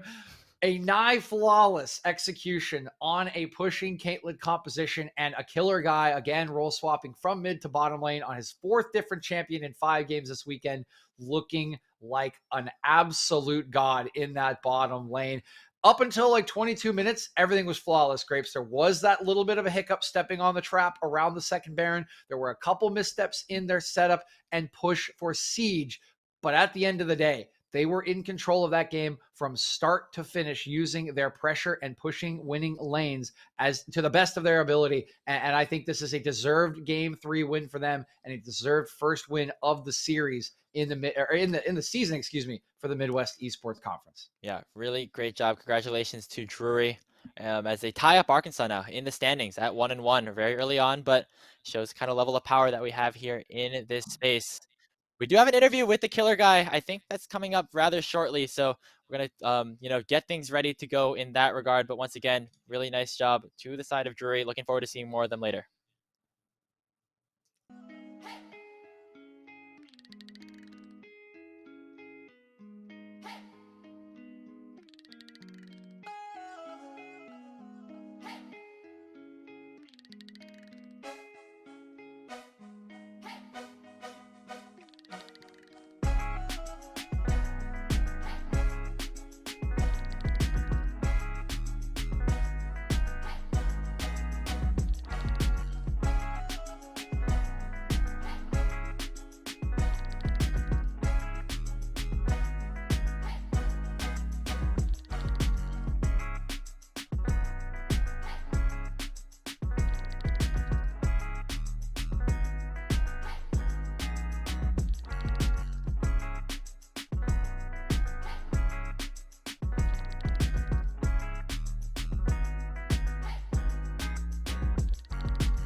Welcome back, everybody, here at the Midwest Esports Conference. And we have an interview with Killer Guy, the 80 carry for Drury University. Killer Guy, congratulations on your 2-1, picking up your first win here of the collegiate season. I got to ask you, though, first, before we get into the game, I mean, you've been at this LAN here at Grandview. What's that experience sort of been like so far? It's awesome, man. Well, first of all, thank you, and also, yeah, it's really cool. I was actually here a couple years ago for a LAN, for Unified LAN, so it's cool coming back, and it's awesome seeing putting faces to names and getting to see all my friends and stuff. So it's really fun, and they set up a whole bunch of other games and just like some casual setups too. So there's a lot to do here. It's really cool. Yeah, man, that's good to hear. We kind of wish we were there with you. I don't know if you've heard us kind of Yeah. whining over here in the Squidward meme. You know, we're up in the house while y'all are playing down there. But it is great to see all the competition going on. And for you, right? We know that you role swapped from mid lane to 80 carry this year for Drury. So talk to me a little bit about, what do you like a little bit more about playing 80 carry for this team versus mid lane, and maybe what do you dislike a little bit more about playing 80 carry versus mid lane? I hate everything about AD carry, and I miss mid lane so much. No, but I like being able to be really aggressive in ADC, and just I think it's more rewarding. Getting the outplay and the 2v2, obviously, it's one more person to kill, so snowballs a lot more out of control. I like the communication dynamic with my laner. Things I don't like is everything one-shotting me and and everyone targeting me. I don't like Yes. that. Welcome to my life. Yeah, I mean, talking about aggression though, Killer Guy, you've had some very aggressive 2v2 kills so far, and a lot of that comes with your support in Fat Cat, who I believe is new to the university. I was just wondering what that kind of experience has been like in building up that chemistry, and how you guys are able to take down some of these really strong bottom lanes in by yourself, basically. It's been great. I feel like we have a really good dynamic because I've been playing for a while, and I'm older and more of a veteran, and he is really new to competitive, and he's just a younger guy. So it's a good dynamic because he gets to grow and learn, and I get to kind of micro someone and kind of let him be like an extension of myself. And it wasn't, it wasn't easy when we were like boot camping and stuff at first, but it just takes time, right? So we just have to be patient and be open to criticism, and it's been working really well. And he's super open to criticism. Anything it's always the way it's always been is I tell him what to do and how to do it, and he does it. And he does it perfectly. So and I play off of him well too. So it's been really great. It's good to hear that the synergy is coming along, both for you and Fat Cat in the bottom lane. And of course, Yoda, also a freshman coming in on the squad. Coach Jones told us before the LAN even started that the veteran presence from you, Baymax, and Othkrieg was going to be so important for these rookies. And we see the growth just in one day here before, game 1 yesterday, now game 2 today. So how are you guys feeling after this first set of games going into the rest of the season? What are your expectations for, how far you guys can go? We feel great. I can't speak for everyone, but I see a top 3 in our future at least. I don't feel bad about our loss yesterday. I think Grandview is by far the best team in this conference, and I saw some holes, so I feel pretty good, and I think the team does too. And yeah, our top laner, Yoda, he really stepped up, and he keeps stepping up, and he gets to improve so much. He's playing against higher ranked top laners every single scrim, every single match, and he's playing with higher ranked teammates. So and he's just a sponge. Like, he's just absorbing it all. He's super passionate about learning. He's a great like student of the game. So I think we're just going to keep improving, and the way it looked now, knowing that we're going to keep improving, I think we're just going to keep winning too. Love to hear that. Really love the confidence that you guys have, bouncing back after that tough loss yesterday to even up your record here at 1-1. We don't want to keep you here too long, Killer Guy. Want to let you enjoy the rest of the event there over at Grandview. But is there anything that you would want to shout out or mention before we head off for our next series? Yeah, I mean, shout out to my team. Everybody played super well, and I'm super proud of them. And um, shout out to Jury and my coaches, Michael Jones and Tyler Clanton. They're awesome, and they've been so helpful. Um, and shout out to my friends in Twitch chat, Torben, Scuzzrat, Trent. Love you guys. Thanks for all the support from all of you, and Joey too. Love you, buddy. And yeah, that's about it. Love the support from inside the land and out. Thank you very much, Killer Guy, for stopping by for the interview. And once again, congratulations on that 2-1 that you guys had over Arkansas. We're going to take a short break to get ready for our third series of the day, but it's Ohio Northern up against Illinois College. You're not going to want to miss it. We'll see you then.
Welcome back, everybody. We're here once again at the Midwest Esports Conference, coverage brought to you by Unified, here at the Grandview LAN event, virtually, not in person, for our third series of the day. We've got Illinois College taking on Ohio Northern University. I'm Grapes, once again joined here by DJ to take you through the action here. DJ, these are two teams that have yet to pick up a win so far in their weekend. One of these teams finally will do so here. Yeah, and of course, Ohio Northern has had two chances thus far. Grapes so far has not been able to come up with one. Illinois going into just their second series, but we've seen a lot of positives from the Ohio Northern series. It just hasn't quite all come together for them yet. And of course, the more time you spend on the Rift, just like we kind of just heard from the killer guy, right? The more time, the more scrims, the more opportunities, better things kind of come together for these sides. So maybe now is the time for Ohio Northern to finally put all those puzzle pieces together and show us the beautiful picture that is waiting on the other end for either their 1-3-1 or their team fighting drafts. Yeah, I mean, we've seen some really good stuff out of Ohio Northern. We've seen glimpses of success in their recent games, most notably in the mid lane. We have Kato on their team, like pulling out a lot of different kills, a lot of different styles, whether it be on that Vex that we saw or one of the more split pushing champions like the Akali. Still has the ability to really perform in a lot of these games, despite the rest of his team not really being as successful so far. So I think eyes are going to be on him and his matchup there. As they look to try and continue the success down in the mid lane and maybe hope that that spreads to some of the other parts of the map. Yeah, I completely agree. I think Kato has been a standout player, particularly on day one, of course, with the Akali, which I imagine will be banned away from him as it largely was this morning. But we'll see if that is the case, and we'll see if they can kind of, again, step up and put some of these pieces together. They haven't put a lot of resources into their bottom lane just yet. Maybe that is an avenue for them. They've had 2-1-3-1 drafts, which means you want to invest in your solo laners. And we remember in the last series, Reaper really kind of left on an island on the Caitlyn, which is not something you typically do with a Caitlyn, as we saw in the last game when you invested in the Caitlyn and it took a bunch of towers and won a game. That's not the only way to win with the Caitlyn, of course, and a 1-3-1 does need investment in the solo lanes, but it could be an avenue for Ohio Northern if they are feeling like that is the way to go. But we've seen good flashes. We also have seen some flashes from Illinois College, but we've seen less of them because we have not seen them yet here today, and they're going to need to step up as well. They had some good stuff coming out from Lone Force and Subsidized last game. I think even Temporary was pretty solid in game number one, but largely we're just kind of bowled over in that 2-0 series against Arkansas's scaling, which we saw on that center, right? The center that persisted all the way until today.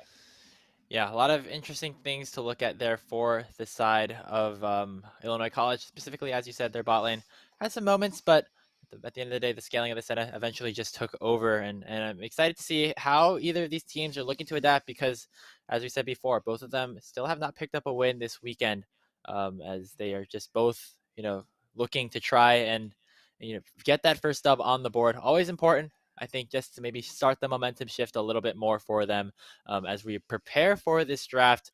Looking really forward to seeing one of these teams maybe start to step up on top.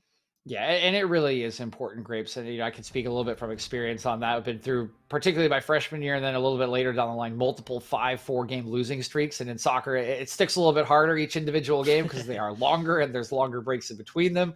But when you do get that win, right, after a couple of losses, in particular at the start of the season, it starts your train of belief, right? It starts to kind of reinforce the ideas that you've been practicing, saying, this is what we're good at, this is how we can play, and this is how we can win. And once you realize that this is how we can win, it makes it a lot easier to do it over and over again, to continue to push those limits on what you can do. So always a big confidence boost at the start of the season, particularly when you start off in a fashion that you weren't necessarily hoping for. Start off the draft here for game one of this best of three between ONU and Illinois College. Vex starting off here off the table. We saw Vex played there by Kato in game two of their series earlier today against Purdue. This time it's just going to be a band away on the other side here. Hecarim being hovered and potentially locked in as well as that next one off the board. Yep, I see pretty early on recognizing that this is Koza's most favored champion in this jungle role. Of course, a support player, but has been looking pretty good, particularly when on this Hecarim. So they will take it away from him, try to make that jungle matchup for home gear a little bit easier. And the Vex ban away was something Temporary looked solid on yesterday, so why not take it away, right? We've only seen the film of him on that champion and one other, so take that one away. Don't give him the comfort, and the Corki will join in that fashion. Just safe wave clear and meta mid laners are already off the table for temporary. Kind of glad we don't see Corki. I feel like it's such a it's such a dumb champion. I feel like at this stage in the game, just like having all those rockets, one-shotting everybody with just like the press of an R button. Um, I'm not sorry, very did we not hard see a to. 25 stack Syndra earlier? Okay, I guess so, but I mean, just still, it just feels like there's not a lot of, yeah, I guess not a lot of counterplay either way. But having Corki off the board, it's probably a comforting sign for ONU as they decided to take it away from the likes of temporary. We're seeing continued focus towards the solo lanes though. Akali, next one off the board, and we'll see what ONU decide to do here. Okay, so this is the Mundo takeaway. Usopp played this in game number 1 yesterday. It was okay, but we were, I think, with what we heard about Usopp and his playstyle, we were a little more excited to see him bust out the Aurelia in game number 2. It was a little uninspired against the Wukong that we literally just saw in the series for Arkansas Silver Dreams. Very proficient on that champion. So they will take it away either way just to remove a comfort pick. And there's the Zeri. Somebody following Grapes' advice in this series. They do not want Reaper on it this time around. Yeah, and it made sense. I think Zeri kind of got through the draft in a lot of the games. In that last series, because neither team really wanted to prioritize that super heavily. Of course, being a new champion, obviously you want to make sure that your players are as comfortable as they can possibly be in these sort of do or die games. But for ONU, gonna pick up that Diana for Kuz, the champion that was banned away from them in both of their games, I believe, against Purdue. Yeah, this has been pretty much banned away, I think, in every game we've played so far. Yeah. I think this has been a first or second ban, so it goes all the way through phase 1 bans. It will be picked up, and it will be Kuz who gets to pilot it. So pretty exciting that we finally get to see the AP on the table, and it will open some draft options for Ohio Northern, which is interesting for a team that has been trying to play 1-3-1. Grapes, there's a lot of good bruiser melee champions that are AD based for 1-3-1. On the other end, though, Icy will go towards that Jhin, very safe, solid bottom laner, although we haven't really seen any bans away, so there are some counters that can be taken into this, and Homegear is hovering that Jhin Zhao, just a pretty standard as it gets here, all reliable, as I would say, for junglers at this point. Yeah, and there's basically had their pick of the litter other than that Hecarim, so Homeguard going to prefer that Jhin Zhao. Kuz, of course, still has some other options on the table. That Viego comes to mind immediately as sort of the pick that we often see against... Oh, wait, never mind. Diana's already locked in. What am I even saying? I'm back in like Diana mid-meta, I guess, or something like that. But either way, Caitlyn going to be picked up to match alongside against, that Jhin that Subsidized has picked up.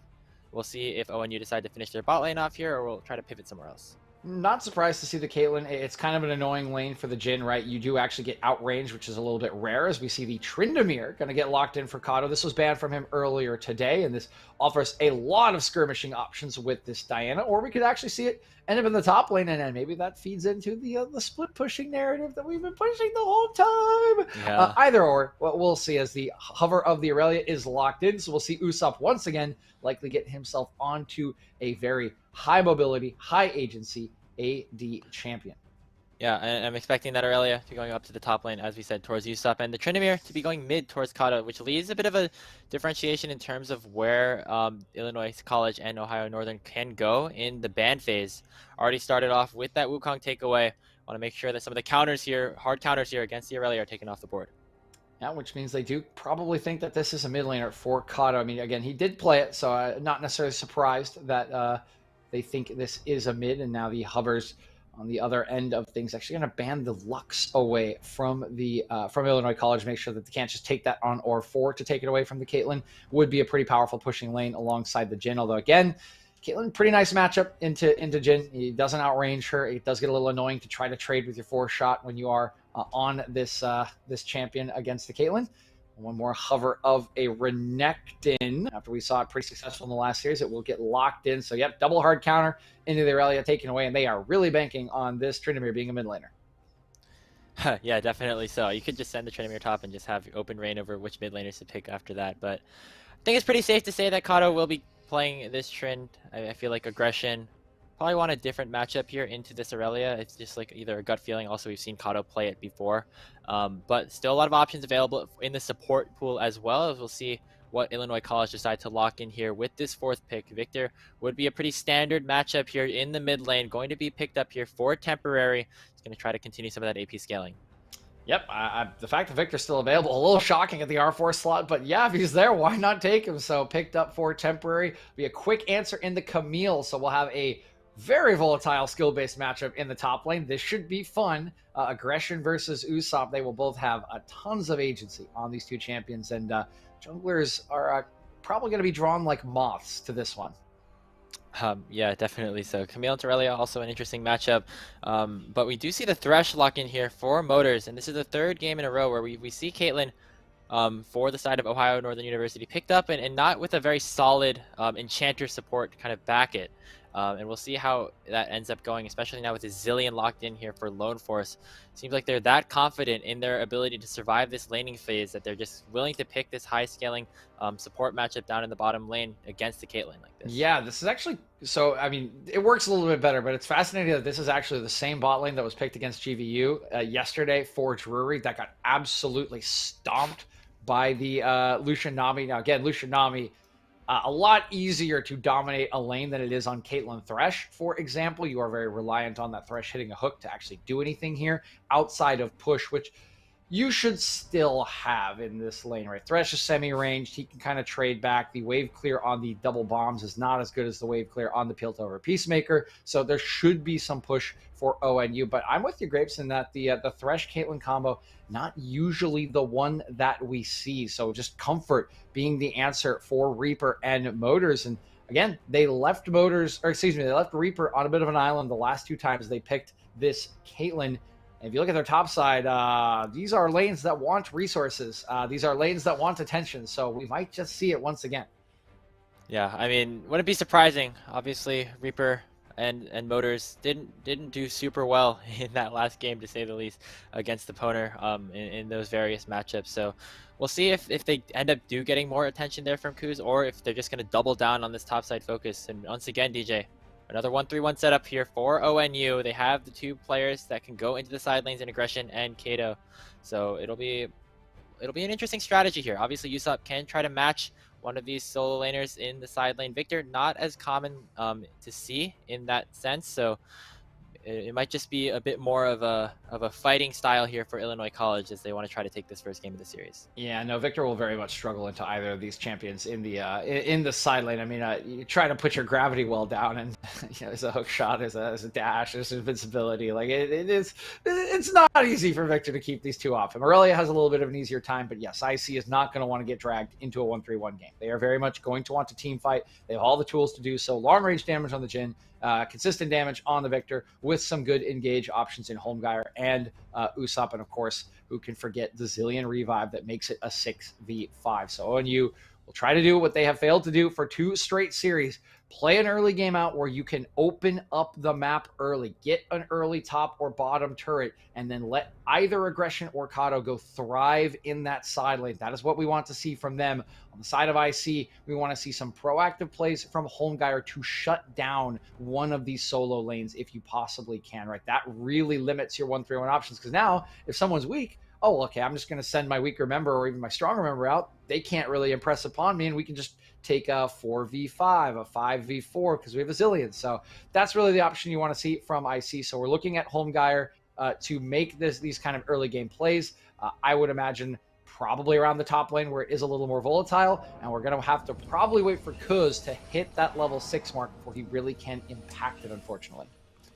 Yeah, and for the side of Ohio Northern, even if they don't want to opt towards this, split pushing strategy that we haven't really seen work very well, they still have decent team fighting here with the Camille, obviously combined with that Diana and Caitlyn. Tryndamere can get into the backside and be a nuisance as well. So not the end of the world if they don't want to opt for this strategy, but it does give them options, does give them flexibility as we have loaded onto the Rift. Ohio Northern going to be taking blue side to start off, Illinois College on the red. See a good best of 3 here, DJ. Pretty excited. You can see that Temporary is excited there, getting a little dance on with the Mechanical Menace in the mid lane. Everyone else just hanging out in a pretty standard formation. Motors has gone back. I think he, I'm not sure what he forgot there, because he didn't switch to a sweeper. So it's not like you can place a ward, head back, and then still get your stuff. Maybe he forgot some items. I don't know. Yeah, I didn't entirely see what he ended up going for there, but doesn't matter too much. Still, we'll be back into the area in time in order to play the laning phase and play the early game standard enough, so to speak. Both junglers will be starting on their bot sides to start this game off, so might see some interaction here as we get towards the top side at about 3 minutes. Obviously, Xin Zhao having the early priority in terms of the 1v1 potential against Kuz until maybe a little bit later on into the game, so maybe expect some priority here for IC to start things off. Priority should be the name of the game in a couple of these lanes. Temporary. The level 1, obviously not going very well for him as he disrespects Kato's ability to just jump on him with the E, but if he does get that level 1, 2, 3 mark, right, he should be able to hold off this Tryndamere in the laning phase with the range, and meanwhile, this top lane, this could just go either way. I mean, both these champions have so much agency, even at level 1, level 2, and it can just kind of flip on its head depending on how the plays go. Yeah, and this is the sort of matchup that Aggression picked into Usopp. Always something to keep in mind is maybe it's a little bit of added comfort here for this top laner here for Ohio Northern. Usopp, though, still looking to go aggressive, landing that flawless duet and getting the full stacks. Aggression does not have the ability to really escape just yet, and just a nice trade up there in the top lane. And get that tactical sweep down, nullify some of the damage coming through. You can see he actually went for a Doran shield, did Aggression, knowing that Usopp would want to jump on him early and often. He also has the TP Ignite compared to the TP Flash. See if that makes a big difference. Temporary is struggling with some of the aggression coming out from Kato in the early stages. Yeah, this is what we've seen out of Kato. Just successful laning phase, doing well in the terms of the mid game, getting himself these kills to stay ahead in this game. Usopp, though, is pretty low mana. Aggression going to try to go forward, but Holmgeier is here as well. No flash, remember, on this Camille, so gonna make her a pretty vulnerable target. Does not look like IC are going to be able to finish the job, but they're going to continue to stack this wave in. Meanwhile, bot side, Reaper doing the damage here onto Lone Force, who has the Ignite ticking onto him. Deadly Flourish will not end up connecting to some advantageous trades for ONU on the bot side.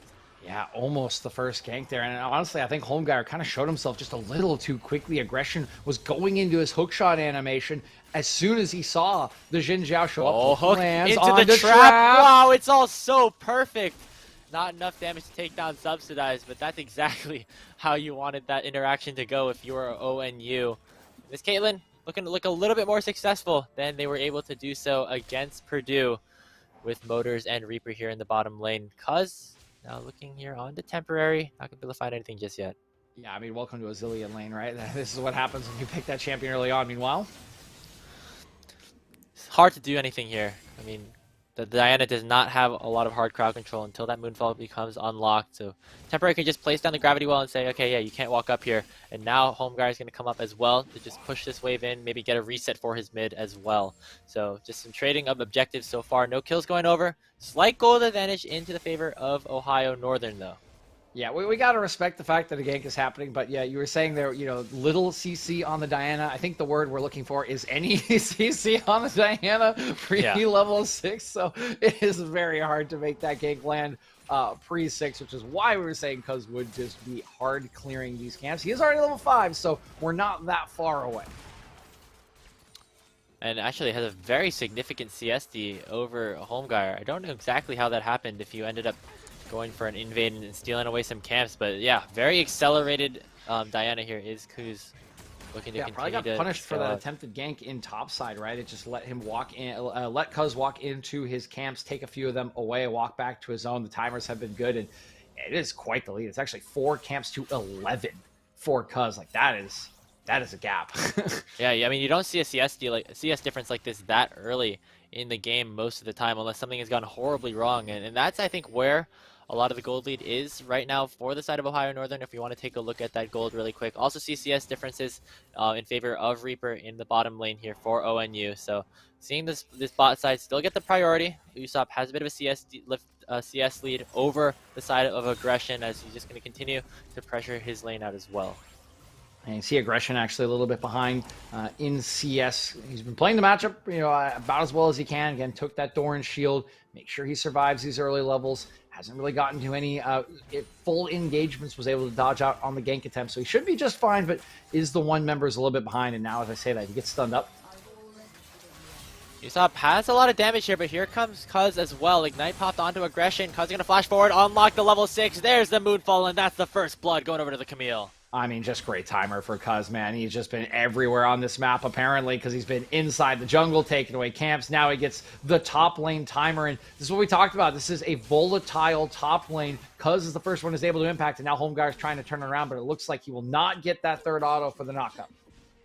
Yeah, and the TP coming in from Usopp as well, just to get him back into lane, but nice chunk of momentum into the hands of ONU, looking very, very strong to start this game off. And look at the mid lane again. Kato has hit level 6, does have the Undying Rage. Ghost already burned from both of these mid laners, and Kato will get the better end of the trade, getting that kill and getting out safely with that ultimate still in progress. Yeah, Temporary tried to match him with the Ghost for Ghost, but it just doesn't matter. Kato's had his number every single time he has spun so far this game, and Temporary now summonerless out of the lane, and it's going to get worse and worse with the level 6 now in, because again, we mentioned this in the side lane, it was going to be difficult, but the same thing applies for the mid lane. If you don't have jungle support, it's so hard to keep a Tryndamere off of you with just a gravity well. This could just be on repeat for Kato. Yeah, and other than the top lane where Usopp, while falling on that gank, still has a solid CS lead. So all ONU across the map right now. Look at the CS difference on Cuz right now. That's really, really insane. Up about 2 levels. Homegar is kind of sitting around, not really able to find anything in terms of successful ganks or even clearing his camps. I mean, he's not even level 6. Like, he's level 5. 73 to 28. Like, That's insane. They're going to try to go for some desperation here onto aggression. Not able to even find the kill. Beautiful hook shot away. Take a look at this XP. Cuz way ahead. Way ahead. I mean, the bottom laners are almost where Homegar is. Like, Reaper is almost level 6. He is very near. I mean, Subsidize is closing in on him as he takes level 6. Yeah, Nakato continuing to try and look for these plays on a Temporary. Nice roam up by Lone Force to prevent this Tryndamere from continuing to go aggressive. Still does not have the Undying Rage back off of cooldown yet, so can't commit for anything too crazy until that cooldown is back up. So maybe a little bit of a breather here for the side of ONU. They picked up that dragon as well. Just have to be a little bit more patient here. Now, eyes back over to this top lane. Usopp tried to get the wave in, but has no mana, and Cuz is here as well to finish the deal. One more shot with the auto attack, and Cuz still just continues to rain havoc here in the jungle. ONU are complete control. Yeah, they are in complete control, and Cuz is just, I mean, he's just giga-fed now. I mean, 1-0-1, 76 CS in this Diana. Like, the mythic item is coming soon, and no one is going to be able to stop him. This is one of the scariest Dianas I've seen in a long time, and the first time we see it get through draft today, Grapes, we can kind of see why all of a sudden. Diana now, too? Is that, yeah, is that oh boy, yeah. Diana ends there? I don't know. It's looked pretty good so far. I mean, I guess maybe there's a reason why it's been banned. You're gonna need like an auxiliary wall for when Drury's playing, because excuse me, for when Lazy's playing. For Lazy Lambo's gonna play, because then you have to have ban Vigar too. So you're gonna need like a pull out like part of your wall, Grapes. Just have to ban like everybody at this point. Every champion is just OP. 160 champs, only 5 bans, but we'll call it 3 for the first phase. Yeah, a lot of champions doing good work here for Ohio Northern as well. They developed about a 2,500 gold lead at the first 10 minutes of the game. Usopp still maintaining his lead over aggression here. Has just been collapsed on time and time again, and it looks like we might see some of the same. Cuz reaching back up here, Usopp going for another aggressive blade surge, but down in the bottom lane, another aggressive trade. Lone Source in a bit of trouble here, does have that ultimate ticking, and it will actually trade his life with the support. Now, Reaper has to get away from the curtain call. Homegar is going to go forward and will finish the kill. Illinois College get 2 crucial kills in the bottom lane to counteract that failed gank up in the top side. Yeah, Usopp did go down again for the 3rd time as Cuz walked up, helped to get the kill over onto aggression, but it is a nice bait by this bottom lane using the level 6 on the Zillion, right? You always get over eager. You feel like you've got him, right? We're going to get him down, but it's usually a bait to let the jungler come in. You could buy so much time with the revive, the extra life, and it is Motors who just gets caught out trying to go a little too far.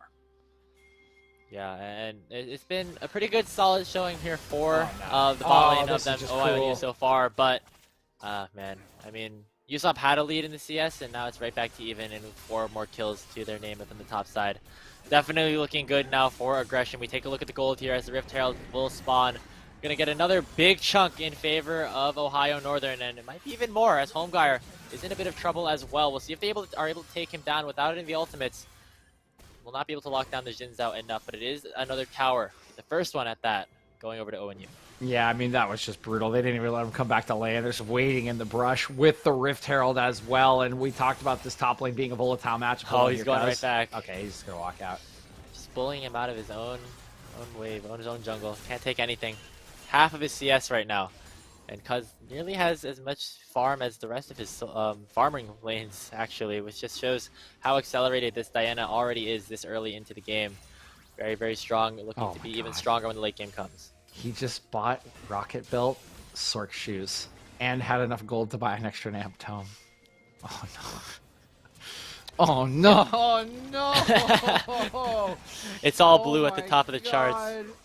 It's all blue and it's a 1.5k gold lead compared to the next person. That's just yeah, that's disgusting. It's a lot of blue up there. Motors, it's like the an only one ocean. down at the bottom, but if he gets a kill with the random ignite or something, might pass Usopp in just a little bit as well. Been pretty dominant so far from Ohio Northern. Looking to try and continue their dominance here in this early game. Dragon spawning in about 20 seconds, Cuz hanging around the area. Probably want to capitalize on this objective take with your pushing bot lane. Yeah, it's an ocean that's gonna needed to be crossed here by Illinois College in terms of the blue gold with the second Drake coming up. Bot lane getting the right timer. They're pushing in right as this Drake is spawning. You can see aggression has actually wandered down from the long lane, so they will have first priority on this Drake. And I mean, honestly, like, how do you even walk up to this? Not a single member on your team has a mythic item. There's two for the top lane members, the top lane of the jungle on Ohio Northern. And I mean, if anyone gets into a Moonfall, they're gonna get one shot. Like, it's just gonna be 100-0. And it looks like Illinois College know that. Not going to contest this objective. Gonna let Cuz pick that one up as we continue to push forward here in this game, in this series. ONU off to a very good start so far, and Usopp down trapped, basically trying to get this sort of freeze in here. Has been able to maintain a CS lead, but not really anything else in terms of the kills. Yeah, CS lead. I mean, he has been in the long lane, right? And aggression's wandered down just to make sure objectives are taken. So that is why the CS continues to grow. But I mean, the CS lead just it doesn't mean anything at this point. Like, there's so much gold in the back pocket of aggression. He has TP Ignite. He has the Divine Sunder. Like, things are wonderful. I mean, a full turret plating off the top turret. Like, things are wonderful for aggression and for Cuz. And because he's completely unafraid of the face of he two. might be caught out, but who's caught out with Thu? Really, temporary force to flash away. Cuz actually will be taken down. Shut down. Going over to Home Guard is a very big influx of gold going over to Illinois College. So Cuz maybe flew a little bit too close to the sun there. Will end up falling, but still Illinois College a little bit behind. Getting that shutdown will be nice though. Home Guard will be able to pick up that first mythic item of the game for his team as we just continue to try and find hope for IC to get back into this one. I'm not sure if you meant it there, Grapes, but that was a pretty good Diana the Heretic reference there as a TP comes in here. You're right. Okay, anyway, TP coming in. Flawless duet here onto Reaper, and Usopp is finally been unleashed here with the TP, getting the double kill onto the bot lane of ONU. Suddenly, DJ, kills are tied up at 5. Not saying that Ohio Northern is out of this game or back behind, but Illinois College, they're making the plays that they need to try and get back in. Yeah, signs of life here from Illinois College. They got a deep ward. In comes Usopp, knowing that his lane is absolutely busted. He's going to go impact the bottom lane, the only place where they have had any success. And 1-0-3 now is subsidized, quietly doing pretty well on this Jin. Got himself a mythic item, really the only point of power they have. And of course, with the Zillion, that can always mean a lot if you get into 5v5s. The question is just, how much longer can they try to hold out as aggression Cuz continue to get bigger and bigger with another Drake coming up in 3 minutes? That is sole point if Ohio Northern can take it down.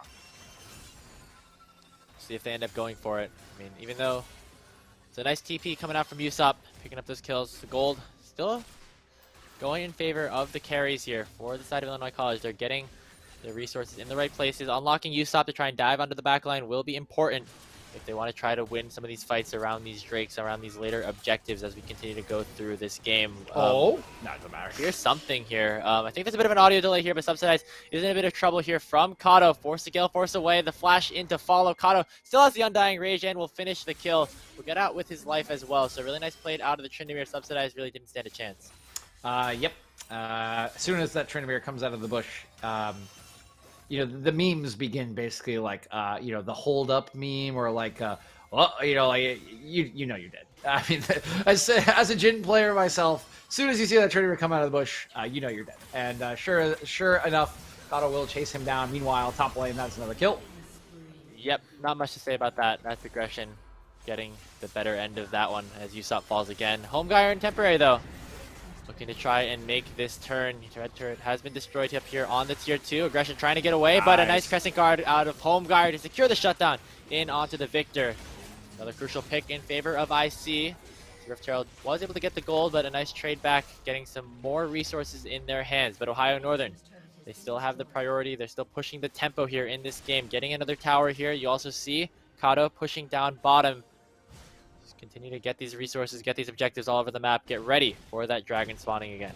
Yeah, and getting that onto Temporary is really, really nice. He is another one who's been quietly just fine in this game, right? The laning phase is a little bit rough. He's down 20 CS, but he is a Victor. He'll continue to scale up, and any gold in his back pocket is useful, especially when he kind of had to stop off, you can see, for that Seeker's Arm Guard, just to deal with a little bit of the AD from Kato, speaking of whom. Oh man, he's very, very scary here on this Tryndamere. Has the Ghost available potentially for this fight as well. The Dragon will be spawning in about 50 seconds. Players going for their resets, looking to make their way back in. Crucial fight here, could be unlocked, but Usopp is in a whole lot of trouble once again. That's not a fair fight. 2v1. Again, Usopp will fall. That make it death number 6 for the top laner of Illinois College. It's been all Cuz in this game. It's been all the top side of ONU. I mean, Cuz is just like got a target on Usopp's back, man. Like this poor dude, like he's not allowed to lane. Like he's jumping on him in top lane, now he's jumping on him in bottom lane. Just like, nope. 6 deaths. I think Cuz is involved in at least 5 of them, if not all of them. So a bit of a target on Usopp's back, but they do continue to open up these side lanes, so it is worthwhile investment for Cuz and company as this entire map much belongs to them, with aggression still pushing on the top side as the Drake does come up. Seeing Ohio Northern finally have a good shot at pulling away with the victory here. Homeguire, though, going to go aggressive to start off this fight. Locking down one member would be huge, and that is the support for ONU falling. Dragon has spawned. Temporary starting it up with the Death Ray. Remember that this is sole point for Ohio Northern. If they're able to pick this one up, Kato looking for a potential flank, does have the Undying Rage. Ohio Northern going to try to fight this 4v5. They pull away from the Dragon, and now Usopp might be caught a bit onto the flank, but aggression is now stuck between a lot of members of Illinois, using the Hextech Ultimatum to just pop the revive off of Usopp. That's Chrono Shift already off of cooldown. Move ball is up. Something. Can he try to find a crucial ultimate? He's going to try to dash in onto Lone Force. Remember, doesn't have that ulti just yet, but now Cuz is stuck, misses the ult, doesn't find a single target. Kato now looking to try and rein in the auto attacks, picks up 1 kill. Now looking for 2 onto the Jin, will find it. Can he make it 3 under the turret with the spin, make it the win? Triple for the Tryndamere, will fall to the final tower shot, but on the backside, Cuz wins the 1v1 in the jungle duel. Temporary now looking to try and find a kill onto the enemy jungler, but the Diana is strong. Onto the gravity wall, he will be stunned up, but the shielding is too much from the Guardian and from the Lantern. Temporary forced to flash away, and Ohio Northern get the better end of the fight. They get 4, almost 5 kills for themselves as Cuz still remains alive. Yeah, I mean, that's just the wall that's talking, and pretty well played at the beginning of the fight by aggression, getting so much attention, pulling out the Zillion ultimate and walking away to safety before re-entering later with a little bit more health. I mean, the Moonfall whiffed in that fight, and Ohio Northern still dominated it. That is how fed they are. This time around, it's Kato who gets the highlight reel play with the classic Tryndamere. Spin on one guy, kill him. Spin on another guy, kill him. Spin on a third guy, kill him. And oh yes, I'm invincible. Almost got out too. I think it was just like that last turret shot barely ended up tagging him at that point. Unfortunate there for Kato, but really well played by him and the rest of Ohio Northern. Picking up this soul point. They end up getting this soul, adding some extra shields. Never going to hurt, especially against a team with a Jin who really prefers to have more squishy competition to try and go up against. So an interesting point to watch out for here as we hit the 20-minute mark of this game. Baron has spawned. Neither side really looking to take it just yet, but we do see continued priority around this top side now for Ohio Northern. I mean, all the turrets are down, right? There's 4 gone here with the tier 2 in the top lane already gone, which means this jungle, it does not belong to Illinois College. It very much belongs to Ohio Northern. They're clearing out the vision, establishing their own, and oh boy, Temporary. The 1-3-1 has begun, DJ. Aggression and Kato finally are unlocked, and they're strong enough to really match anybody in these sides. as the rest of the 3 members here of Ohio Northern will start up this Baron very, very early on, 21 minutes in, but they have the damage to do it. They have a very fed Caitlyn, a very fed Diana as well. They'll surely be able to take it down unless Homegeyer has something to say about it. Walking in here, curtain call has opened up. They don't want to risk the 50-50. They're way too far ahead for that risk to be able to be taken. They're going to get away. Looks like Illinois are going to stave off the Baron for the time being. Yeah, I mean, I buy this call, right? Now the cooldown's gone. Aggression's still just working on this turret in the bottom lane, and now there's 2 people in bottom lane. You can just go start this one up again if you really wanted to. Clear ward. Dark Passage. Wouldn't be the worst thing. And yeah, here we they go. Back onto the objective. They go. Usopp does have the teleport and is the only one really sticking into that bot lane for now. But I think Illinois College is a bit suspicious, and that control ward will confirm it. And once again, with the members coming up, no need to try and risk a big fight around an objective that was able to burn you down a decent amount as well.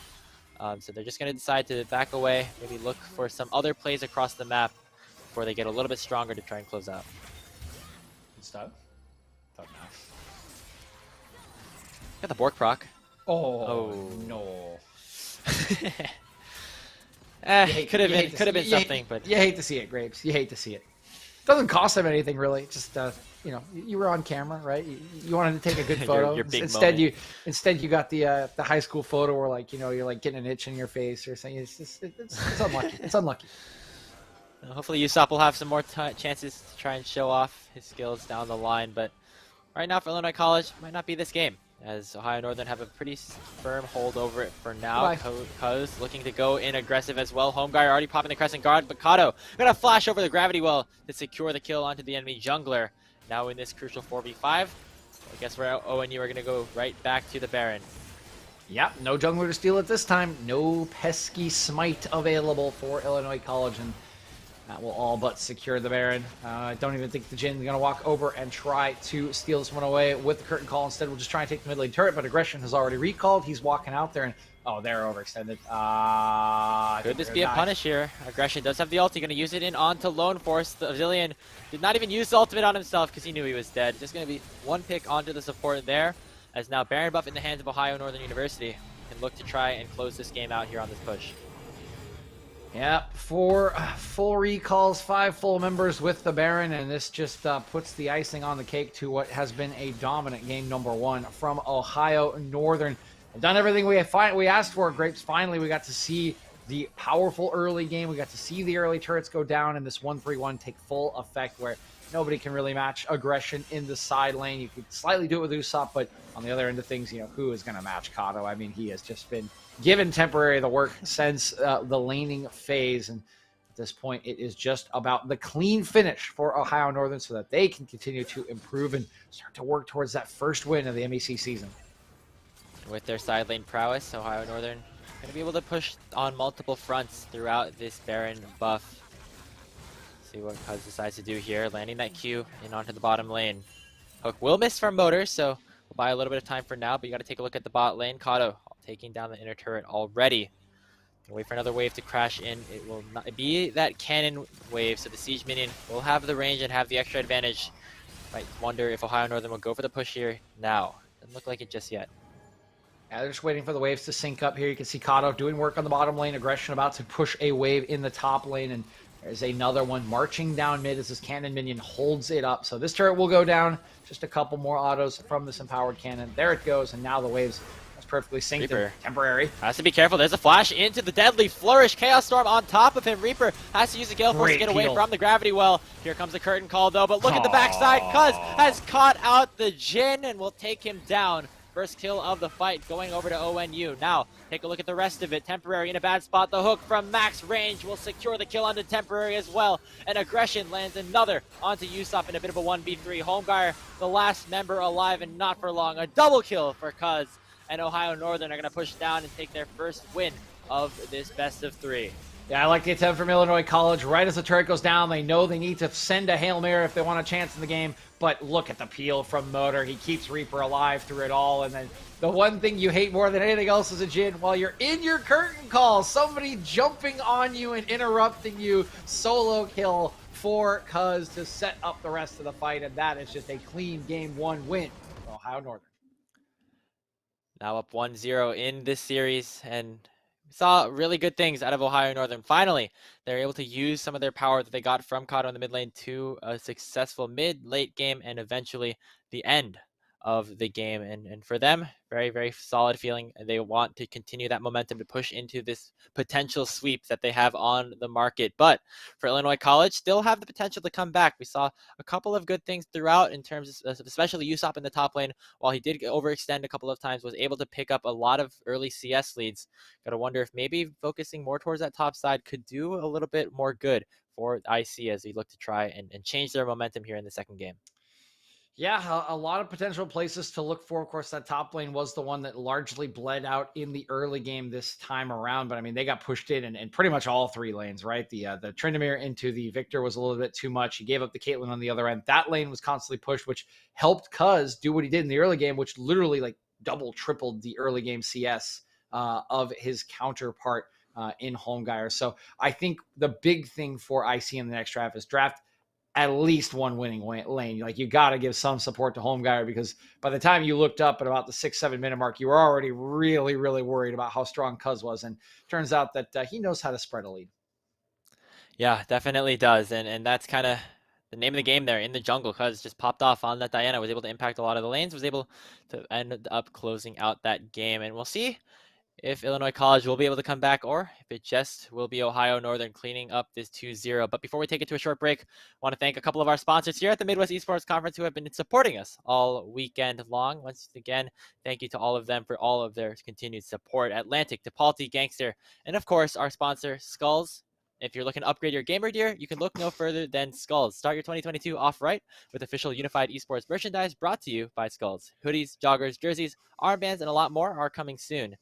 You have the skill, now get the swag. Skulls.com/collections/unified has everything you need. Gear up, game on. Skulls.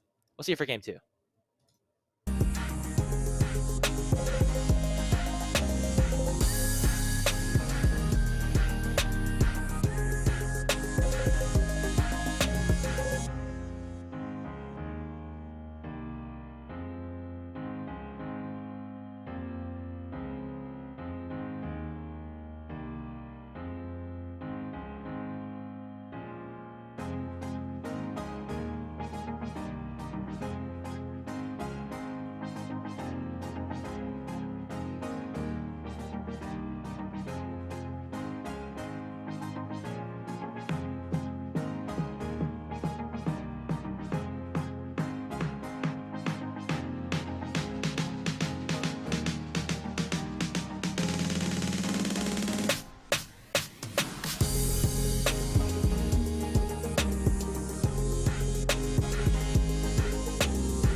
Welcome back, everybody. We're here for our second game of the third series of the day in the Midwest Esports Conference between Ohio Northern University and Illinois College. ONU took a very dominant game one in our last game in case you missed it, but Illinois College is going to look to try and bounce back here, try and get some of their skills back on their feet. They look to try and send us to a game three. DJ, this is it was a pretty dominant win overall, I would say, for Ohio Northern. They got ahead early and they just continued to push that going forward. I mean, when you take a look at the composition that Illinois College has set up, what are you looking for as we head into the draft? Yes, as Fuzzy DJ likes to say, just sitting my camera right now, if you win no lanes, you will win no games. So please pick some winning lanes, please. Pick any winning lanes, please. Holmgeier is a very sad man right now trying to play that game number one against Cuz. Please pick some winning lanes for Holmgeier, please. Yeah, that's the name of the game. I mean, Holmgeier had a decent performance. Was able to find kills when he was in the right position, and he seemed to find himself in those correct positions a lot.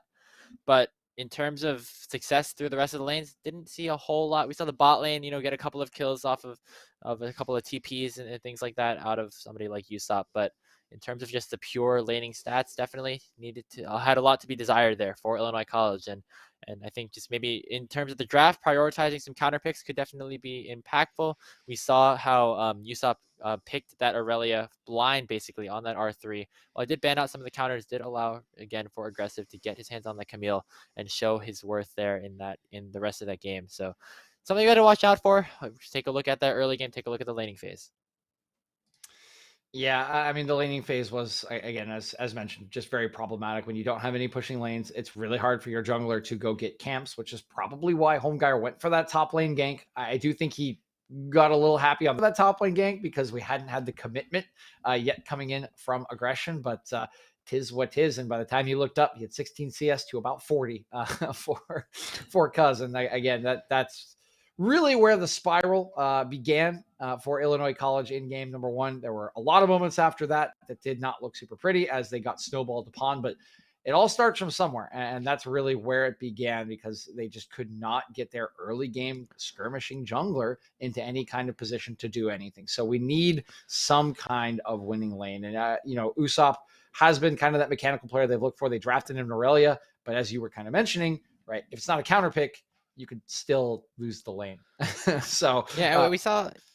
Go ahead. No, that's it. Sorry, that's all I had. So, anyway, talking about that top lane matchup, Usopp on that Aurelia had a decent amount of early CS leads, but just I think wasn't really aware at the sort of ability for the side of ONU to kind of punish that. We saw that's how Cuz got a large priority of his kills up in the early game, just kind of punishing Usopp in that laning phase. And it was a good on aggression for kind of keeping the waves in the correct spots, not falling behind too much and allowing his to come up and snowball that lead up to the top side, which is where we saw the game start to break open here for ONU. So focus will be up there as we head into the draft 4. Game 2 sides have swapped, so I see we'll be on the blue side. We'll get that first pick to start things off. Interesting that they want to go to the blue side. When you want to pick winning lanes, it usually behooves you to be on red's side. For counter picks, you can get what you're getting on blue side obviously is the power pick. So I'm interested to see what the IC power pick is, which should hopefully net them at least one winning lane, right, compared to the counter picks that will come through from ONU. But either way, it can be just a little bit of both, right? Each side offers something a little different, and I see thinking that maybe they need to shake it up and go for at least one rock in the map. We'll just see where that rock is for them. Yeah, I mean, there's a lot of different power picks available in the meta that can, pop up if some of these bans start to go through one way or the other. Right now, though, we're seeing a lot of focus towards that mid lane. Akali and Vex all taken off the board. 2 champions that we've seen pretty frequently on either the ban table or in-game so far today, and that's that Tryndamere takeaway from Kato. They don't want this sort of side lane approach that the ONU mid laner has gone for. So 3 of the 4 champions I think that Kato has played so far this tournament have already been taken away. Yeah, are we going to get we might get a 3rd Kato ban here for the 4th one. That would be very interesting if they triple banned Kato to start this game. That's a lot of respect drawn by Kato. They're actually going to ban the 2nd mid laner away 4 mid lane bans. I mean, technically Trinamere could be a top lane ban too, but it's probably mid lane ban. So 4 mid lane bans here. We are 2 away, and Victor still is on the table and doesn't have a lot of counters right now. I would think we see that taken away, probably by red side here for ONU, just to make sure it's not an easy lane for temporary, because the counters have kind of been taken. So it will be the Diana takeaway again. We saw it one game. It doesn't look like I want to see it that again. Mundo, the final takeaway here away from Usopp. So they don't want him on this sort of safe play style. We saw what happened when he went a little bit more aggressive, maybe overextended a little bit more. So maybe forcing his hand onto something that can try to fight a little bit more into the hands of aggression could be valuable for the side of ONU. First pick though, as we said, a lot of power picks still available, that Zeri being one of them, to say the least. And it's going to get locked in here. Doesn't look like ONU were listening to that rule, but they're up a game. I'm going to give them a little bit of a pass this time, I think. I mean, we'll see what you're saying at the end of the game, Grapes. You know, a rule's a rule for a reason. We'll see if Subsidize has what it takes to pilot this. We know the Poner definitely practiced on it. I don't think we've seen Subsidize on it just yet, if I'm thinking correctly. But here's his chance to show us what he's got. And oh my, that's Elise. So no Hecarim for Cuz. Instead, going to be that Elise pickup here for him. Really aggressive early game jungle, needs to get kills in order to become relevant later on. Very similar to something like that Rek'Sai that we saw a little bit earlier today off of a different player. So we'll see if he's able to pull that one off. Obviously, Elise works best with things like the Renekton that can provide a lot of hard lockdown crowd control, but instead for aggression, going to be an early Wukong lock-in. Yeah, Wukong will be the lock-in. It does not quite meet the stun criteria until level 6, which you really don't want to wait around on Elise, but at least we do have AD/AP in the jungle and top lane. And of course, that can allow Kato to get back onto another AD champion in the mid lane. Illinois College, though, kind of tried to get this decent counter pick here. They will get Usopp onto Camille this time around. I'll be going into the Wukong. Of course, it should be decent in the laning phase, particularly to take Ignite Teleport, but can get a little tricky once the Cyclone does come out at level 6. Looking for one last pick, and they are just going to... what did I say, Grapes? Hovering it. Will they lock it in? I won't say it until they lock it in, but as soon as they lock it in, you know what I'm saying. Old reliable, baby. Old reliable Shinzao once again shows his face on the draft here in the MEC. Been very prevalent over the past couple of years throughout the meta as just a strong early game jungler.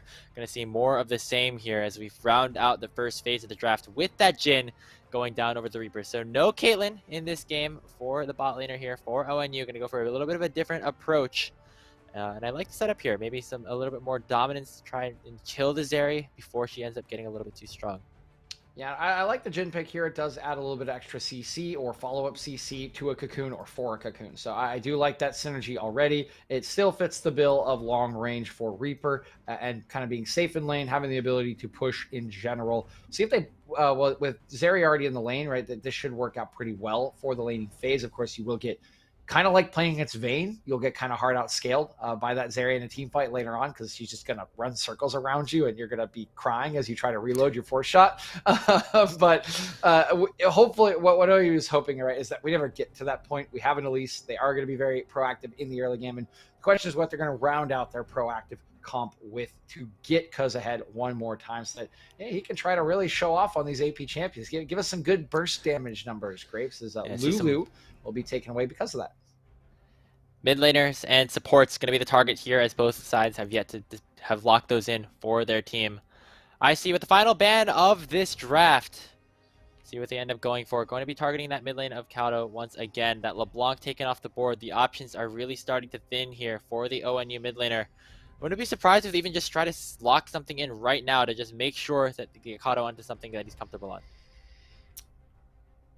They're going to hover a support. Still 19 seconds on this selection. Looking across, there isn't a lot to deny a Rakan engage at the moment. Could go for a Morgana if they really wanted to. That will be locked in as their engage option. So primary engage, secondary engage now on the table for Ohio Northern. They will have that mid lane counter pick saved for Kato. I'm a little interested to see the LeBlanc ban, considering I really think they're angling for an AD pick here. But, you know, maybe they're right. Maybe he is onto something kind of just double AP for mid jungle. And Janna going to be the answer to try to disengage that Rakan. No, I wouldn't be this wouldn't really be up Kato's alley specifically, but I think a pick that might work really well here for ONU is something like that Twisted Fate in the mid lane. Can get some immediate lockdown in the crowd control with that gold card to combine with that cocoon over for Cuz. And speaking of which, there's a hover there. Lock in Galio actually for temporary, so it would give TF a pretty easy lane if it ends up going through. Obviously Kato more known for some of his more melee bruisery picks that he likes to play. We saw him play a Sylas in one of the last games, and this is another answer here with the Lucian. Some more pure damage to go into this Galio, who really wants to play into magic damage. So really like the adaptation that Kato went for. Going to try to punish this mid lane as much as he possibly can. Yeah, and I didn't quite expect a Lucian either. I don't think Illinois College did, and this looks kind of masterstrokey to me, Grapes. The Galio matchup, the Galio-Lucian matchup is really bad for Galio. I mean, really bad. It's not bueno. It's like almost as bad as Gangplank Lucian. So this is pretty scary if I am laning against this Lucian. I did think they were angling for an AD pick, which I was surprised the LeBlanc band came in, and now they have got everything they want in the early game, right? They will have priority in mid lane almost certainly. Top lane, they probably won't have prio, but you can try to gank that. And if you do gank top lane, get aggression ahead, then you will have prio on that lane. And bottom lane, you also should have prio. I mean, Zeri is a little bit longer range than people think she is, but her wave clear will be weaker than Jhin in the early game. The bouncing grenade does do a lot of work, and his force shot, of course, can clear minions away pretty quickly. So they have sort of a winning lane for IC once again for Holmgeier, but I am concerned about his ability to track this, at least in the early game. I'm concerned about his ability to find camps, and I am really concerned about this mid lane matchup for Kato versus Temporary. It looks very, very favorable for ONU. Yeah, and ONU, once again, kind of need to snowball pretty hard. They have these winning lanes here in the mid and bot lane. Also have Cuz on this Elise, who, as we said before, really, really needs to get ahead. And when you're taking a look at some of the lanes that he could possibly gank, might see a little bit of early push from everyone here on ONU. So it might be have to require a little bit more creativity here for Cuz, but they definitely will have the stronger side laners in some of the early games. So just making sure that the waves are bouncing in the correct timings could yield some success here for ONU as they're going to look for the sweep here over Illinois College. The one very nice thing about Elise compared to other junglers, Grapes, is normally you want people to be pushing into you to gank them, but Elise is the queen of diving turrets, man. I mean, you can just kill him and then repel on out. Like, you can gank a pushing lane as an Elise. So Cuz very well set up to potentially find some of those dives in some of those pushing lanes, clean up some kills and get himself going. And again, I think he will have the freedom to do what he wants to in the early game because of his mid lane, because of his bottom lane. I think there are a lot of options available for Cuz, and we'll see if he can deliver on them once again, just like he did on the Diana in game 1. We're back onto the Rift here for game 2. We'll see if Cuz and the rest of Ohio Northern can close out this series in a clean fashion. 2-0 over Illinois College, or we'll be going to our second game 3 of the day in a row, so to speak. So Illinois College is going to try to take us there, but Ohio Northern, if things went well like they did in game 1, I mean, they're probably not going to see a lot of that. Yeah, we're not seeing a whole lot just yet. Just a pretty standard start here from both sides, and I don't think anything needs to get too explosive, even with the Elise Cocoons coming out. She will just get that solid start, and Ohio Northern, you're not wanting too much chaos in a game that they want to try to close this series out on. Just play out the comp the way that they've drafted it and go from there. Once again, the junglers will be starting on the same side of the map, both towards their bottom side, Cuz and Holmgeier. Both pathing top lane. They know that Usopp doesn't have that flash, and it's going to be a pretty volatile matchup with the double bruiser in their lane. So I think that's the closest matchup that we would see in terms of the laning phase. Obviously, Illinois College wants to try and push their advantage there. But already, though, we're seeing the early push here for Kato in this mid lane. Wouldn't be surprised to see even more of that as time goes on.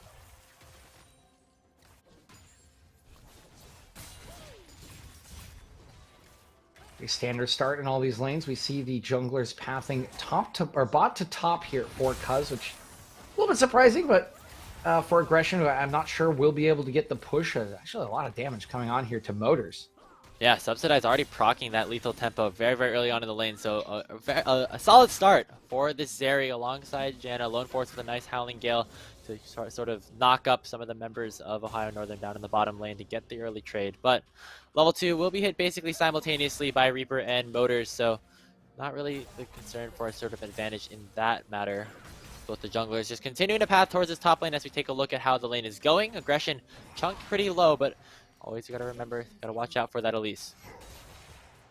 Yeah, we do take a look at this Elise working through those top side camps to see what the decision is from Cuz. Usually once you get the first clear done, you want to go try to gank a lane. And where those lanes are, Aggression getting pushed into a little bit as expected. And of course in that mid lane temporary, definitely getting shoved back towards his turret. Now Cuz hover around this mid lane here. He's walking into the enemy jungle. Will they meet each other at the Wolves? Looks like Cuz wants that to happen. He's in the area, so potentially could go for it, but instead, maybe just getting some vision, trying to secure one of these scuttle crabs instead. Don't want to go for the aggressive, super aggressive trade just yet. Want to be a little bit more patient here. We'll take that crab, go on with his day. His home guard is going to find that one already gone as he walks up to the river. You can see him pinging out. They don't know exactly where he is. Now they will spot him as he just walks back across the lane. Meanwhile, bottom lane, just a little bit of trading. And we are trying to chase him out at the moment, but there is, I mean, you can see everyone just kind of hovering right now over nothing. I mean, the Scuttle Crab's already gone. They're just like fighting for positioning at that top side of the map. It looks like a whole lot of smoke and mirrors. Not much happening there, but bit of an engage here into the mid lane already. Homeguard gonna get locked up by the Cocoon, and Cuz looking to finish the deal, looking to try to find forward first blood. Might just do so onto Homeguard. There's the flash, and Cuz sinks his teeth into the eyes of Illinois College. First blood going over to ONU. Yeah, there's that early game power in the Elise. They think they could get onto Kato's Lucian as he dashes away a little bit early, but he still has the flash, gets away, provides a little help with the damage, and first blood over to the Spider Queen. Elise going to make this lane even harder for Temporary as he will have to TP on back. Kato get his reset, will get some of that extra damage from the assist gold, and great start for Ohio Northern.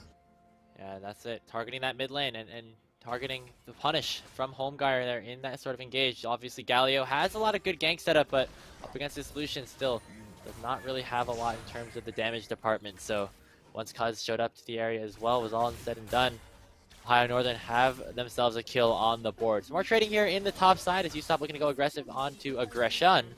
Still has that Ignite and still looking to rein the autos in. Ignite has finally been issued, but doesn't look like Usopp wants to go forward. We'll just continue to try to keep the wave in the state. Yeah, with a Ignite down now, there's actually a lot of freedom for Aggression to just kind of, sustain back up with his Q procs, and there's a lot less all-in potential for Usopp, so Aggression going to be feeling pretty fine in this lane. He's down a little bit of CS, but you expect that until the level 6 mark, and getting towards level 5, there's not much longer until he is just fully online on this Wukong.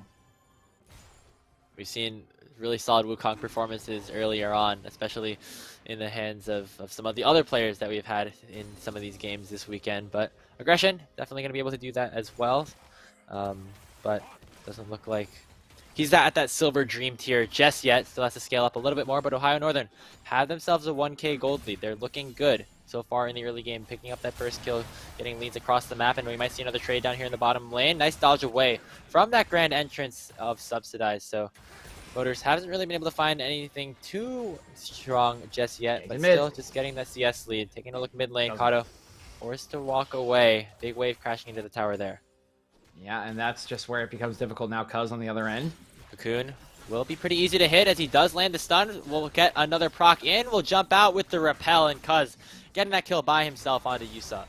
Ah, there's the classic Elise play that we have not seen in quite some time. We talked about it. Doesn't really matter where it is. You can just go into the turret. As long as you get the kill, you can always repel on out. Nicely done by Cuz, and he continues the early game blitz that he needs to have.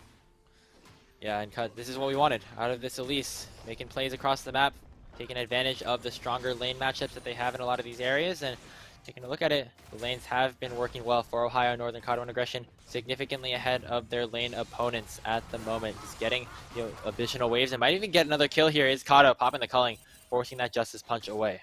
Yeah, you haven't seen it burst open just yet, but now that the level 6s are in, I mean, it just gets harder and harder for Temporary, and now it gets hard for Usopp. This is what we were forewarning, right? This Ohio Northern early game has been pretty perfect for them. Cuz has 2 kills. He already has penetration on the Sword Shoe, so he can do damage, and now his lanes are fully enabled. The level 6s are out. Kato's going to be able to chunk out and push out Temporary pretty much at will when his culling is up, and Aggression has access to the Cyclone for gank setup. They are looking really good on this top side, and we're going to need to see some playmaking from Temporary on Scalio pretty soon.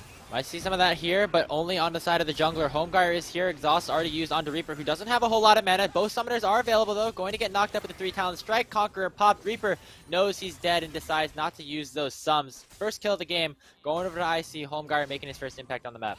Yeah, nice recognition. I think good communication probably between Holmgeier and Subsidize as he comes out of base after the play in mid lane. They're calling him and saying, hey, they are trying to shove this wave in. Reaper has a lot of farm on him. He's only level 5. He's low on mana. We can take advantage of this. The timing works out perfectly. And Reaper, as you mentioned, he realizes, yeah, we got caught over pushing. Not even going to use my summoner spells. Just going to take these with me to the grave and come back with my items. Absolutely. I mean, seeing the Zeri get on the board, it's definitely a bit scary for anybody who's been watching all these games. And Aggression now gonna go for just that as he looks for the Cyclone in onto Usopp, who has no flash. Solo kill up top for the Wukong, picking up that first kill of the game for him. Yeah, nicely done by Aggression, recognizing the lack of flash, knowing exactly what he needs to do. Just interrupt that hook shot, and I will get my solo kill. His patience has been rewarded. He is now in control of the lane and the matchup, and he will continue to annoy Usopp as this game progresses with the Cyclone, with that passive armor, and start to spread that down to the team fights when they do come as next Drake. We're missing the timer here, unfortunately. I think it's another Hex Tech Dragon bug, but looks like it's actually still... It's up. Yeah, it's up. Okay, that's why we don't have a timer. I'm dumb.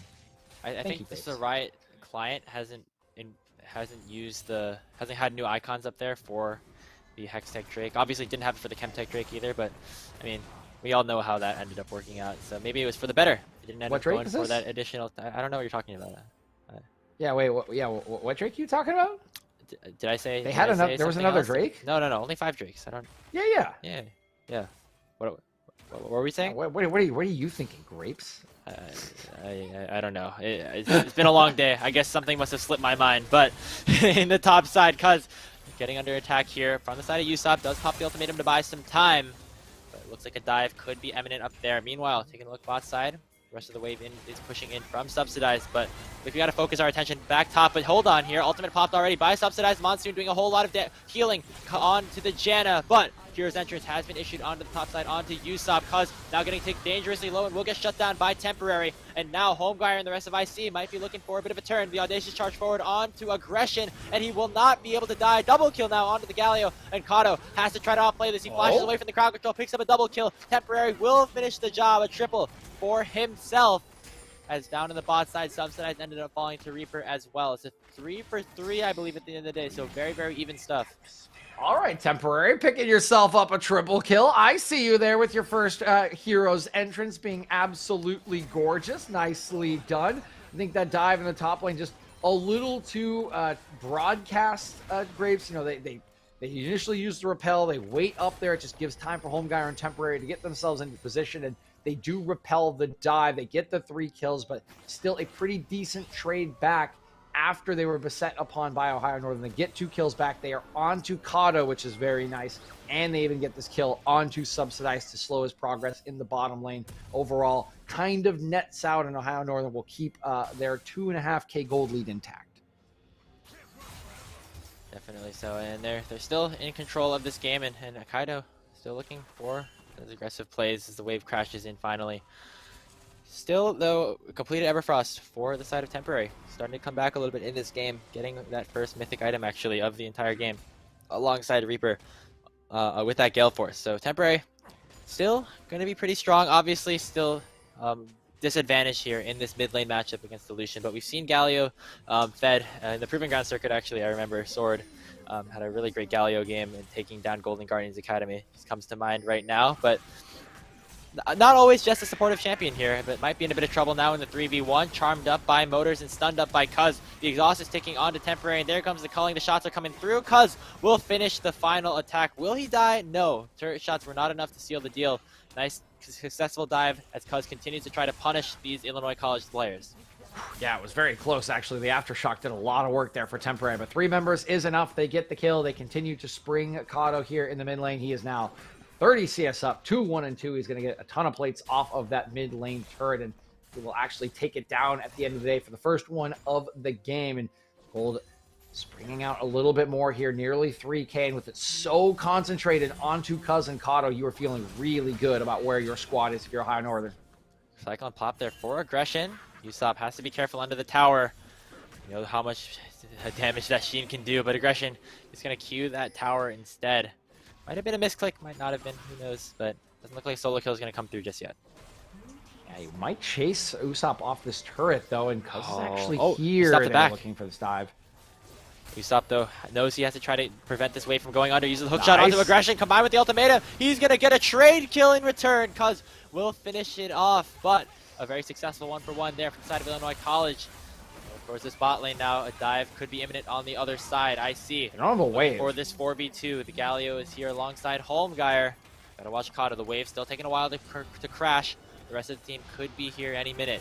Here comes Kato. They're gonna try to collapse here. Temporary has to find a good taunt in order to keep this fight in their favor. Motors gonna be able to just dash away with the battle dance. Holmgeier not gonna find much. So just pressure drawn away from that tower from Illinois College. Try to take this turret down, but now a teleport coming in from aggression. They could look to actually continue the chase. Kato doesn't have enough after the Gale Force, but here comes the curtain call. First shot will land, but don't know if the chase really is enough just yet. The 4 shot onto Holmgeier combined with the calling, and Holmgeier will finally fall. Kato looking to just continue to push down, doing very, very good work here on this Lucian, and the tides have turned here in the bottom lane for ONU. Yeah, more plates will go down. 7 seconds. Will they get the last one, Graves? Yes, they will. That's probably going to be it. But they will take the turret as soon as these plates do come off it, losing the bonus resistances and armor. Now they are just opening up the map. You can see Temporary on this Galio. Never going to wave clear as effectively. Only can shove 1 wave into the mid lane turret. It's now wide open. The full outer line of turrets is gone for Illinois College, and that means access to their jungle for Cuz.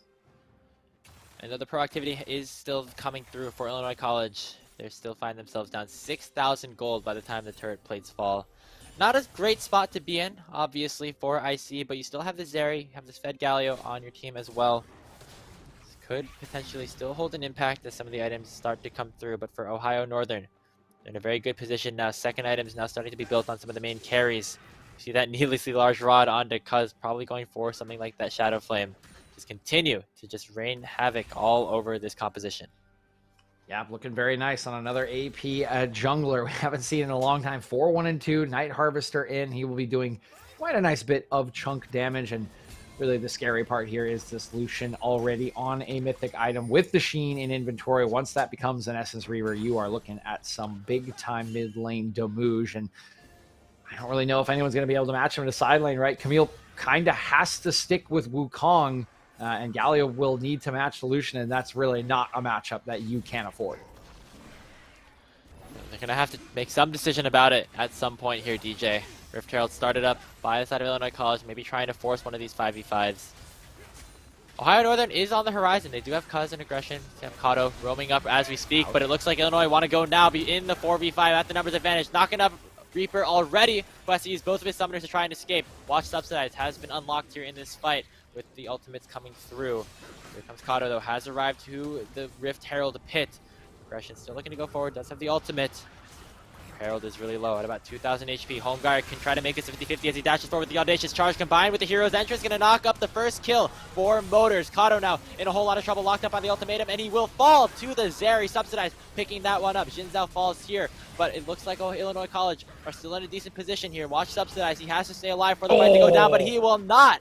A big burst of damage coming out from Cousin. He's going to flash forward to try to look for more. Taunt will hit onto Temporary, but it will not matter. Reaper does not have enough health to survive. Triple kill now to the Elise, and it might be another here. Usopp going to get one back, but it'll be a one-way ticket to the grave. A double kill for aggression. The delayed ace coming through for Ohio Northern. They're going to win that fight around the Rift Herald. Oh my No! god, it's going to reset. Do you have time? Yeah, you have Oh. time.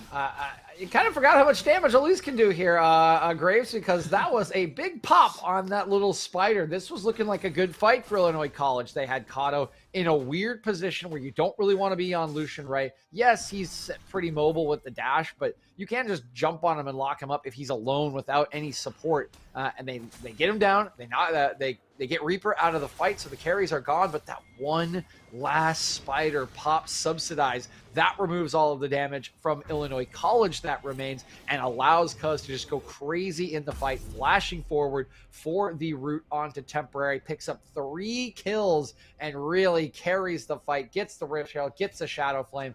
Man, this series, Cuz has just been popping off. And that was a W, actually, onto subsidize there on the kill. I mean, that, like the little bulging spider, normally you don't expect that to do that much damage, but nearly a third of his HP, I think, by that end of the fight. Cuz very, very strong now with 2.5 completed items, as you said, working on those Dark Seal stacks as well. Yeah, these AP junglers, man, I think something just different about Cuz here in this game is going to work to try and take this dragon as well. Dragons have not been a big factor here for Ohio Northern in this game, but they will prevent any sort of rushing of the soul, so to speak, by Illinois College by getting this one. Yeah, and that is usually a nice condition for early game compositions, but they seem fine without it. It has been much more about taking down the turrets, which they've done to great success, and they are working on another here in the bottom lane. Kato has a lot of protection from his jungler and his top laner and should be able to whittle that turret down, take it down after this wave to really open up the bottom lane. Just those two in the mid. Oh no, temporary, I don't think you could be here, buddy. Oh, in a whole lot of trouble here under the turret. May just try to burst it down before going onto temporary with another wave crashing in, but Okay, Illinois he's got College cover. Nice. know how to be able to collapse on this and try to save their mid laner for now. If they want to get onto the onto Galio, they're going to have to require the entire team of Illinois College to go in onto them as well. It looks like everybody's hovered around this bot side, DJ. Inner turret, not long for this world. It looks like IC just went in there to try to escort out the Galio, but caught recalling in a bit of an awkward position. He'll be able to use the Justice Punch to get away. Pressure continues to mount, though, as the bottom lane does go down. You can see aggression just completely free in this mid lane as he shoves it in. Really that top lane. They're sacrificing it to get Usopp some gold.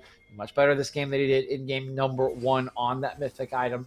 We'll try to get this objective bounty, but aggression's headed back, and looks like Ohio Northern just happy to continue to keep control over this rift with 40 seconds before Baron spawns. Now the real objectives going to become available on the map for Ohio Northern, and this is what they'll be looking for: a pick, a fight into this Baron. That's what they'll likely need to close this game out, because you look at their sieging options, and as opposed to other games we've seen today, they're not stupendous. Jhin, not too good at sieging, right? The only thing you really have is the trigger that is aggression and motor. Try to go in under the turret.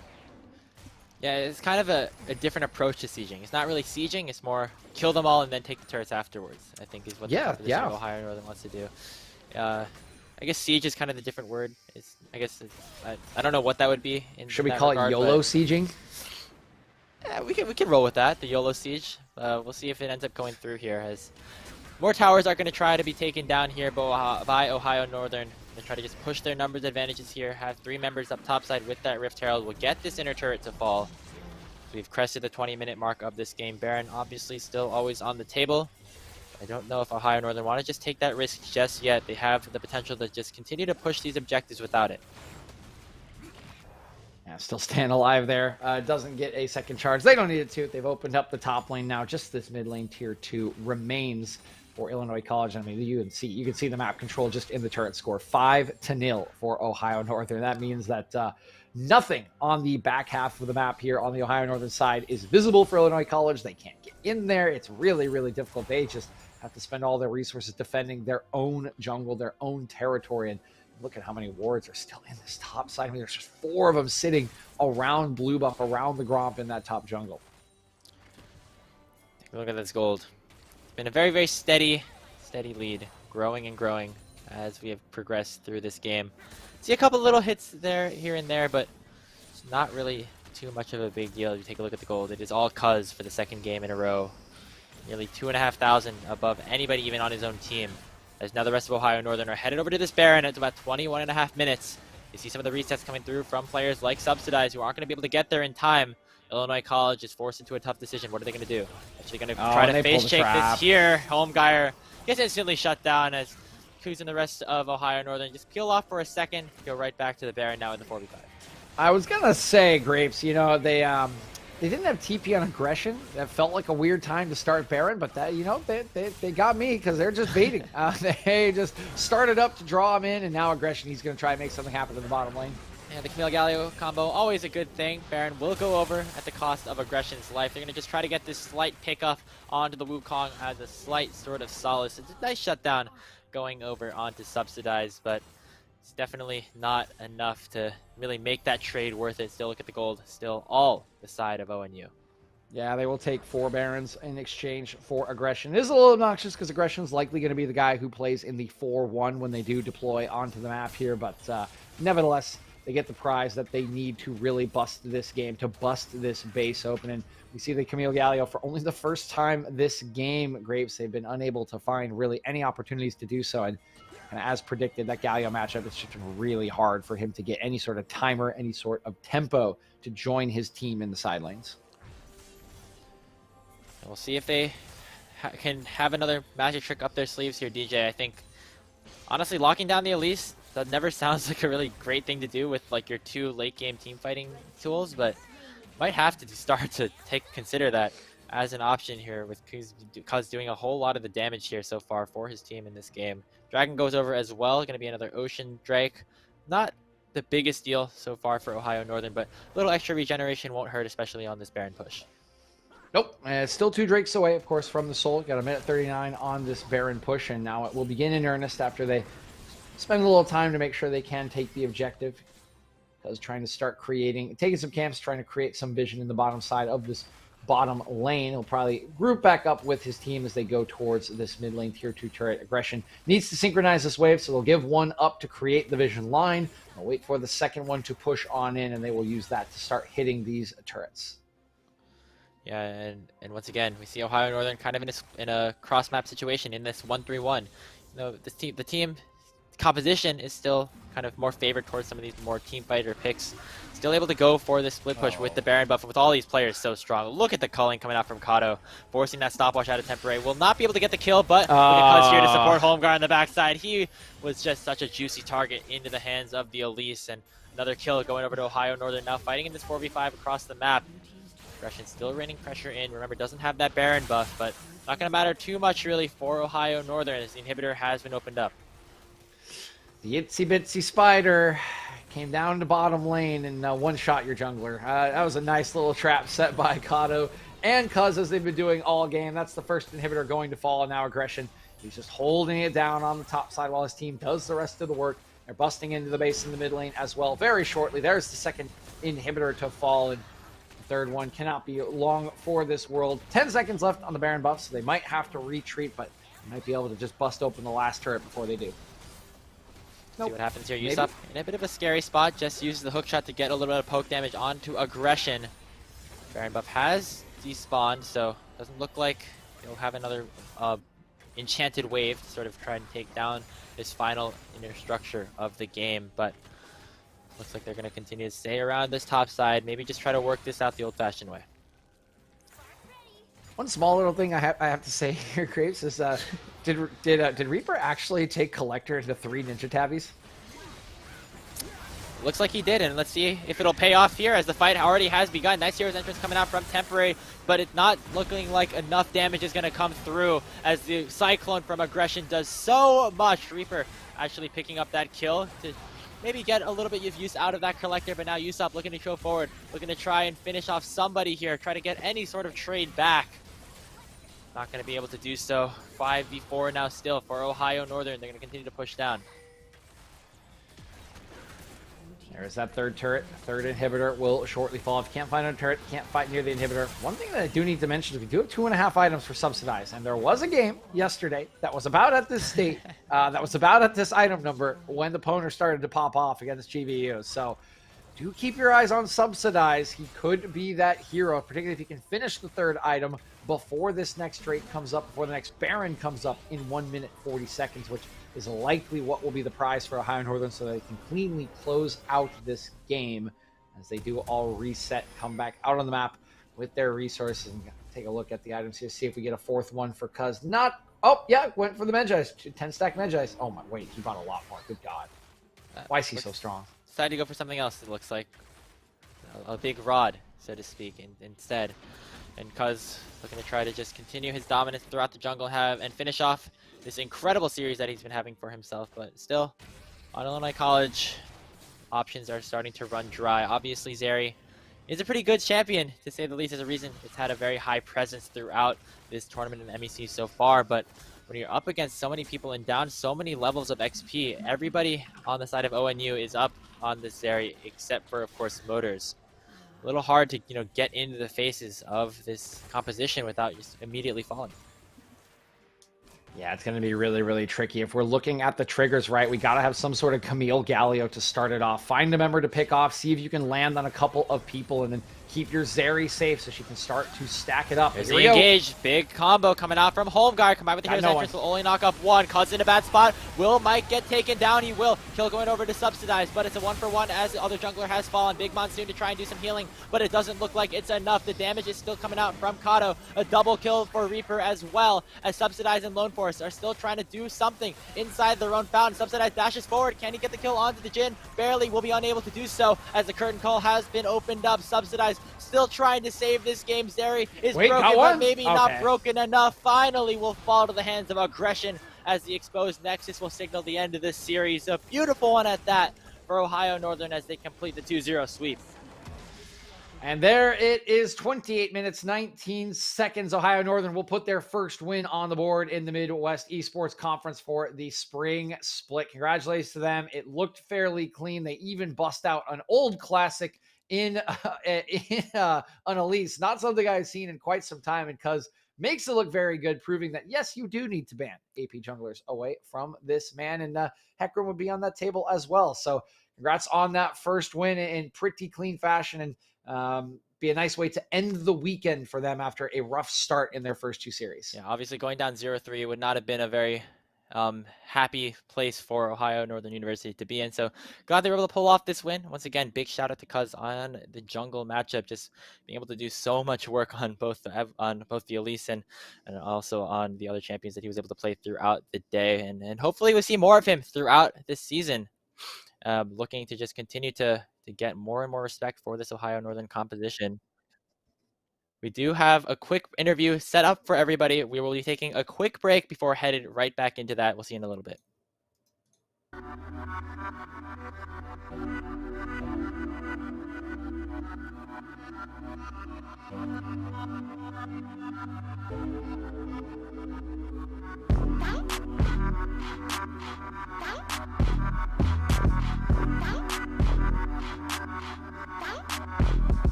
Welcome back, everybody, to the Midwest Esports Conference after a solid 2-0 victory in their second matchup of the day. We're here with Kato, the mid laner for Ohio Northern University. Kato, congratulations on your victory over Illinois College.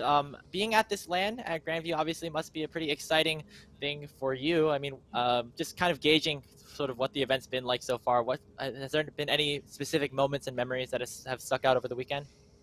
Well, the first two things that just crazy being here. Like, I grew up playing League and then didn't expect to be here at all or play in college or anything like that. It was just for fun. But the biggest thing was we had like the competition's really good, and I've already learned a lot, and I have met people that want to learn as well. And like we can like work together, learn together, and I'm excited to see where it goes. And like this is only like what the first weekend, second weekend, Yeah. so I'm excited.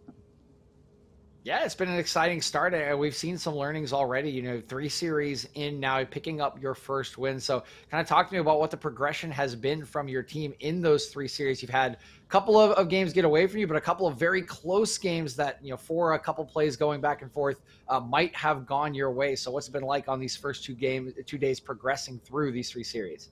Well, first off, we like learned a lot about each other because like our team has switched a lot over like the past few months.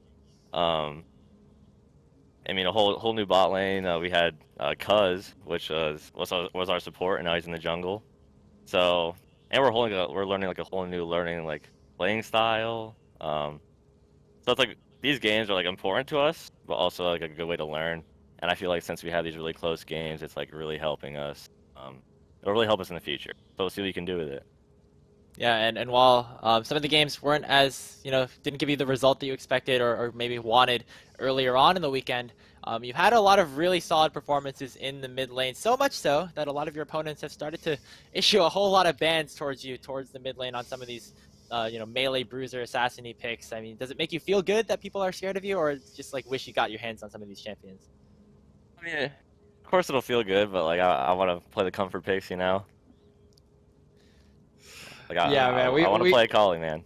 Yeah, I was gonna say we missed the Kali already, man. That was a rough go for Blonde, or I guess I should say Meslo Slayer, as he changed his name to during that Oh series. yeah, I remember. In game number 1, quite the performance there. I'm sure we'll get to see it at some point here. And I guess one other question with some of the champions that you've been busting out along with aggression in the top lane is we've kind of seen a little bit of focus on like side laning Right. from you guys, which is something that a lot of teams have not been doing at the beginning of 2022. So any particular like reasons for the focus or thoughts about the strength of that?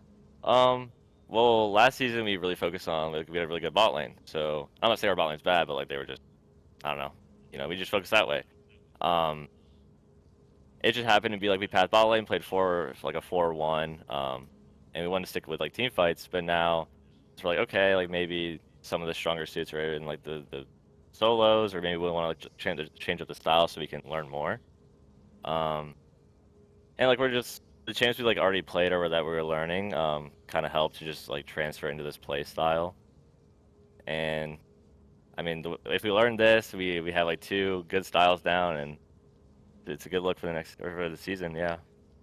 Yeah, always good to try to have some of that experimentation, especially earlier on. But looking down the line here, Kato, as we don't want to take too much time away from you, as you kind of sort of go through some of the remaining weeks of this collegiate season, what are some of the goals that you and your team really have for yourself? You think there's a road up to the top for ONU?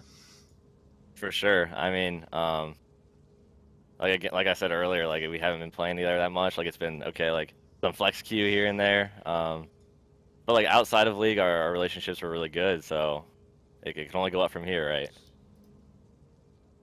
Yeah, I mean, yeah. First week of the season, we got so many more games to come. Hopefully, more lands in the future that you guys can go enjoy. And speaking of which, let's make sure you can go enjoy the rest of your time at Grand. You got one more series in the day. Any events left in the schedule today that people are trying to get done before they head out? It doesn't look like it. Maybe just some solo queue. Well, I don't know. Well, either way, hope you have a good time at the rest of the LAN, Kato. Thank you so much for joining us for this interview. Have anything you want to shout out before we wrap it up? Keep watching ONU. We'll do some crazy stuff. You heard it here first, folks. Keep your eyes on the polar bears. Thank you very much, Kato, for joining us for this quick interview. And with that, we're going to take a short break and get ready for our final series of the game. Certainly going to be a barn burner. Is Grandview versus Ottawa. We'll see you in a bit.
Welcome back, everybody. Here at the Midwest Esports Conference, we have got one more series to go before we wrap it up here at the Grandview LAN. And DJ, it is sure to be a crazy one, to say the least. It's the one that we've been waiting for all weekend.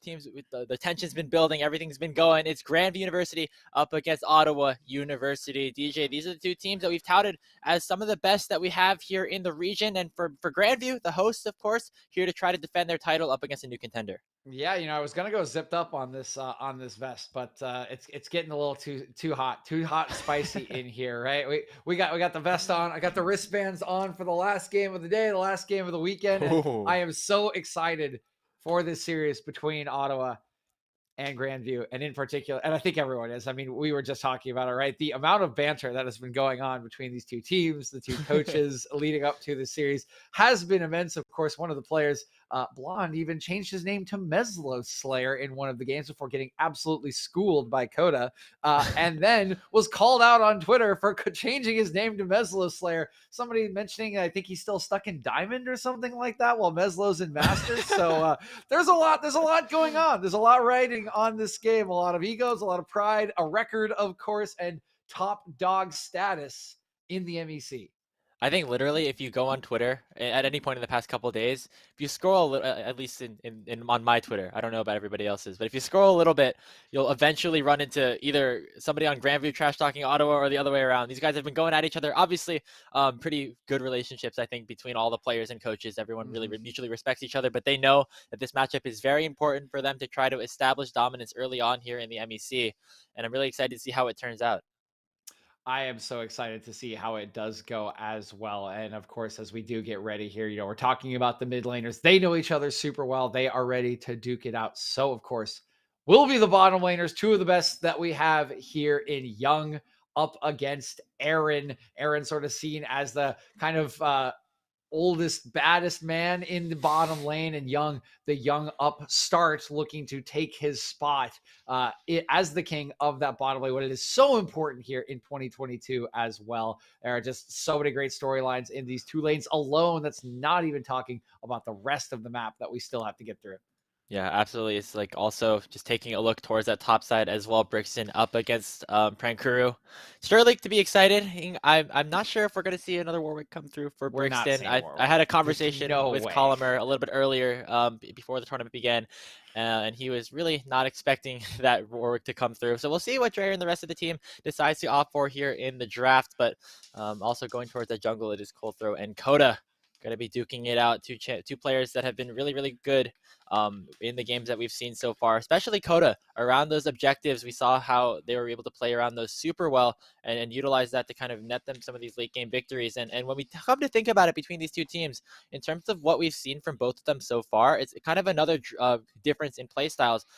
For the side of Grandview, they want to go really aggressive early, get a lot of early kills. We saw them draft those five winning lane players basically in that matchup that they had at the last game of the day against Drury. Or on the other side, Ottawa is down to play it a little bit more slow. They like to just prioritize taking these objectives, stack these dragons up, and haven't really been prioritizing getting a lot of these early kills, like to kind of drag the game out a little bit longer. So we'll see which side starts to get their better hand within that sort of trade of events as we have entered the draft here for this first game, the best of three between Ottawa University and Grandview.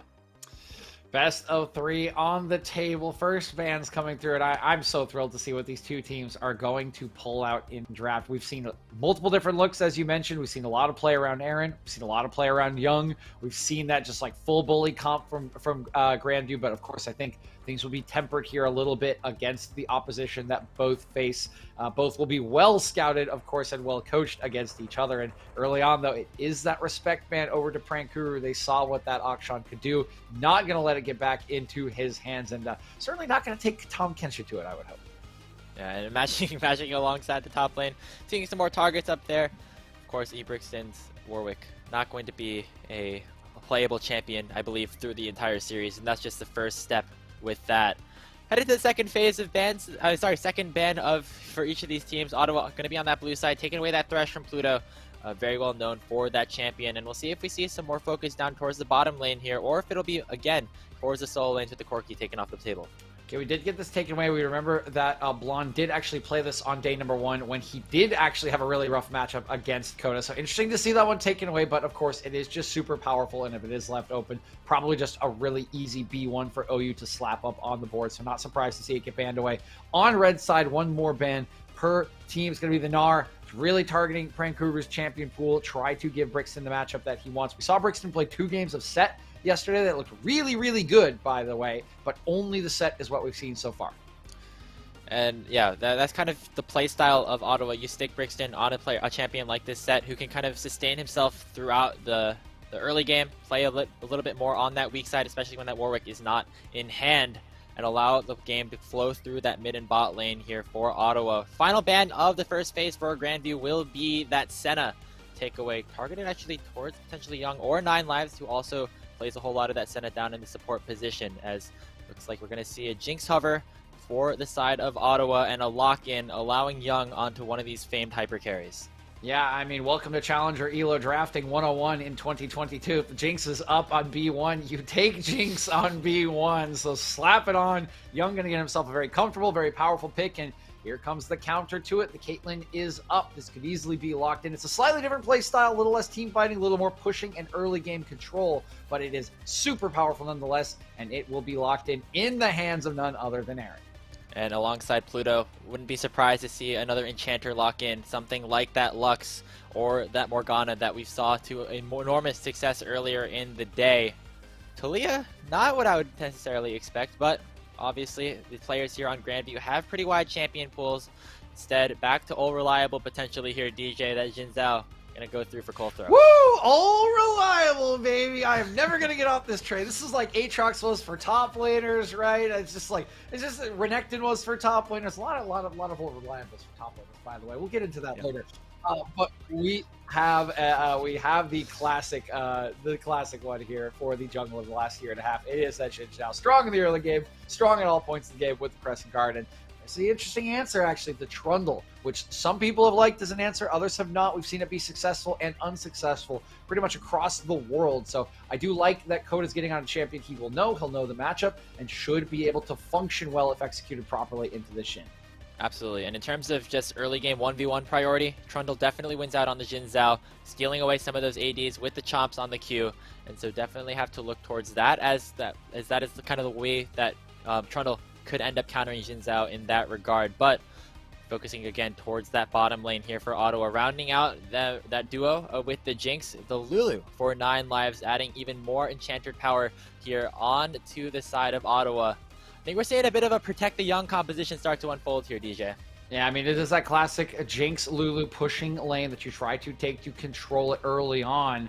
This might be a respect hover to the Lahen's Singe support, but we'll just be the Gwen left over from the bans, and Prankuru not going to wait any longer. He will snap that one up, but it will leave a support pool to be pinched for Pluto in round 2 here as the Lulu's in. We don't have any partner yet for this Caitlyn in the hands of Aaron. Yeah, and on the other side for Grandview, going to be focusing towards that top side. That's the set takeaway that we saw out of Brixton super efficiently in that last series that they had yesterday. See what Ottawa decide to round out the second phase of the bans with, as both teams have a little bit of a difference of differing roles in terms of where they could potentially target. But looking to what Brixton could potentially play, I think he does have a lot of different play styles, has been preferred to be on that weak side. Alongside that, after that set, we don't really know exactly what there could be. Maybe a bit more frontlining though, to try to match the composition that OU have started to set up. One more ban each now. I do like the ban away from Brixton, of course, kind of the trade for being able to pinch the support pool. I kind of always expected that to go on. We will get to see him on something else outside of the Warwick, and now, of course, this set. Victor going to be taken away as just that safe remaining mid lane option. A little bit interesting that Grandview is the one banning that away when they don't have a mid laner for themselves, and they do have the R4. So clearly showing that they just don't want a standard, I guess, mid lane matchup against the likes of Blonde. So one more ban apiece. We got the Karma now, so the bot lane has been effectively pinched in there. Not a lot of pushing options, so instead of pushing, we're going to go for that engage. Pluto getting onto the Leona to partner with this Caitlyn. Yeah, in a sort of weird way, Leon and Caitlyn works out pretty well too. If you just jump in, you don't have to do a binding from long range. You can just be a short range bind with all of the stuns and lockdown that you have on the Leona to combine with the traps of Aaron. It'll be interesting to see how that works out down in the bottom side. Obviously, the double range matchup has proven to be effective even on a champion like this Jinx down in the bottom lane. But we'll see if Aaron and Pluto will be able to get that priority here. Seeing a Viego lock in actually for the side of Ottawa. Not sure now where the rest of these players are going to try to take these champions. The Cassiopeia hover obviously towards Blonde could be pretty successful, and he's going to lock that one in. The Meslo Slayer going to try and slay Meslo with the Snake Lady. That is that famous Snake Lady of Blonde / Meslo Slayer, and now we get to see what Meslo has been keeping in his pocket. I'm sure he will have thought about this. I'm sure he will have known that Blonde is always happy to take the Cassio. He's going to hover an Annie. Okay, he's going to swap on out. It's going to be a Lux, actually, so they won't put the Lux in the bottom lane. Going to save that for Engage, and he will take this into the Cassio. We actually saw this earlier on this year. I believe it was, I can't remember who was piloting this. Oh, it was in Proving Grounds. Who was, Ivana was piloting Cassiopeia against the Lux, fell really, really far behind, and then found one kill on the Lux and just took over the game. Oh, that was the Immortals AoE series, I think. Yeah, okay, I do remember that. Shout out to Winthrop, by the way, another collegiate team into the top 4 of Proving Grounds. But these teams looking to duke it out here as trying to compete for one of those top spots down the line as we have rounded out the draft compositions for Game 1. Interestingly enough, it will be Brixton taking that Trundle up to the top lane as they're going to give Coda the Viego instead to try and match up against Coldthrow in that way. Trundle into Gwen is going to be an interesting matchup. Obviously, Trundle steals away a lot of the AD, which Gwen doesn't normally traditionally build, but obviously still a very powerful threat in the 1v1. It'll allow Brixton to kind of just play this lane by himself and just maybe get by to maybe some of the later stages of the fight.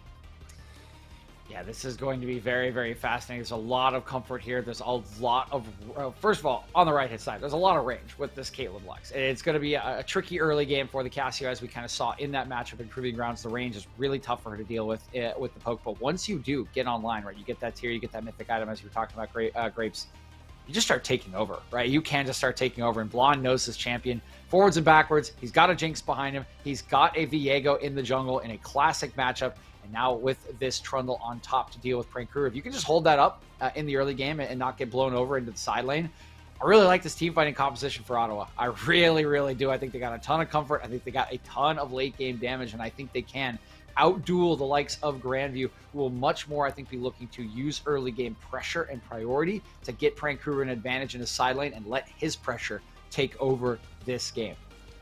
Yeah, a little bit of differing play styles, I would agree, DJ, but both these teams have one similar goal, and that is to win this Midwest Esports Conference, and it will start right here with a victory over each other. Could see a preview of a potential playoff series down the line very, very early on in the season.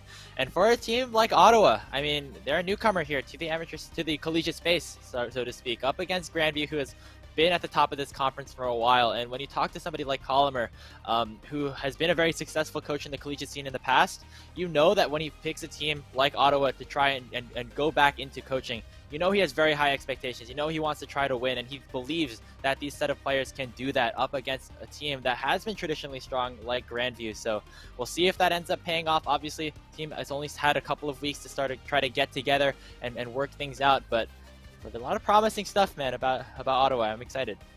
Yeah, this just looks like a phenomenal opening matchup, right? Both of them have different win conditions here. They both have a lot of comfort, and it's just about time, right? We are into the series. It's finally time to see who is going to come out hot in the early season. Both of these titans of the Midwest Esports Conference going to duke it out in Game 1 to see who can draw first blood in this rivalry. Here we go. Ottawa on your blue side. Your hosts, the Grandview Vikings, on the red. For the last best of 3 here this weekend at the Grandview Land. Once again, thank you to everybody who's been tuning in and been hanging out over in Des Moines. We're having a good time. Stranded 5 point for the side of Ottawa. On the other side, Grandview trying for a bit of a 5-stack down bottom, just getting some extra priority there in the bottom side of the lane. You see this a lot out of these Caitlyn lanes, just trying to get that early vision and prevent that early priority from going over. But Ottawa actually going for a bit of an early invade on the red buff. We might see some action here, DJ. 3 members here hanging around. Oh, here they come. There's 2 and 3. Oh my goodness. Here we go. They started on a little bit here. Frank Guru just chunked the half HP. No, you can't do this to us. Oh man, the rest of the team starting to gather around here. That red buff spawning in about 10 seconds. I would not expect Otto to really commit for this, as they are at a bit of a numbers disadvantage for the moment. But here comes Coda and Brixton back over to the objective as it ends up spawning here. This is a very tense situation here, DJ. Yeah, they're still just hanging around. I don't know how much longer they can. They're trying to be a threat. He's still here. He's actually on his he's on his raptors. Like, what is going on here? Just using they're just kind of like bullying this out. I mean, he's just gonna get an extra camp out of this, no? I mean, I'm pretty sure that's just, yeah, the Raptors potentially stolen away at least part of it over to Coda. It's a good start for him in this laning phase. If you take a look top, that's the power of Trundle level 1. Also has the exhaust in that lane for some extra combat power, but down on the bottom side, Young already forced to pop that cleanse.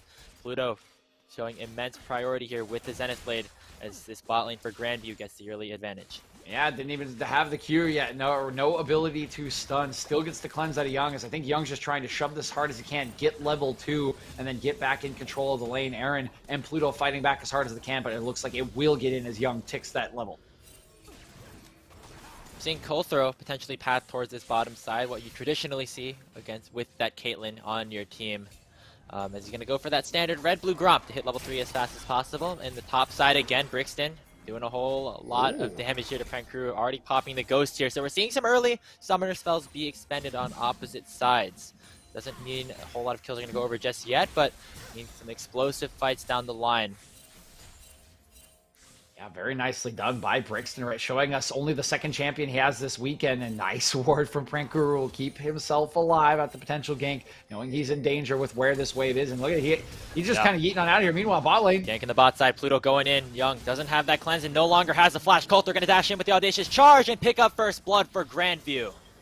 And there it is, getting down to that bottom lane, that heralded bottom lane we were talking about. We've talked about it being the focus for these kind of teams in early 2022, and it is Grandview that strikes first. Colthrow loops on around. They find the critical kill onto the cleanseless Young, and a nice start on this bottom side for the reigning champions of the NEC. Really good stuff. Great pathing by Coulter as well to get into position at the right time. Brixton has to probably escape here, as Prankuru did use a teleport to pick up a Darkseal and get back into the lane. Likely will just be a trade of those summoner spells, as the reset will come through for the Trundle. Has that lethal tempo as well, so the dueling power still will be there. Go for the recall. Get that teleport back in. Have a couple of extra attack damage there with the longsword as well. Right now, Grandview strike first here in this game 1. Still a very tense situation. Anybody can still take this game. Has not blown wide open just yet. Colthrow will have the advantage here in the jungle matchup for now. Colthrow just with that extra first blood, hasn't lost out on any camps just yet. We've yet to see Coda really make a play outside of that Raptor a bid early on. Got spotted out on that clever ward from Prankuru, who still somehow has a CS lead despite this wave just being kind of like frozen right in front of him by Brixton, who still has that exhaust and still will have the advantage in this 1v1, considering the Ghost and not the Ignite was taken by Prankuru. And the Ghost still on cooldown as well for the top laner of Grandview. If Brixton decides to go for some sort of pillar play, knock Prankuru back into a disadvantageous position, could be enough damage and enough slows and crowd control. Potentially get that solo kill over to the Braves top laner. But have to be a little bit careful here is Brixton, because Colthrow making another return to another lane now in the top side. Brixton has the wave pushing up, and so has to just be really careful, making sure that he doesn't step too far forward. I'm not sure if he was spotted at all, but the pings are out. I mean, Brixton knows he's here. There is a control ward in that bush, so I don't think he saw him on vision. He just suspects it. Very nicely done. Good read by Brixton. He will not get ganked, and I think Colthrow will just at least be here to allow this to shove in and get control of the lane back over to Prankuru after a long freeze from Brixton. Yep, finally going to try to get that wave crashed in. Brixton survives the potential threat from a Colthrow gank, who ended up channeling the recall, picking up that Iron Spike Whip for some extra damage and extra wave clear in the jungle, as things are looking pretty good here for Grandview, up about 1,000 gold at this point in the game. Ultimates are starting to become unlocked for some of the solo laners here. That's when you got to start wondering when a lot of the fights might start to erupt even more. Yeah, Brixton hitting that level 6. We'll shove this in. Nice little Pillar for the road here, so he'll likely be heading for his first base with quite some gold in his back pocket. Be feeling really nice about that early laning phase. Ooh, finding. No, nothing much. Yeah, I don't think Meslo has too much damage just yet. Only has an Amp Tome to his name on top of that Doran's Ring, so probably wouldn't have that one-shot potential until he gets a little bit farther ahead, potentially. Still gold rather even here. First Dragon going to be struck first here by the side of Grandview. Cold Throw going to pick up that Hex Tech. And now another aggressive trade here. Hex Flash forward from Pluto. Will not be able to land the Zenith Blade. Yeah, and I mean, nobody even blinking as that first Drake goes down. Graves just like, everyone just kind of doing their thing, and Laner's just like, okay, yeah, he's taking this Drake, we're totally fine. And Hex Flash for Zenith Blade, okay, doesn't connect, okay, we're still, everyone's just like laser locked on their matchups right now. I feel like they've been waiting for this for like 2 whole days, and they're finally just in the zone to try to stay on top in this matchup. And it's good to see Grandview get these priorities around the objectives early on in this game. Obviously, that was a big winning point for Coda and the rest of Ottawa throughout their win yesterday. And so not having that win condition, I mean, a different playstyle potentially for the Braves. You see Coda go for an invade on the top side jungle of Coulter to try to counteract that invade there on the Dragon. And now Coda might be headed towards the top side here. The Mist still is potentially ready to be used as Prankuru has to use a Ghost to get away. Spectral Moss straight into the Shroud. The Pillar will buy a decent amount of time, but I think Prankuru has enough HP, has enough healing with the needlework to get out safely. Yeah, the Ghost really nicely available for Prankuru. A good timer for him considering he was forced out earlier. He does still get stunned up, but the Pillar placement's not quite there to disrupt him. I don't even know if that's enough for them to pick up the kill due to the speed of that Ghost, and Prankuru will just skip on out as Coda has to go back to farming, finding himself down 1 camp or so, but won't be feeling too bad, just will be feeling a little bit bad that he hasn't been able to slow Prankuru down. Because, man, look at Prankuru, even with that freeze earlier on in the game, he's just farming like a madman. It's at 62 already, nearly 20 ahead of Brixton. Yeah, it would be interesting to take a look at the gold just to see how much of a lead that has really netted Prankuru for the side of Grandview, because still at about 1,000 right now as Coulter continues to make his path down towards the bottom side jungle. Brixton and Prankuru is still trading it out, but here comes the Subjugate out of the Trundle. Doesn't have any more mana, but still be able to auto-attack. Continuing to go forward. Now here's the Exhaust. There's a needlework coming out from Prankuru. Is going to continue to try to snip with the scissors. Final proc of the ultimate will not hit, but it's not going to matter. Prankuru picks up the solo kill in the 1v1 up top.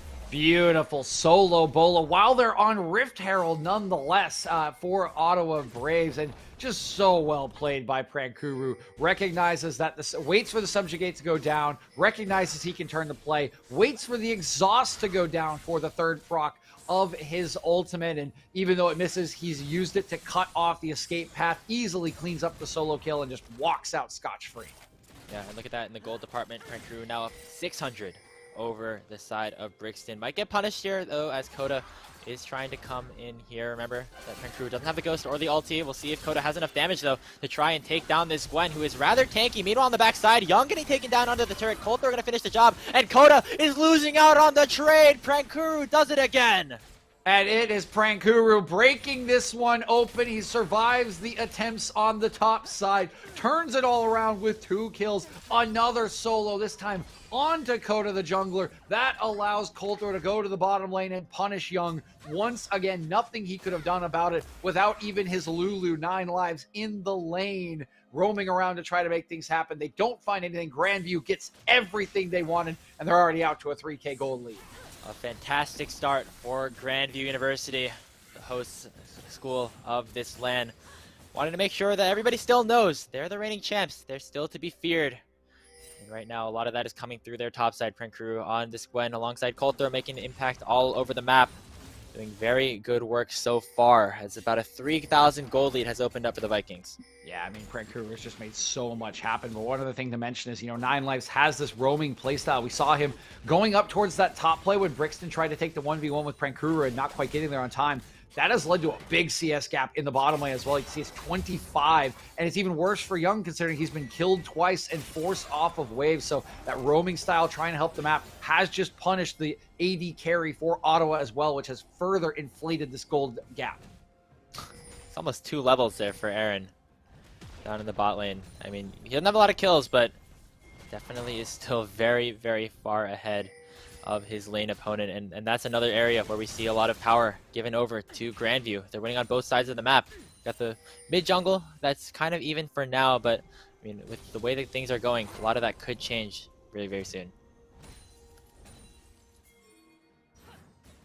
Do you want to take a look at some of the scaling options for Ottawa, down in this gap?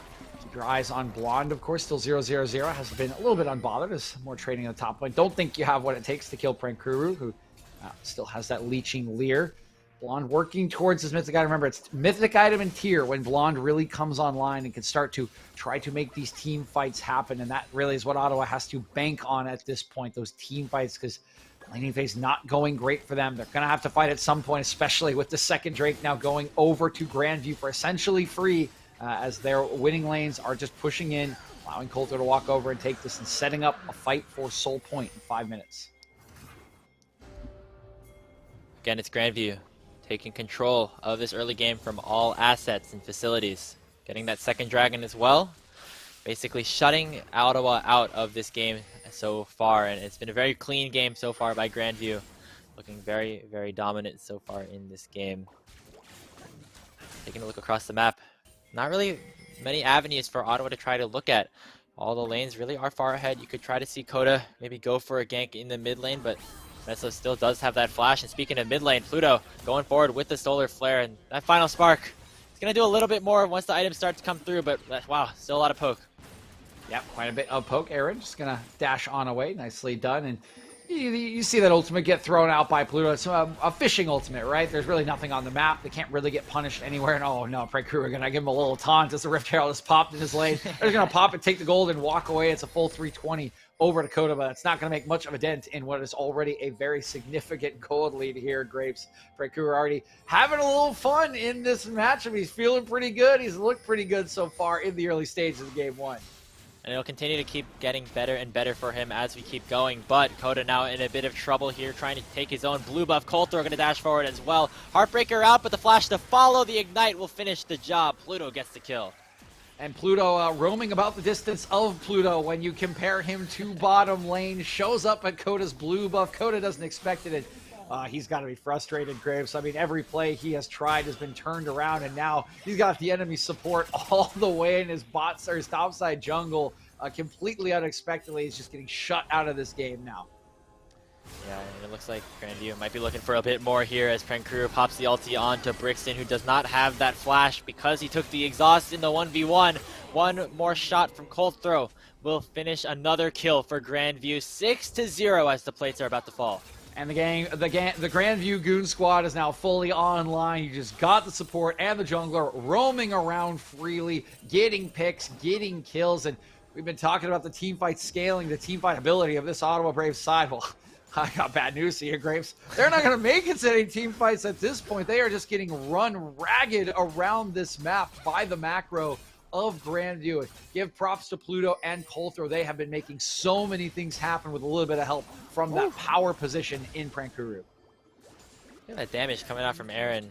He has a serrated Dirk in inventory. I think we might be seeing sort of collector build potentially unlocked here for this Caitlyn. I really like the Caitlyn Lux duo, even though they're not in the bot lane together, just for the sheer amount of pick potential from such long range you can have with the ace in the hole. If one binding ends up hitting, I see these targets really are able to just melt almost instantaneously if they're caught in the wrong spot. Oh yeah, I mean, we're working towards that mythic item. We have it first for Blonde, still waiting for it to come through for Meslo, but he can't be far away on 155 CS here. So probably waiting for his next base timer, and then he will really start to dish out that poke. But a little ironically, right, okay, hold on, I think Brixton's fine here. Yeah, okay, good pillar. We had a lot of trash talk between these two mid laners, friendly trash talk, right? Friendly banter between these two mid laners coming into the series, and this game one has been literally nothing about them. They're both 0-0 and 0. They've just been hanging out here, staring at each other. I'm like, oh yeah. You want to fight? You want to fight, bro? Oh, I can see you over there. You want to fight? And then just both staying as far away as they possibly can, not doing anything. Yeah, Meslo Slayer has not been doing any slaying of Meslo so far this game. Meslo hasn't seen the same back onto Blonde either, but always funny to see that sort of interaction here between these mid laners. But regardless of what Blonde's been able to do, farming in this mid lane has not really yielded much success for his team.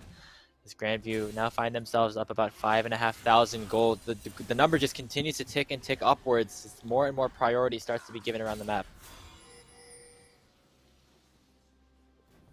And you can see now teams getting ready for this third objective coming up. It is that third Drake, the sole point for the Mountain Soul. Be available for Grandview. Still don't have a mythic item for Mesloid. He's running out of time to recall, so I don't think that's going to happen. They're just going to run without it. You can see the warding that they have prepared for this already. I mean, 1 behind the pit, 3 in the river. The entirety of that area is theirs, and they're even going to use the second Rift Herald as a distraction to take the mid lane tier 1 turret. Down it goes. They will walk on over now. 15 seconds. Will Ottawa Braves even be able to get into a good enough spot to fight for this? I don't think they will. Brixton's way away from this. Yeah, it doesn't even look like they want to commit for this. Instead, might be looking for something else in onto Prankura in this topside jungle. Just kind of roaming around a little bit. We'll see if he's able to escape this. Fighting 1v5 currently against the likes of the Ottawa Braves. And, well, Gwen is immune, and he's able to get away. I guess that's all there is. Yep, just costs him a ghost. He just waits for the miasma to dissipate so he can just dash away, and totally fine. And they're doing this all while Coulter just solos out this Drake, moves them onto Soul Point, and oh boy, I mean, Ottawa's got to find a place to fight at some point. I agree with you, Graves, said this one would have been maybe a little bit of a bridge too far. They do all have mythics outside of their support, but the same can be said for Pluto. But now you just got to do Farming Simulator, right, at 101 as much as you can. Get to a couple of spikes before this next Drake. Otherwise, you were looking at a Mountain Soul, and while you do have good, consistent DPS from both your Cassio and your Jinx, that is still a very big buff to be giving away to Grandview. It's a perfect game so far, I think. Oh, well, Rift Herald went over to Ottawa, sort of, so I guess that kind of counts. But other than that, has been basically full control by Graves, Grandview why would so you far, do this? 18 minutes into the game. What have you done? What? You know that talking about a perfect game Okay, for 20 minutes as a cast. It's a win-win situation here, DJ. Either we get the perfect game, or we get maybe a bit of a closer game here in this game 1. I mean, it's not like I was like super looking forward to like a big perfect game between some of these teams that we've been looking forward to play against each other all weekend long. Maybe it was an intentional curse. Pulling a little bit of that patented Savenya who's in reverse psychology, reverse curse. Is that what I'm hearing here? I don't know. Tim does a lot of confusing things with his predictions, but this is true actually. Well, we'll see what happens here. I said my thing. I said my piece. We'll see what Grandview is able to do. Maybe we can try to close this game out as cleanly as possible. Throughout this, about to hit that 20-minute mark again. Eyes could be on the Baron very shortly because right now doesn't really feel like Grandview really is doing much other than pushing down these lanes and just doing all of this priority around these objectives. That's another tower going down. Yeah, 4-0 now, all 3 of the outers and in the top lane. They're even working on this mid lane. I don't know if they'll quite have enough time, but Naren's doing quite a bit. Yeah, they're just going to get it. It's the power of that Caitlyn. Turret number 5 has gone down for the side of Grandview University. Now up about 8,000 gold. It's looking pretty good for this team. They're just looking to continue to try and go through the steps of what would be a very clean and convincing victory over the Ottawa Braves. Have to take a look at the Dragon timers again. About 2.5 minutes. We're about halfway through that respawn. And the time is ticking. That clock runs out. Ottawa has to make a move. At 2 minutes, 30 seconds, and I mean, they're trying to get any resources they can. I mean, not even near 2 items is young. Aaron has just completed it. He is 50 CS to the good. It has just been an absolute clinic in how to use a Caitlyn. Just like we saw earlier, Grapes, we saw a beautiful game from Drury, actually, on that Caitlyn. And this one is just another one, this time in the hands of Aaron. They are playing around it perfectly, but they even, Grandview hasn't even, over-indexed into this bottom lane. There's been plays top, there's been plays in jungle. It's just been a complete blitz in game number 1 from Grandview. They are looking so good to start the series, and just now 2 minutes of clean play away from a Mountain Soul and a massive, massive lead in this game that will be so hard to overcome for Ottawa, even if they're able to reach their team fighting breakpoints. Speaking of that, taking a look at some of the itemizations here from Ottawa. Looks like Young is working towards that Zeal item. Don't know if he'll be able to complete it before that objective spawns, and everyone's in the works for going towards those second items, but nothing has gone through just yet. Finally, the Rylai's coming in from Blonde. Add a little bit of extra slows, a little bit of extra crowd control for the Braves to try and slow down some of the members of Grandview, who now actually turning their sights onto Baron. It's 21 minutes into this game. We've seen a lot of early Baron attempts so far this weekend here, DJ, and it looks like Grandview are the next target. I mean, why not, right? You're so strong. Brixton's on the bottom side of the map. He does have TP, but he doesn't have any flank wards to get to. We'll have to just get in here and run straight at them. No rocket here for Young as well, and yeah, looks like this Baron is just gone for the taking. Grandview like seems to be mind controlling Ottawa away from anything that they want it to do.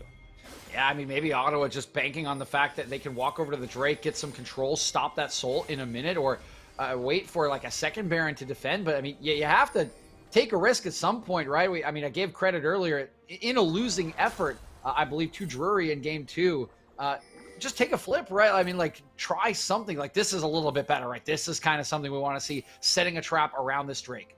If you can get the resets here out of Coda and out of Young, could be a bit of a turning point, but early binding, landing in onto 9 lives, nearly taken down from a million miles away. The ace in the hole will be locked away from, but that is your Lulu without any meaningful HP bar to start this Mountain Drake fight off. Solar Flare will miss by Pluto, but it's not going to matter. 9 lives gets immediately taken down by an Aaron auto attack, and now the resets will not come through at all as it's a complete wipe from Grandview University. Blonde trying to get something in return, but will not be able to. It is 10-0 in favor of Grandview as they have the Baron on the push.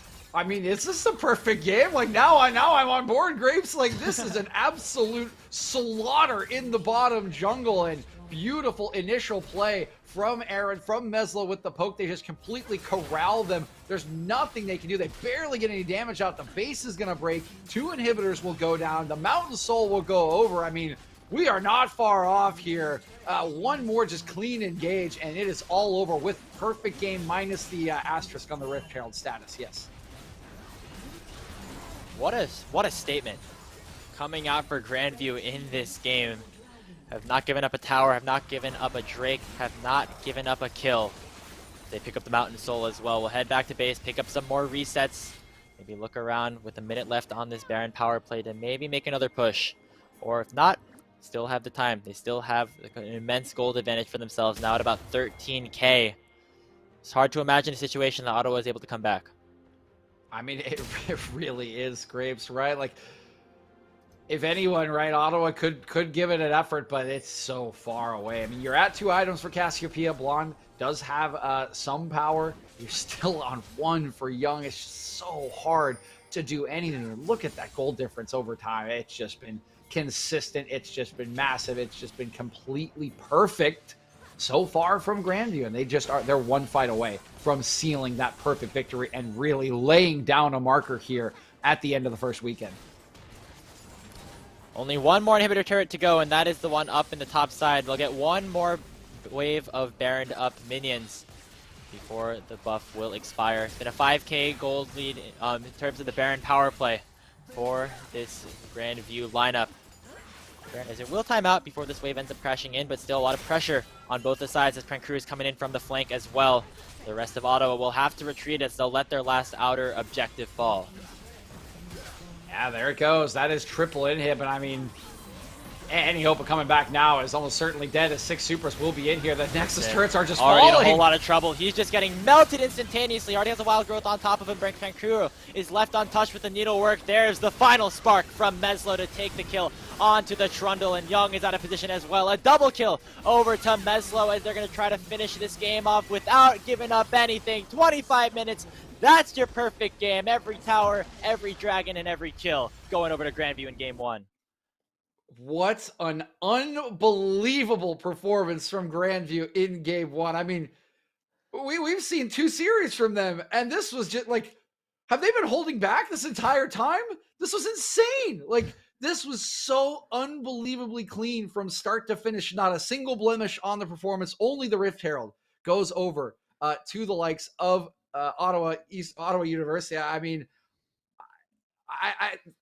I could look at this in VOD review for hours and like barely find a flaw, Grapes. Like, this was an unreal statement from Grandview. People were coming to this series thinking it was going to be close, and now you're wondering, can they even take a turret off of Grandview in the whole series? Like, we're perfect game 1. We only need 1 more. Like, it's not that unreasonable. Right. You're talking about jinxing it, DJ. I think that might do it right there. But if you look up